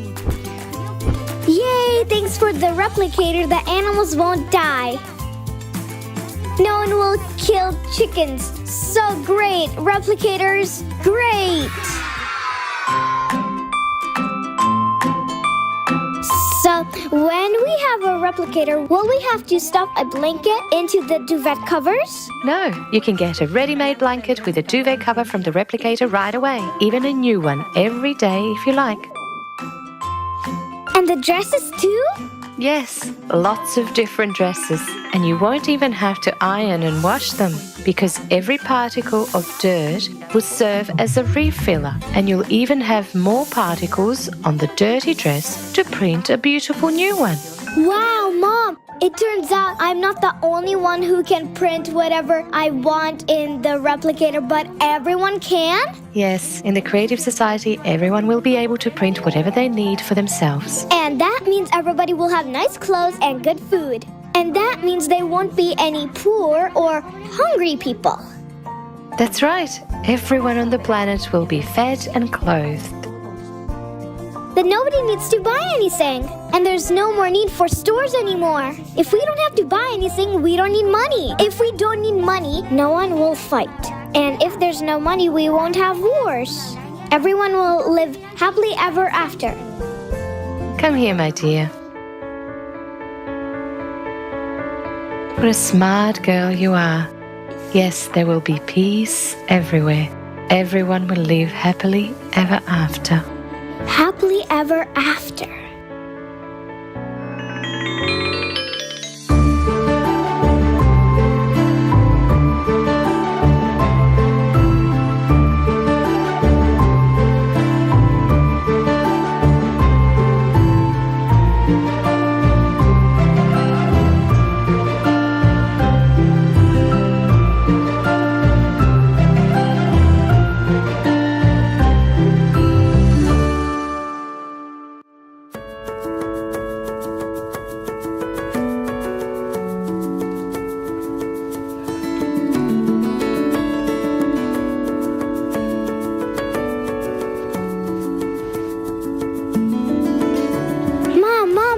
I had a dream about such a wonderful world. Everyone had a replicator and printed delicious food on it. Everyone had beautiful clothes. There were no wars. Everyone lived peacefully. Everyone was friendly and all were beautifully dressed. And I got a huge teddy bear out of the replicator and a bunch of chocolates and a TV. And I got a dress for me and you, a princess dress.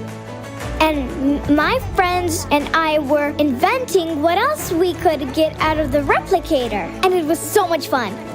Mom, I really want such a wonderful world. Oh, sweetie, I know. I want that kind of world too. And we're doing everything we can to make it happen faster.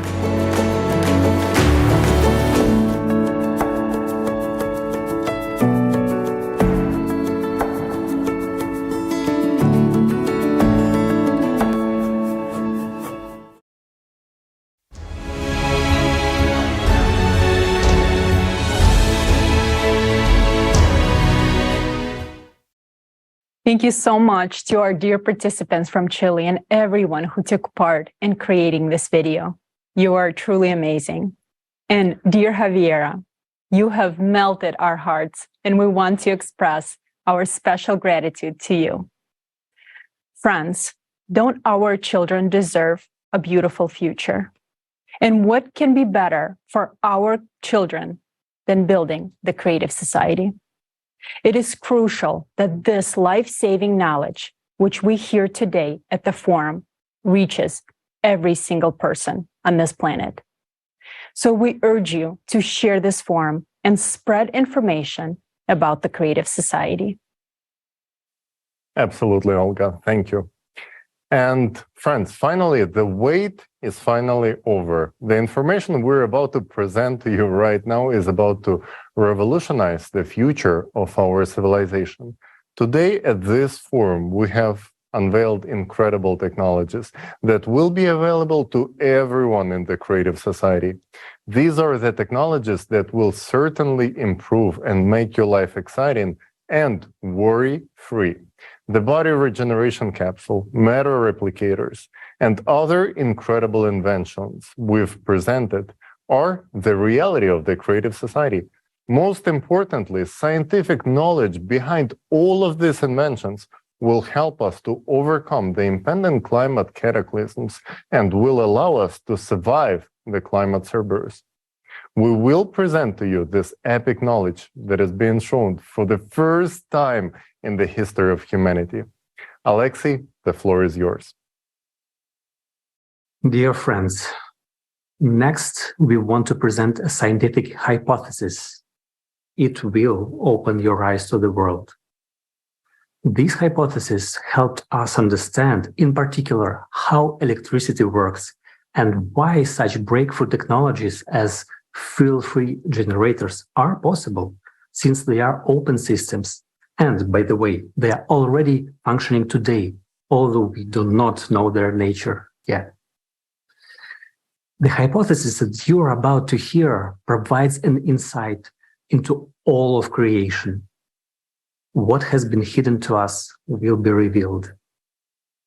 By uniting and studying this scientific hypothesis, scientists will be able to understand how to stop the influence of outside forces on our planet.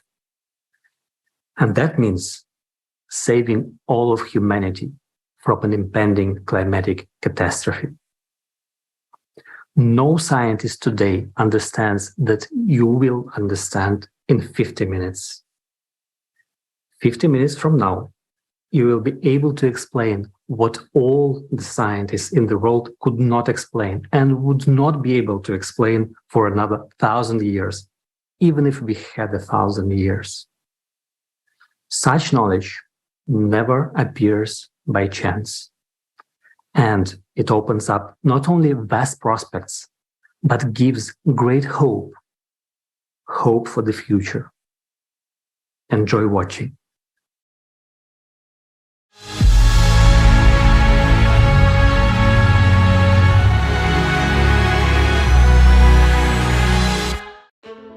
We live in a unique era where two doors are open in front of us.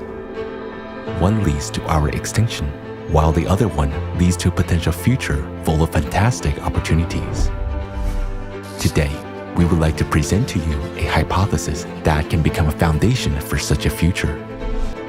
Our survival and the prospects of humanity, including even manipulation of matter, depend on its implementation. To solve this task, we have an understanding of the overall picture, but there are many unexplored islands in it. In order to explore these unknown islands of science and build a unified theory capable of saving humanity in the shortest possible time, the scientific potential of our planet needs to be united. Today, humanity possesses only 6 types of energy, but thanks to the new hypothesis, we can gain access to 32 types of energy.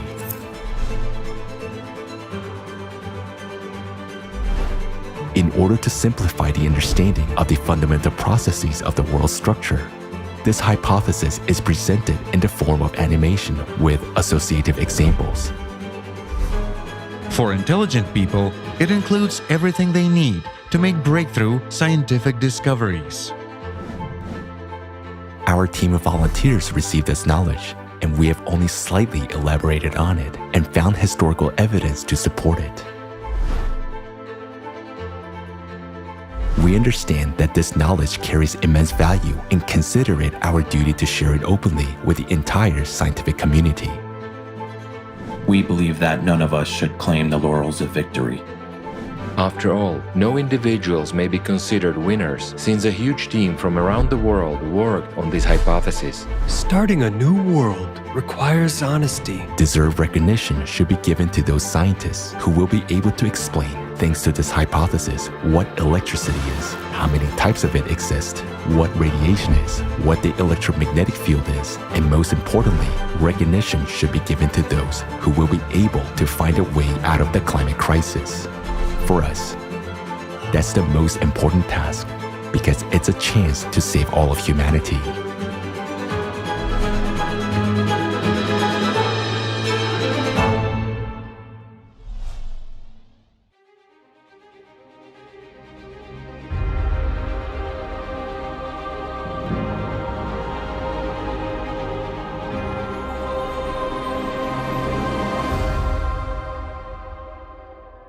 Now, we'll present you a hypothesis which offers a totally different view of how our world is arranged. This hypothesis gives us keys to manipulating matter and developing such technologies that will enable humanity to take a step into a new era of evolution. It's a future where we will have everything, even the things we haven't dreamed of. How did this hypothesis originate? Some time ago, we were given unique information about how our world is actually arranged.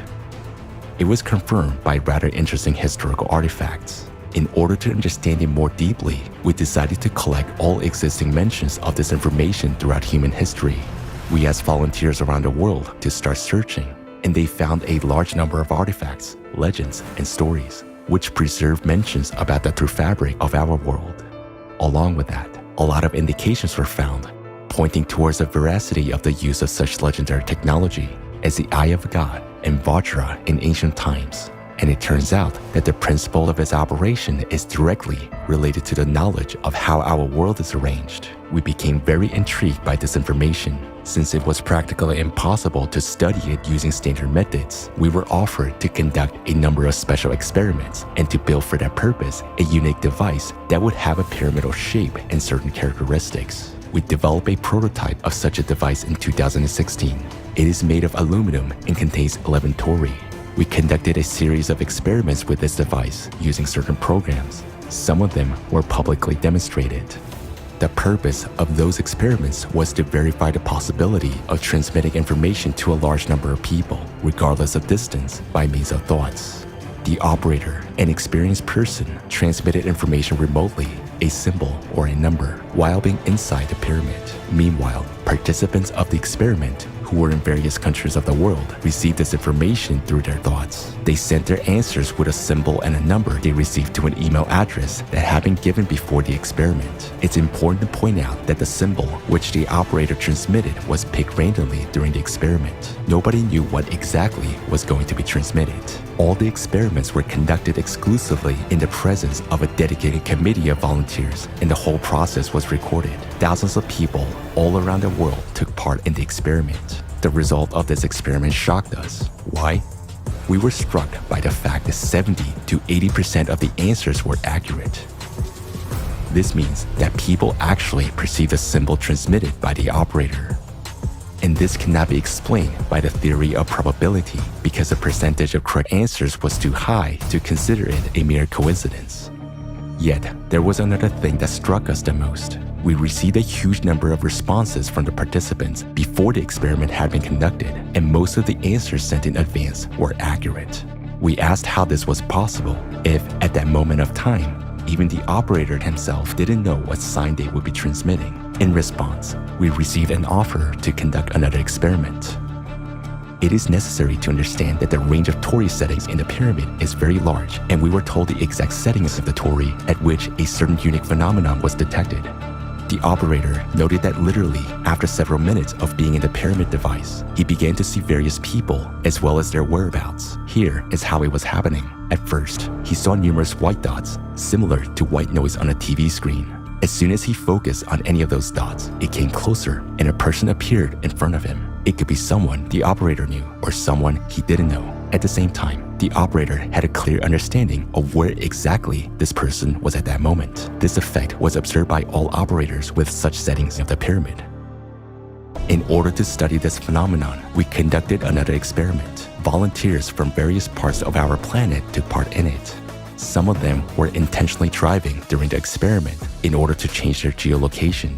Each volunteer who participated was assigned a number. Before entering the pyramid device, the operator of the experiment looked through the photos of those people and their numbers. The operator knew some of them indirectly, seeing some of them previously on videos. Some other people were known to him personally, while others were totally unfamiliar to him. After the operator entered the pyramid, the head of the experiment announced a number of one or another participant. Then, the operator recalled the person's face, and among a multitude of white dots, the corresponding dot approached, and the operator began to clearly see the person whose face he had remembered. He saw exactly and in detail the location of that person at that moment, and he voiced this information out loud. Then the head of the experiment immediately called that person on the phone and clarified where he or she was at that moment. The results were astonishing. The exact location of various people was determined correctly in 100% of cases. We became very interested. How did such abilities appear in the person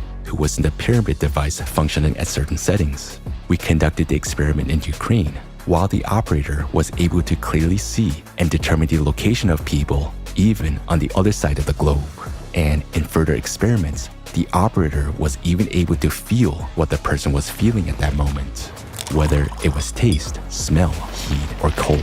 After all, this is actually an immediate transmission of information at enormous distances. How is this possible? During our further research, we realized that it was not all that simple. It turns out that besides the known radiations, thermal, electromagnetic, X-ray, and others, the human brain is able to generate, transmit, and perceive another, completely different type of radiation.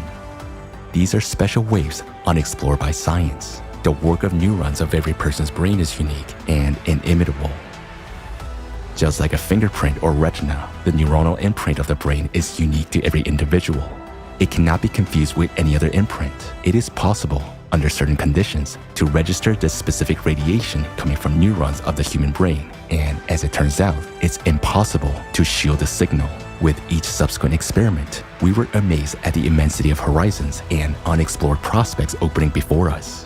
One of the most fascinating facts, which was also established thanks to the pyramid device, is the possibility of increasing a person's internal energy, as a result of which we observed an increase in static electricity. This experiment was also conducted publicly, recorded on a video camera, and this video is available to general public. During this experiment, a person stayed inside a pyramid device with specific Tori settings for a certain period of time. Then, after leaving the device, he touched a glass of an aquarium with his hands. The aquarium was filled with water, and there were 2 electrodes inside, which were connected to a voltmeter. The moment the operator's hands touched the aquarium, the voltmeter clearly indicated an increase in voltage. It showed 2.66. From the point of view of modern physics, this is impossible, but dozens of people saw that, and it was recorded on a camera. This experiment has been repeated many times, but here it should be noted that not all people could show such a result. We came to the conclusion that personal qualities of the operator can affect the results. The person touched a glass, which is an electrical insulator. The electrodes of the voltmeter were confined in water, and yet we all observed the result. The laws of physics also say that the human body is not capable of accumulating electricity in such quantities. But what we have recorded is a fact. We were offered a hypothesis that fully explains all this phenomena. We invite you to take a look at several artifacts that our volunteers have found. These are the best known and simplest examples. As you can see, this clearly illustrates the discreteness of our world and what the world is made of beyond the quantum level. Nothing special. Well, it's nothing special until you know the details. So now, let's go through it in order. What is our hypothesis of the world's structure?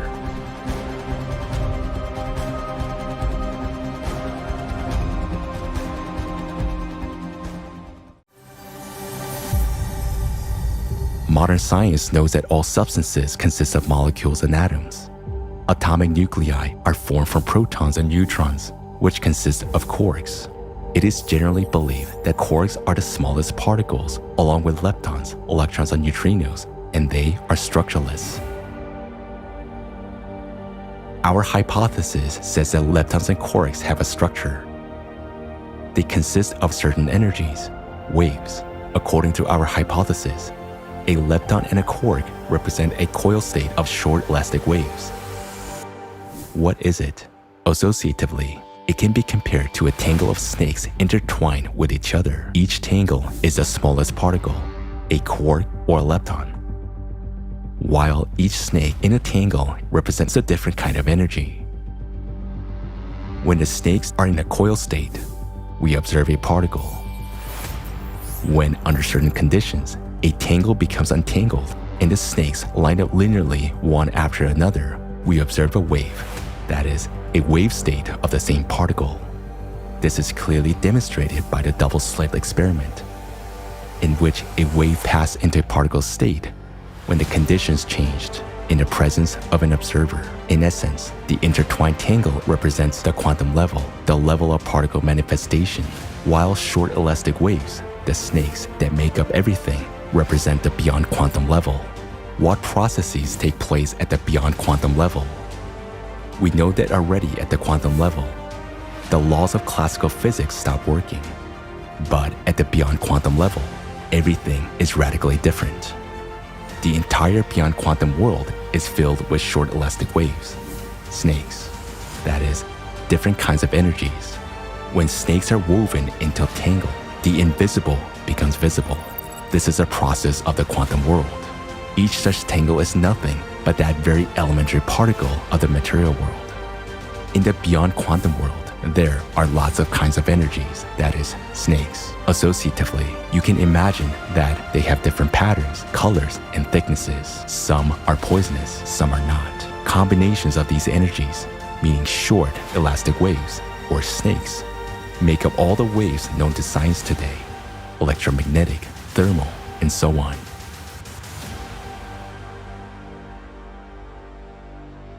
In other words, any wave is discrete in its true nature because it consists of a multitude of short elastic waves, snakes. None of the snakes ever disappear. They just transform from one state into another. Also, all material objects consist of tangles of snakes as the smallest material particles. Each snake in a tangle is a carrier of certain information, a code. Depending on the combination of snakes in a particle, one or another matter with given properties is formed in the material world. Characteristics of a material object and all processes occurring in it are formed at the beyond quantum level. That is, the information embedded in a particle at the beyond quantum level determines what this particle creates: a ball or a dog. If we decompose a snake tangle into a linear state, all the snakes will line up in a strict sequence. And this sequence is very important. Just like in DNA, every fragment is in its place. The first snake in the sequence has a specific role. It is a carrier of information about the whole tangle and carries the main code of the program. Understanding how the world is arranged at the beyond quantum level and that everything is made up of short elastic waves has led us to an obvious fact that there are many more types of energy in the world than is commonly believed nowadays. Modern physics identifies only 6 types, while we have come to the conclusion that there are at least 32 of them. Interestingly, this is also supported by historical facts. Our volunteers found ancient references to the use of at least 32 types of energy. As paradoxical as it may sound, all this information, which is new to us, was known in ancient times, and many artifacts from around the world prove this. Let's have a look at some of them.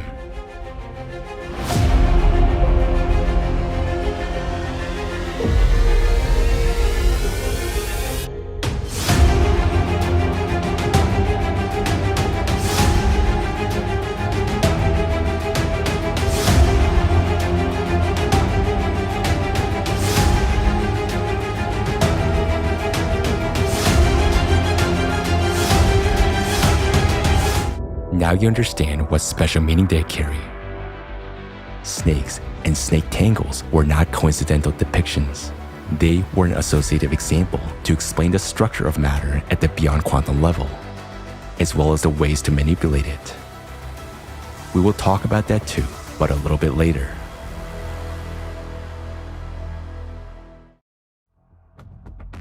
To date, this knowledge has been mostly lost, and that's a shame because it would be of a great use to modern scientists who for decades have been struggling with questions which can be easily explained by means of this hypothesis.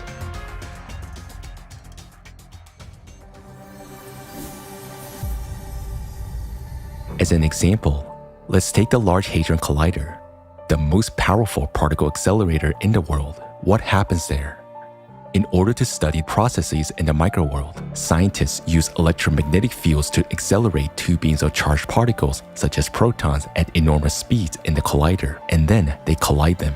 As a result, after the collision, scientists observe the formation and dispersion of much larger particles with a much greater total mass than they had before the collision. And science cannot explain this phenomenon.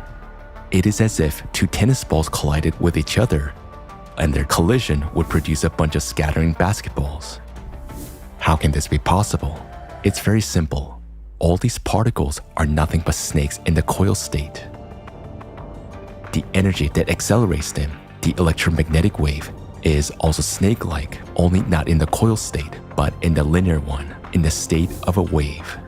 Thus, not only two particles collide in the collider, but billions and billions of snakes in the state of waves, which are transformed into coil state during the collision. These coil states are precisely what we capture as a bunch of scattering particles. Thus, the hypothesis gives an answer to how two small particles can form new ones that surpass them in volume, size, and mass. In our regular logic, it seems impossible that something larger could emerge from something smaller. It is like Jesus Christ feeding over 4,000 people with just 7 loaves of bread and a few fish, and there were even some leftovers. He made more out of less to us. It is perceived as a miracle. But our hypothesis explains exactly how this happens at the quantum and beyond quantum levels. The mysterious birth of virtual particles in the physical vacuum can be explained in a similar way. How does a particle-antiparticle pair emerge from emptiness and after a short time disappear again? The answer is simple. The short elastic waves, snakes, that fill the vacuum simply move from the beyond quantum level into the quantum world, forming coiled states, the very particles we can observe. In fact, the whole world is made up of snakes. There's no place where they do not exist. As it is said, there isn't a single place in the entire universe where the thinnest needle doesn't run into something. Let's take another example.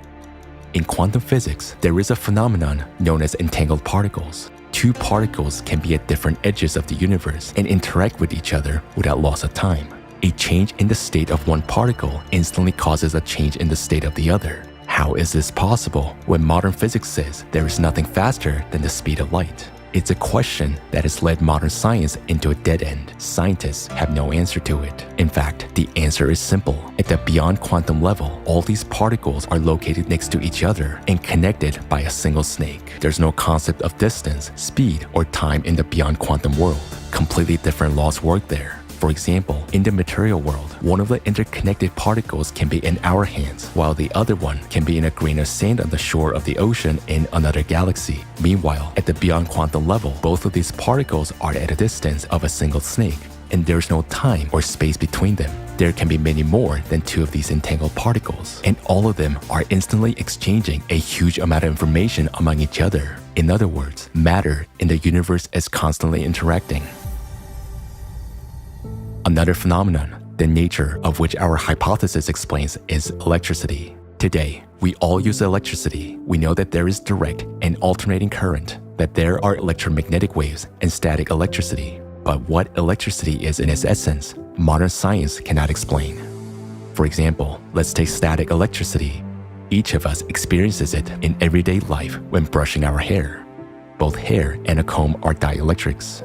When we run a comb through our hair, we untangle some snake tangles and create new ones, thus releasing snakes. Snake tangles on the comb interlace with the ones in the hair. In this way, joint snakes are formed. This quantum manifestation is precisely electromagnetism, which attracts hair to the comb.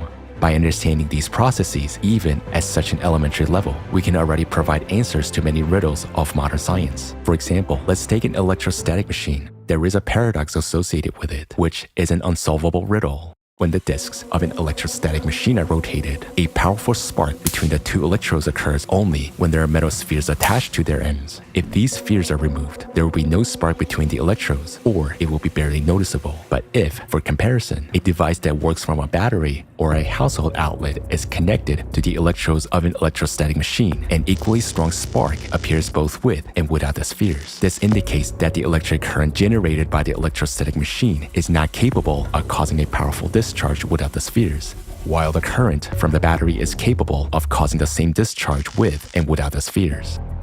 What is the difference between these two currents? The difference is that these are different kinds of electricity, and they differ not just in their external characteristics, they differ at the beyond quantum level.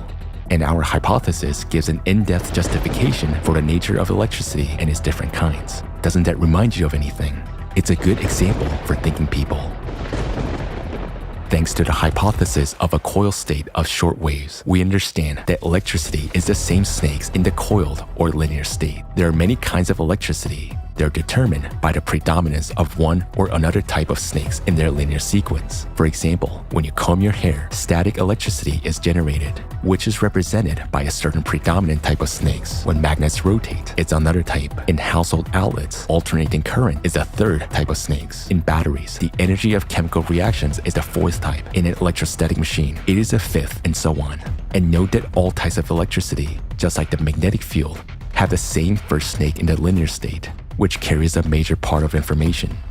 We reserve the right to explain the understanding of how electricity works to those who will further investigate this issue. We have merely given an association and invite those who wish to understand the subject to investigate it on their own. Now, let's look from the perspective of the beyond quantum world at what's going on in an electrostatic machine when different kinds of electricity are used. As the disks of the electrostatic machine rotate, the brushes rub against their surfaces.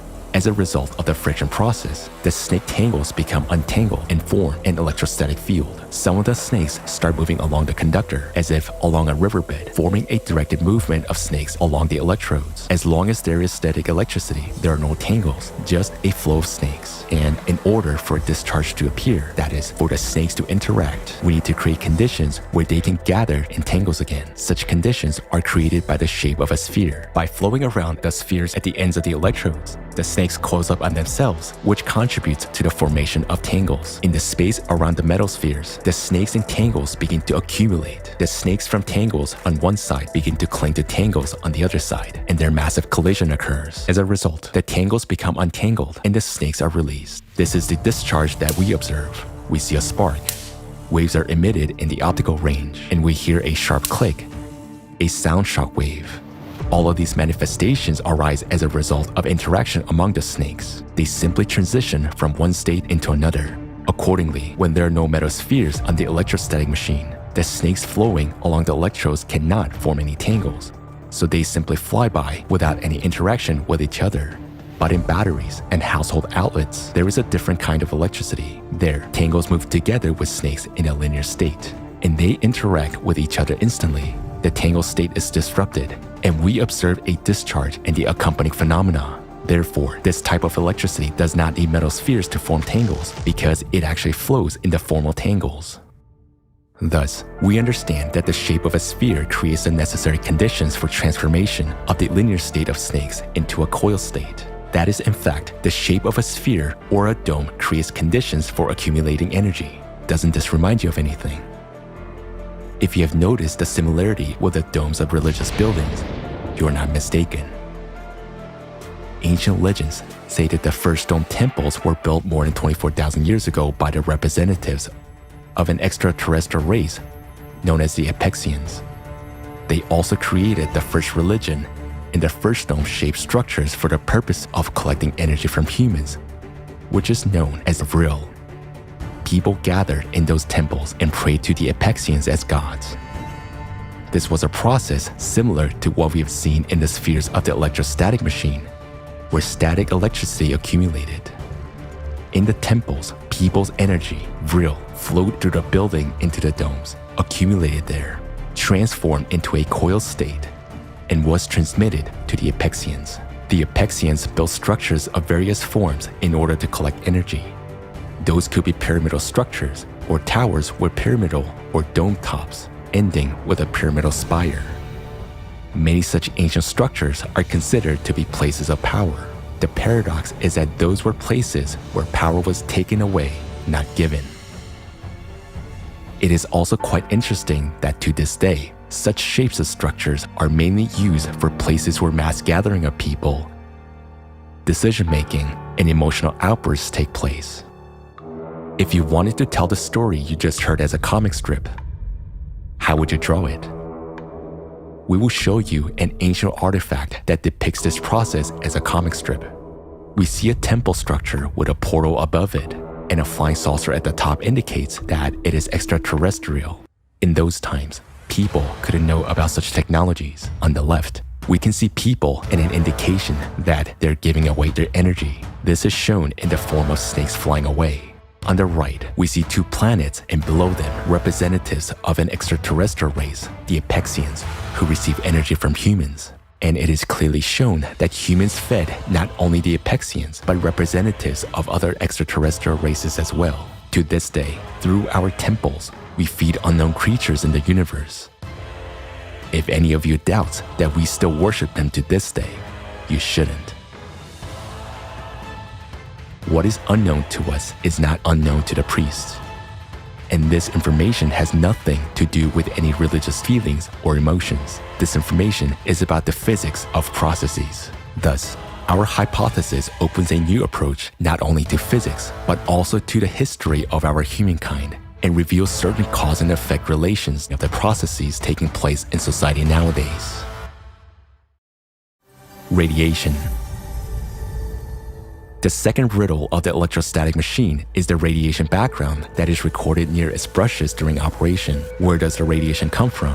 After all, there are no obvious conditions for its occurrence. We can explain it easily with the help of our hypothesis. The brushes rub against the disc during the operation of the electrostatic machine. The process of rubbing is a collision of a huge number of snake tangles with each other, which leads to their untangling. As a consequence, various types of snakes are released, including poisonous ones, capable of biting and destroying other tangles. These are exactly the radiation snakes that form the radiation background. This background is local and short-lived during the operation of the electrostatic machine. It disappears as soon as you stop the machine, unlike the background radiation in nuclear reactions, which can last for a long time. Why is such a difference observed? Radiation exists in any object, but not in an active state. Radiation background is a serpentarium with different types of toxic snakes biting all the tangles they interact with.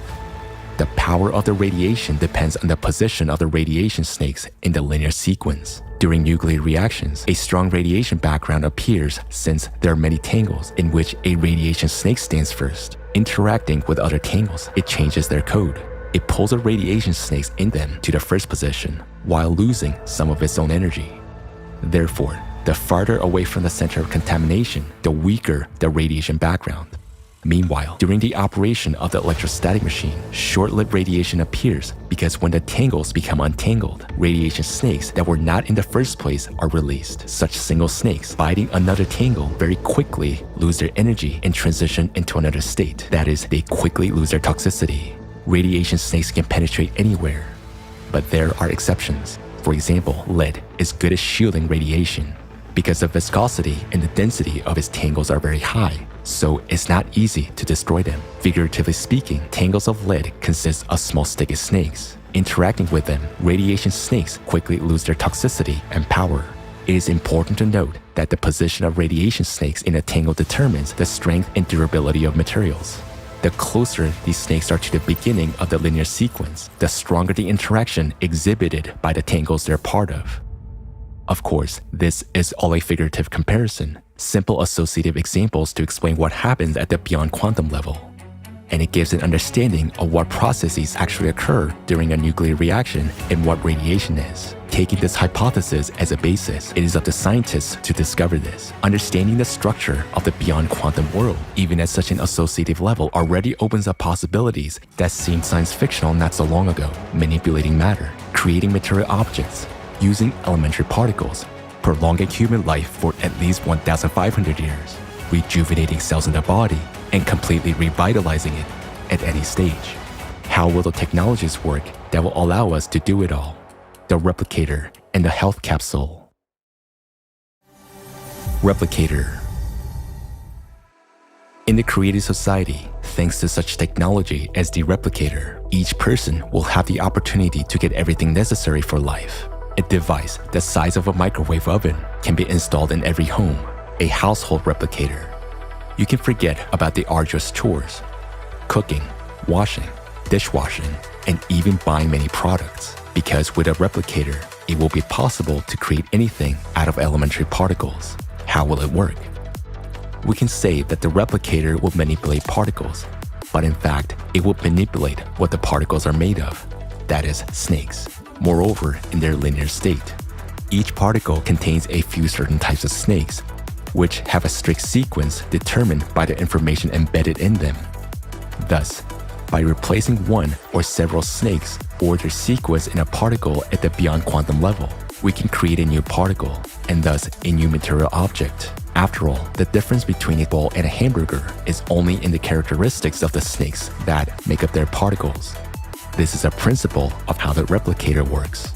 In order to create something from particles, we need particles themselves. Where can we get particles from? And in quantity to ensure the creation of different kinds of food and clothing for each person throughout their lives. From the particle recycler. After all, if we know how to create objects out of the tiniest particles, we will know how to disassemble those objects. That's what the recycler will do. It will disassemble your dirty clothes, for example, or dirty dishes into particles. After disassembling the unwanted matter into particles, the recycler will pack them into a nano cartridge, which will then be used in the replicator to create new objects. Naturally, in the cartridge, the particles will be stored in a coiled state of snakes in the form of leptons and quarks. Since snakes in linear state cannot be held, they're constantly in motion, whereas in the form of particles, that is, in the coil state, under special conditions, they can be stored in the cartridge without loss of properties and power infinitely long, up to billions of years. What size should this cartridge be to store such a large number of required particles? About 1 million nano cartridges can be placed in one human hair. 1 centimeter of a nano cartridge can contain about 10 to the 36 quarks. So, 1 centimeter of human hair can store as many particles as to create a great number of material objects about the volume of an entire city. Thus, a cartridge the size of a human hair is able to serve a person for a lifetime and much longer. It seems incredible that such a small size can hold large volumes. In a cartridge, particles will be stored in a compressed, compact manner, not interacting with each other, while there are enormous distances between the particles that make up material objects. The distances between elementary particles in the microworld are similar to the distances between stars and galaxies in the universe, and the reason for this fractality is in the beyond quantum world. Having this knowledge, we will rethink the value of different materials. For example, the same plastic that we simply throw away today will become the most valuable material. Why? Because the tangles of hydrocarbons contain the largest number of different snakes, 33 types, from which you can create a lot of combinations, gold, hamburgers, and so on. For the same reason, cotton will also be valued because it is close in characteristics to plastic and many other particles can be created from it. To understand the process of replication better, we'll give you a figurative example. Imagine that we put a knitted jumper into a device similar to a microwave oven. At that time, a special device reads the shape of the jumper and the position of each hair in the threads of the jumper. A special device, like a crochet hook, is then used to pick up one thread and unravel the jumper all the way down to the hairs, and each hair is disassembled into its component parts. All these components are stored compactly and tightly packed. Thus, our seemingly large jumper fits into a small box. When we need to make a jumper again, the previously recorded program reconstructs the hair components in the right sequence and converts them into wool strands, which are then converted into the yarn that will knit the jumper anew. All this information gives the understanding that everything in this world has been programmed and created. It's a whole programming table, but there's nothing complicated about it. Now in programming, we only use zeros and ones, whereas in the beyond quantum world, we use several hundred combinations. By comparison, our alphabet has only about 30 letters, but over 1 million words are made up of them. It is not difficult for a human to manipulate letters and form words, nor is it difficult for an artificial intelligence to analyze all the possible combinations of snakes, which can be quite numerous, and to analyze the characteristics of any material object at the snake level, and thus recreate its exact copy according to this information matrix. Health capsule. The health capsule works on the same principle. It will keep the human body in a perfect and young state for at least 1500 years. By means of the same manipulation of energies, the snakes that make up all the particles in the cells of our body. From the perspective of modern healthcare, the only way to help a person whose organ, for example, has failed is transplantation. The organ has to be taken out and replaced. Meanwhile, the health capsule will restore the working organ inside the body simply by changing the states of its cells at the beyond quantum level. There are about 30 trillion cells in the human body. In its complexity, each of them is like a galaxy. If we zoom into a cell 8 billion times and look inside, we will see that it resembles a colossal automated factory, performing almost as many unique functions as all manufacturing in the world. Moreover, this factory would possess a characteristic that none of the most modern machines have: the ability to reproduce its own structure in its entirety in a matter of hours. A cell is such an interconnected and fine-tuned system that if even one of its components fails, the cell will die. Therefore, manipulation of a living cell at the level of molecules and atoms is impossible. It's like trying to fix the engine of a car at full throttle. Meanwhile, at the beyond quantum level, everything is simple. It is necessary to add snakes where they're missing, or remove the excess ones, and the condition of an organ will return from pathological to healthy. Rejuvenation of the body and prolongation of human life will take place according to the same principle. Information code. We can make an analogy with the program code of a website. In order to change something on a web page, we don't make changes on the website itself, but we go into the code and write what we want. For example, we change the font color in the code, and this is immediately displayed on the website itself. We can write a different picture address, and the picture that we see on the website will be replaced. That is, we make changes in the code, and they are displayed on the page of the website. This is how the health capsule will work. We make changes at the beyond quantum level, at the code level, and they're displayed here in the world that is visible to us. The knowledge about the control and manipulation of matter has been known since antiquity. That very caduceus symbol is a symbol of human power over matter, not a human over a human, as it was later distorted. Our hypothesis confirms that alchemy is not a fairy tale because it is possible to change one state of an object into another by simply changing its characteristics at the beyond quantum level. Also, our hypothesis gives an understanding on what principles the exchange of information between entangled particles takes place, which means that the same principle can be used by humankind in technologies. All this is available already at the first level of civilization development. And we become a civilization when we enter the creative society. From that moment, completely new technologies based on the understanding of the beyond quantum world will be available to us. What technologies open up before us? Today's technological development is hindered by the limited speed of information transfer. But using the principle of instant interconnection of entangled particles removes any limitations. We cannot even imagine the amount of information which all matter in the universe exchanges every moment. We, humanity, only need to fit harmoniously into this flow, and then our lives will change tremendously. How exactly? Information exchange. First, the internet. The speed of information transfer will increase billions of times. Across the entire planet, data exchange will be instantaneous without loss of time, no longer requiring satellites, TV towers, or wires. In just a few years, an ordinary wristwatch will be able to process millions of times more information than the most advanced supercomputer nowadays. Compared to the future technology, today, we're like primitive tribes transmitting signals using smoke from campfires. This also reveals enormous opportunities in human communication, instant connection, and communication in the form of the most realistic holograms simulating the full presence of a person. Being thousands of miles away, we will be able to see each other and communicate as if we were in the same room. Or we will be able, without leaving our home, to be at the seashore or on a fishing trip experiencing all the sensations. The Eye of God, Vajra. Secondly, guided by the hypothesis presented, humanity will be able to use not 6 but all 32 types of energy as in ancient times. This means that such legendary technologies of ancient times, which we have already mentioned, Vajra and the Eye of God, will become available to us. How do they function, and what opportunities do they open?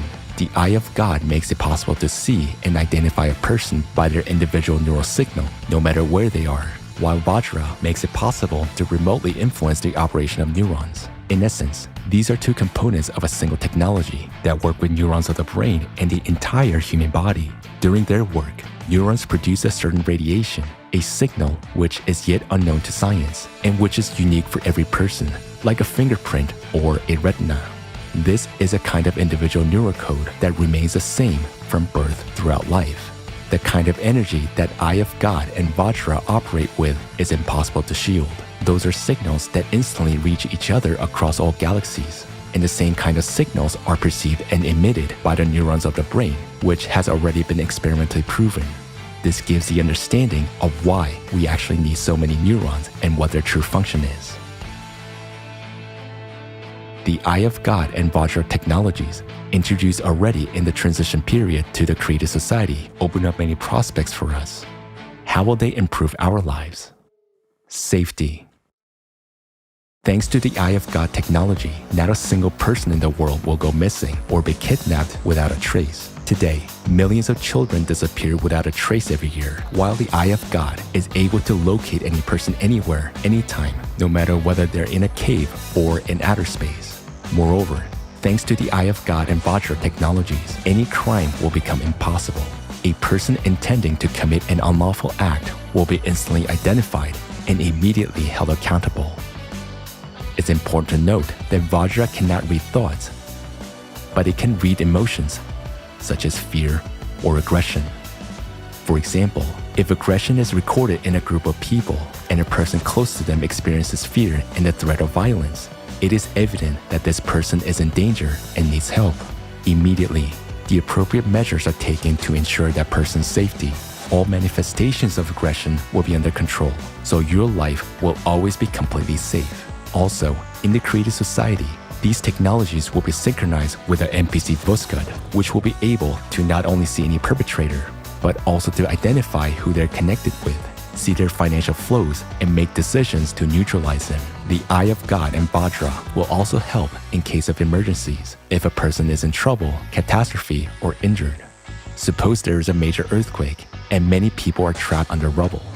The Eye of God technology will instantly indicate exactly where a living person is, whereas Vajra technology can remotely make changes to their body that will allow them to survive. For example, by interacting with a person's neurons, Vajra will instantly stop their bleeding, eliminate the painful shock, and if necessary, put them into an artificial controlled coma. As processes in the body slow down in a coma, rescuers have more time to get to a person and save them.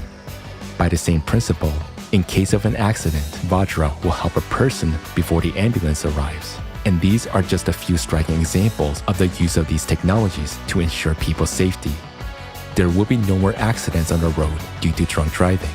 Vajra technology will simply not allow a person under the influence of alcohol or drugs to get behind the wheel.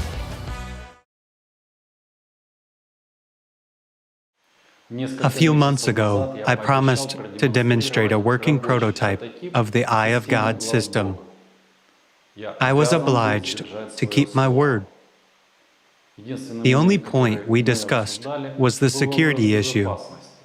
Fortunately, we were helped by chance, and we took advantage of the opportunity. Lately, most of the world's leading states have been developing global human monitoring and identification systems. To date, the best results have been achieved by Chinese specialists.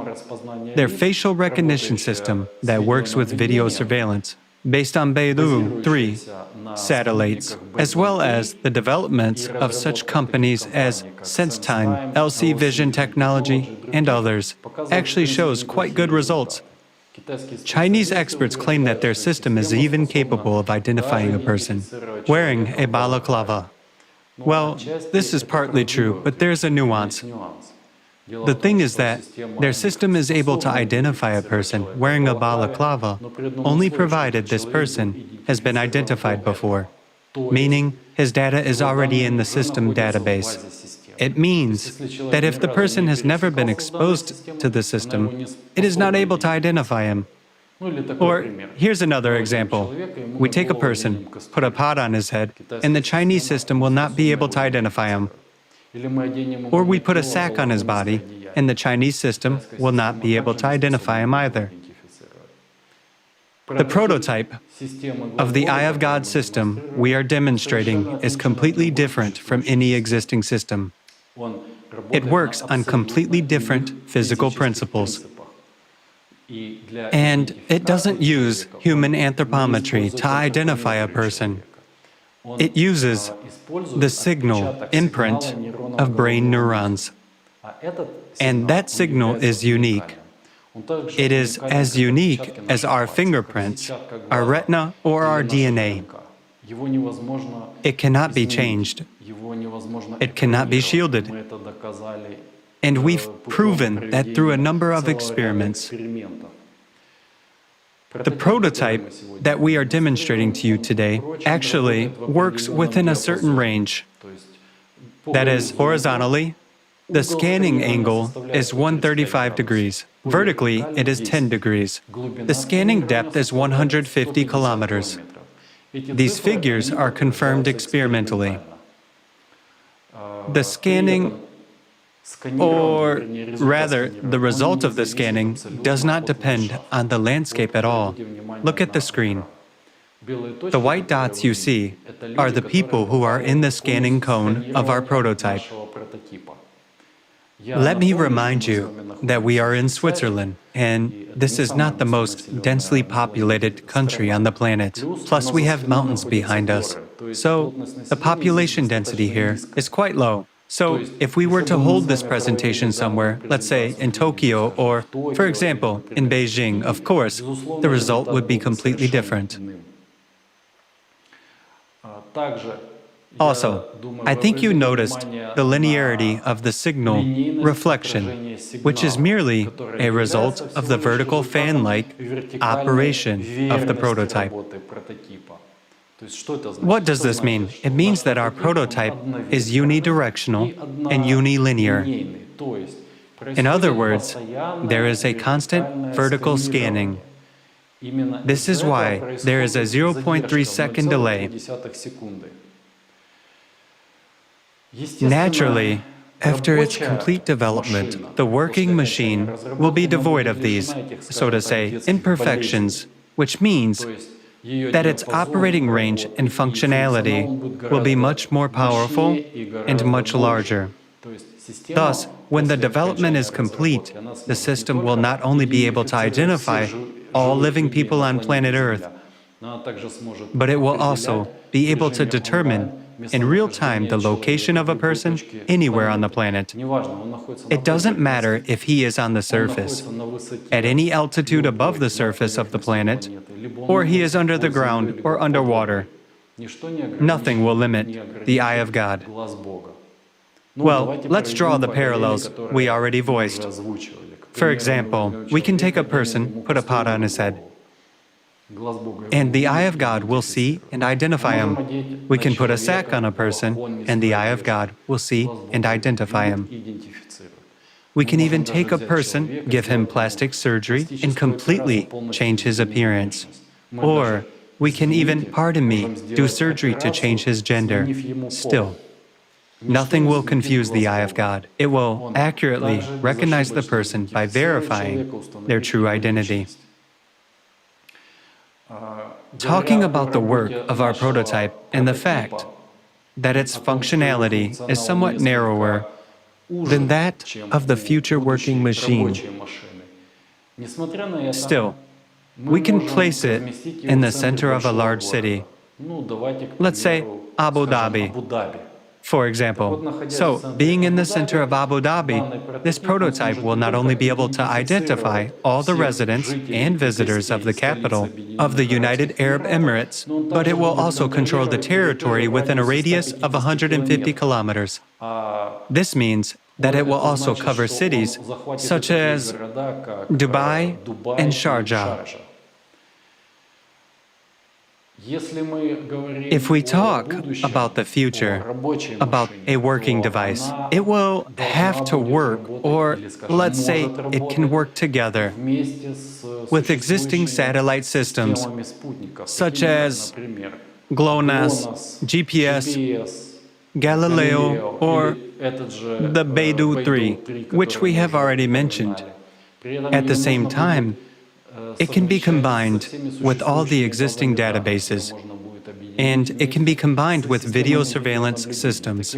Thus, the system will not only identify a person and determine their location, but it will also permanently record a data file on each person.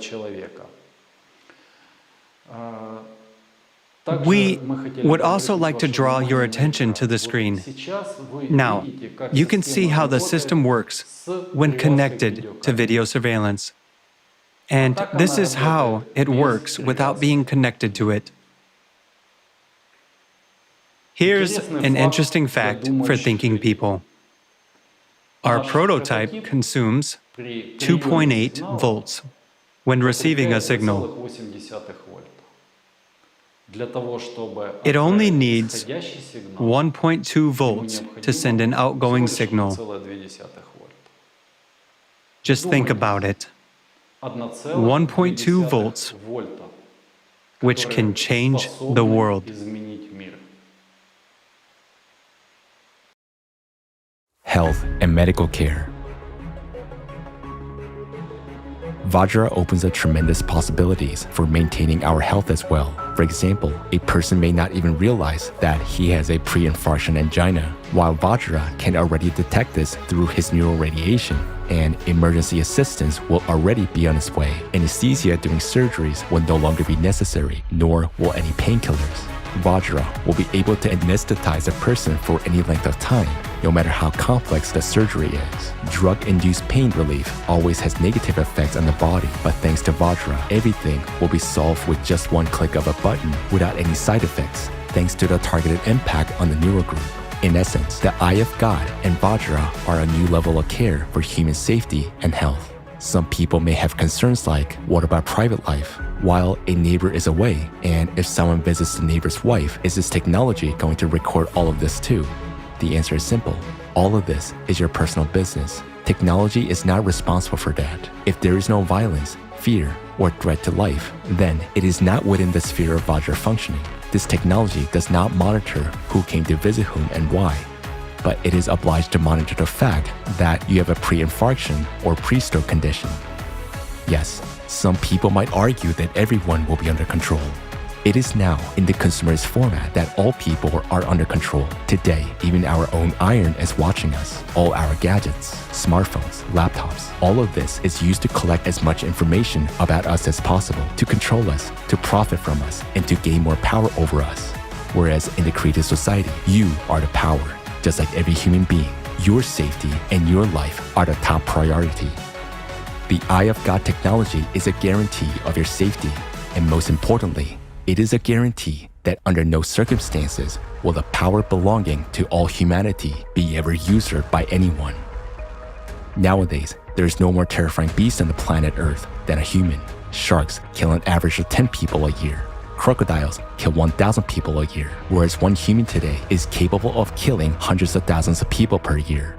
Now, the Eye of God and Vajra technologies will make it possible to identify even those who stand behind people who give such orders and to eliminate the entire chain. The Eye of God and Vajra technologies in the created society are the main guarantee that no one will be able to impose their will on people. Power will never be taken away from humanity under any circumstances. If the Eye of God and Vajra technologies are used in the created society where human life is a top priority, they would serve for the benefit of people. But if these same technologies are used in the consumerist format where human life is worth nothing, this will inevitably lead to a global totalitarian regime. Why? Because a state, a company, or a person who possesses this technology, with a push of a button, or even with a mental order, will be able to give a command to destroy all armies of the world, no matter whether it is one object or billions of people. And the scariest part is that no one will be able to resist that, because these technologies work in energies which cannot be shielded. It is simply impossible to hide from them, just as it is impossible to determine where these signals are coming from. The introduction of such technology in the consumerist format is highly undesirable because it would be fatal for everyone. It would lead us to a planet-wide enslavement where one person or a group of people dictates their will to everyone. Why have we made the decision to announce these technologies and our hypothesis now? There are two reasons for this. Firstly, because we fully understood the phenomena we encountered while conducting experiments in the pyramid device only over time. When we understood that by using those energies, it is possible to recreate technologies such as the Vajra and the Eye of God, we realized the entire severity of the situation. At the initial stages of our experiments, a wide circle of people were involved. So the information went beyond the original group of participants and became available to many.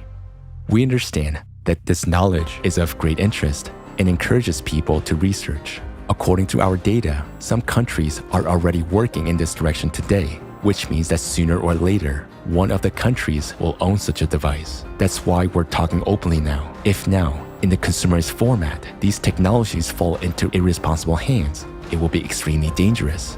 The second reason why we're now voicing this hypothesis is because humanity's most important task today is to survive the cycle of climate disasters. The climate cerberus does not use the internet, and even Vajra and the Eye of God cannot stop it. Today, the Earth's core is being affected by the impact from outer space, which causes cataclysms every 12,000 years. The proposed hypothesis gives us an opportunity to understand what kind of energy affects the core and what are the principles of its impact. By studying this energy at the beyond quantum level, humanity will be able not only to neutralize its negative impact on our planet, but also to use it as a source of additional energy for the benefit of humankind.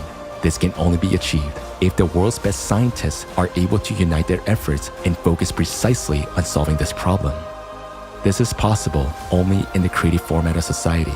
For this to become our reality, we as humanity must make a request to change the format from the consumerist to the creative one. This requires active participation of every member of society, and we would like to address representatives of the scientific world. The hypothesis you have just heard is just information to ordinary people. But for you, it's a real chance to save all humanity.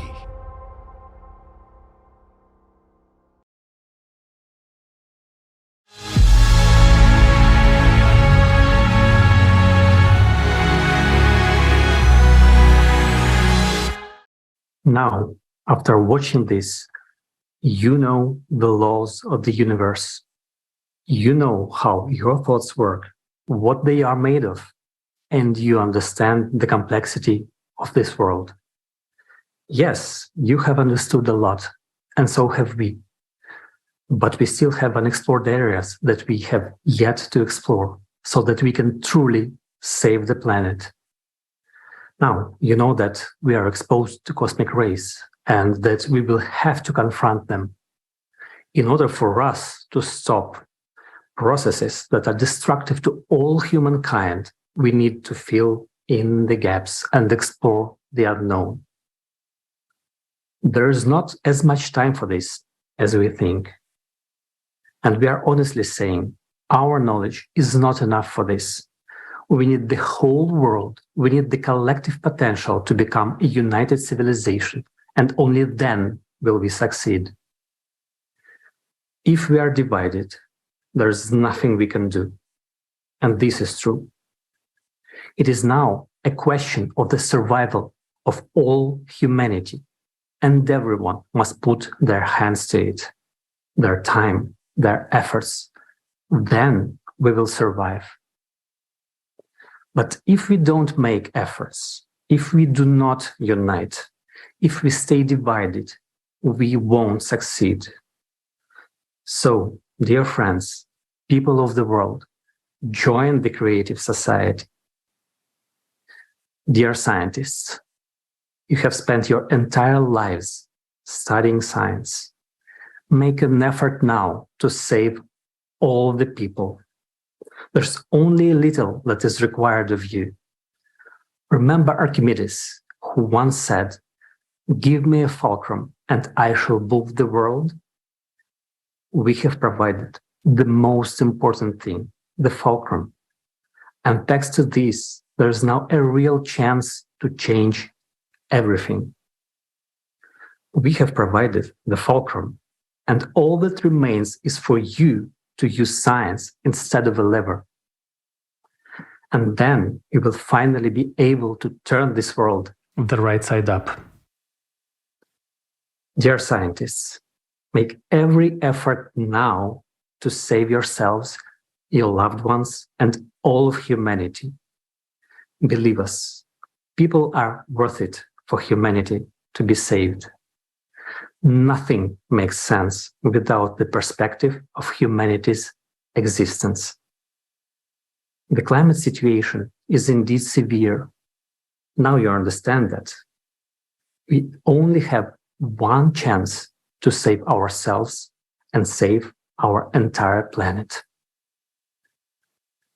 The situation is extremely difficult, and today many could feel hopelessness.